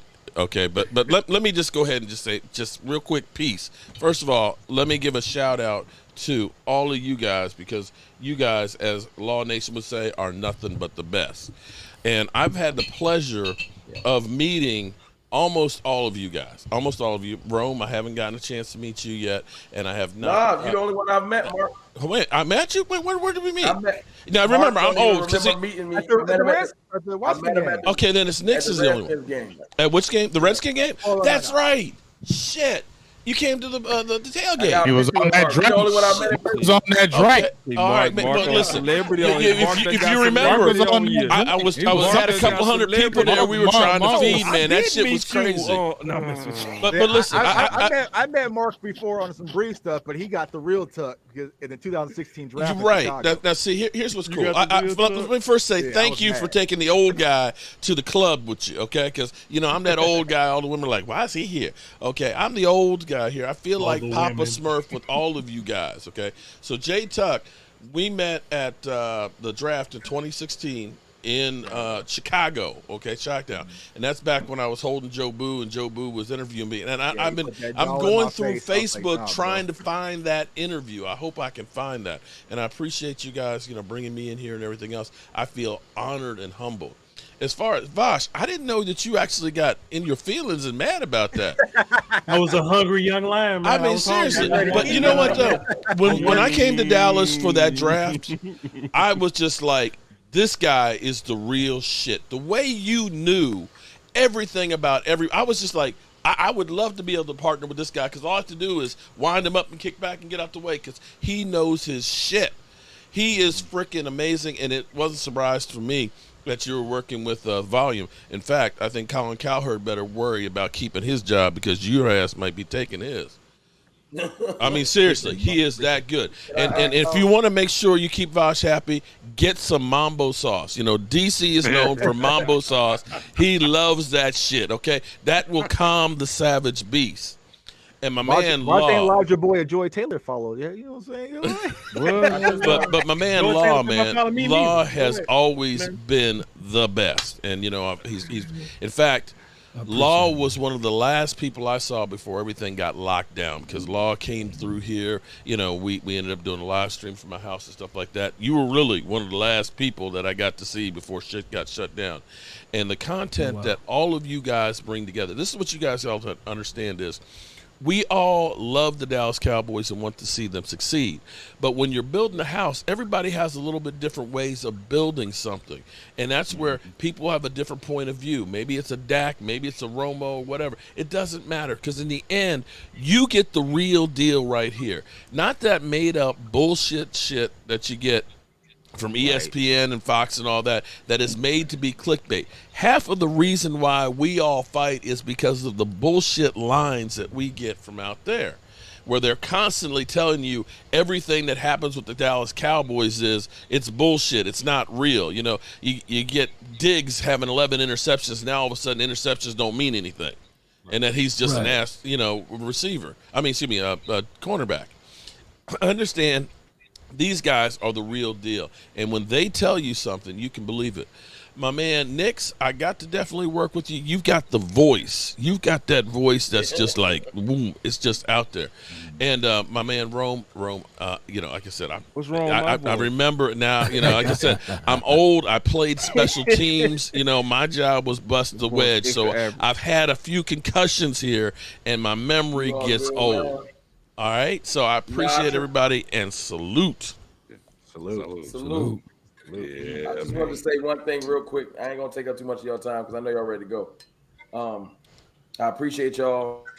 As Boss was saying earlier, I'm a real humble dude. You know what I'm saying? I only you know, I respond as what I get. So, you know, you come be crazy, I can respond in kind. Yeah. Other than that, though, I'm just a humble dude, man.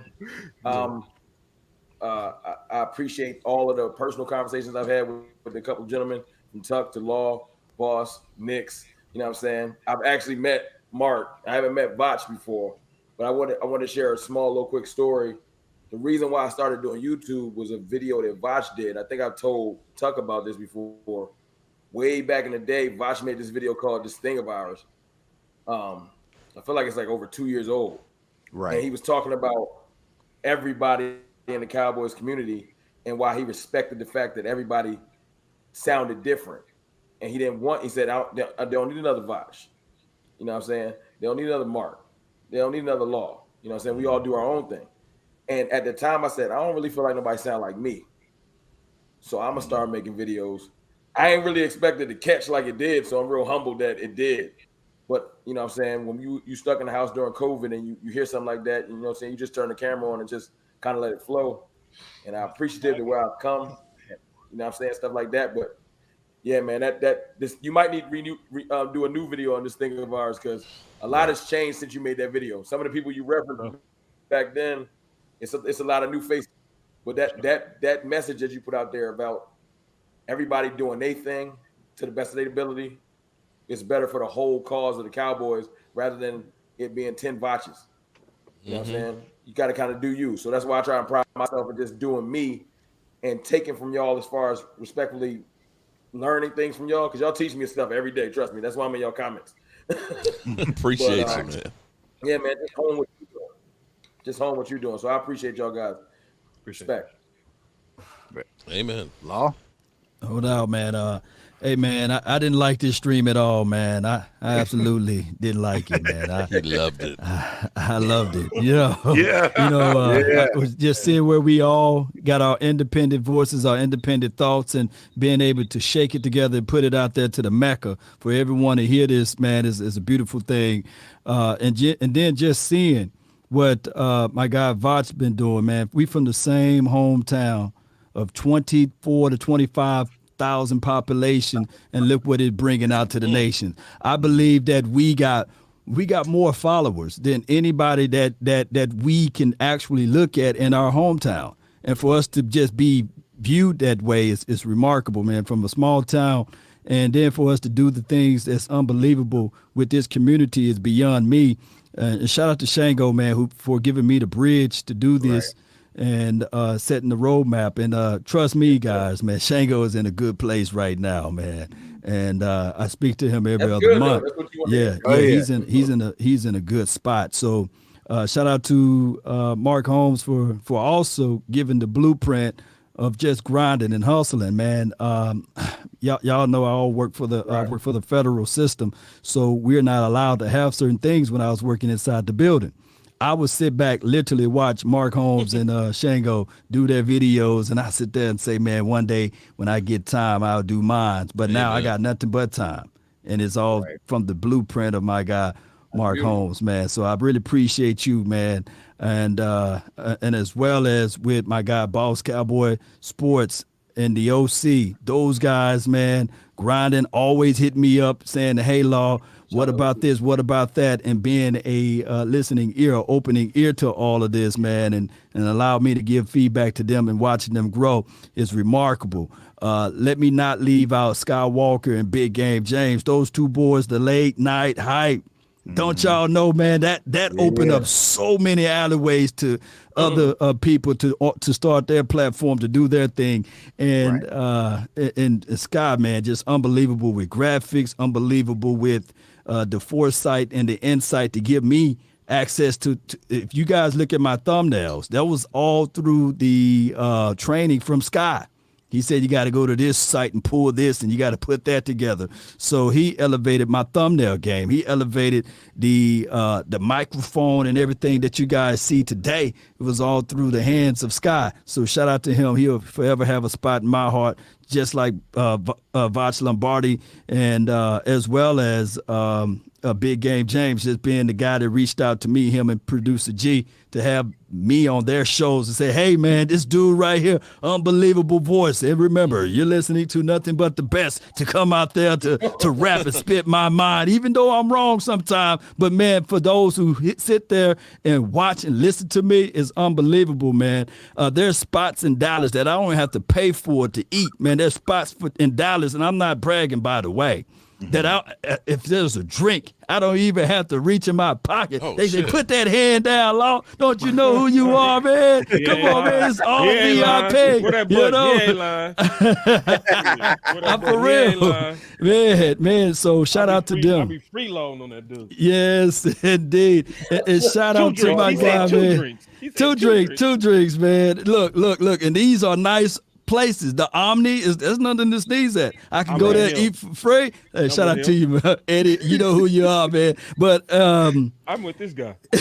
I'm with him. So shout out to the community, man. Shout out to 105.3 The Fan, Cowboys.com, all of those guys. They know who they are. They reached out to me.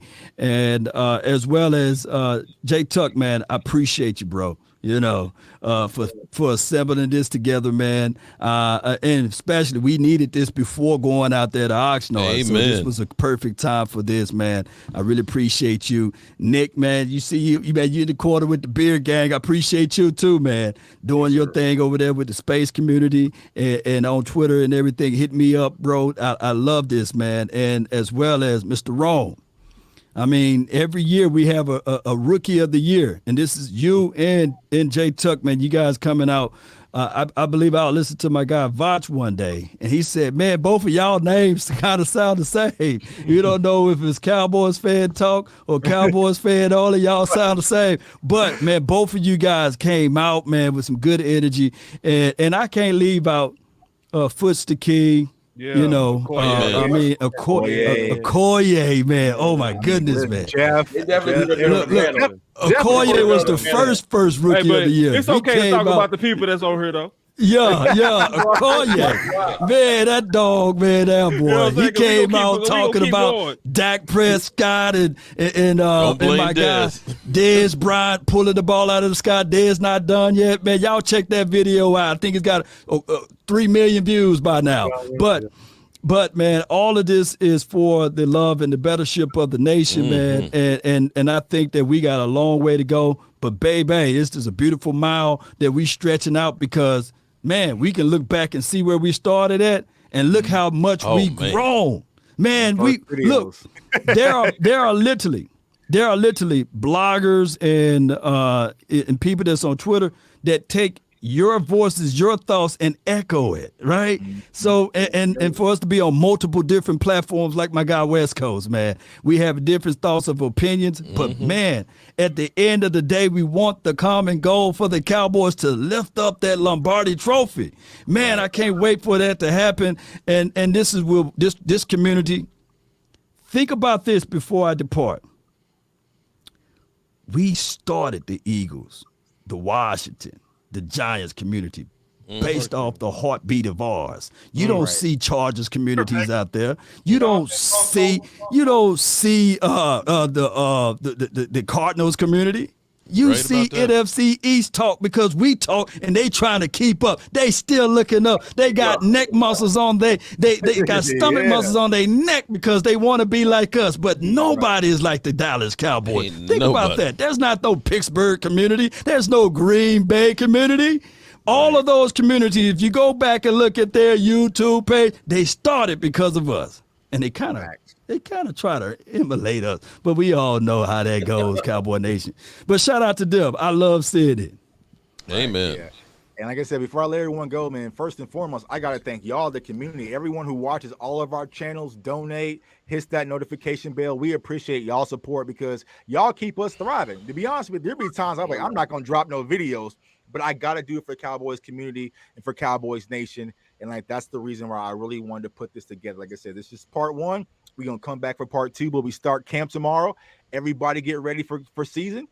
And if y'all see us out there, subscribe to every channel. See us out there. Say what's up, man. We appreciate each and every one of y'all. So I want everyone to stay safe, stay blessed, stay encouraged. Amen. And go Cowboys. Go Cowboys. Oh, shout out Cowboys Sports Report. I forgot to left them out. But shout out. Amen. Yeah. The off season is now off. Thank God. Finally.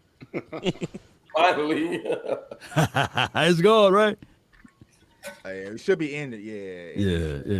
Okay. Yeah, man. Appreciate y'all, man. I Hey, see man, y'all out there. appreciate each and every one of y'all, bro. Like I might this have left great. out somebody, but man, come on. Yeah. Hey, I'm gonna end it on my stream here. Look, I'm so old. I don't know where's the exit button on this thing, man. Mark's still live. Hey, real talk. I'm still live. Real Look, talk. do it live. I'm still live, saying business. goodbye to my people right now. Shout out to everybody over here that came through as part of the chat. Rio, you and your Washington Deadskins. How do we have a Washington fan saying Dak is not good? You know you got Carson Wentz, right? You know you got Carson Wentz. Man, get off the damn crack pipe. And as always, I'm going to see you guys soon. Peace.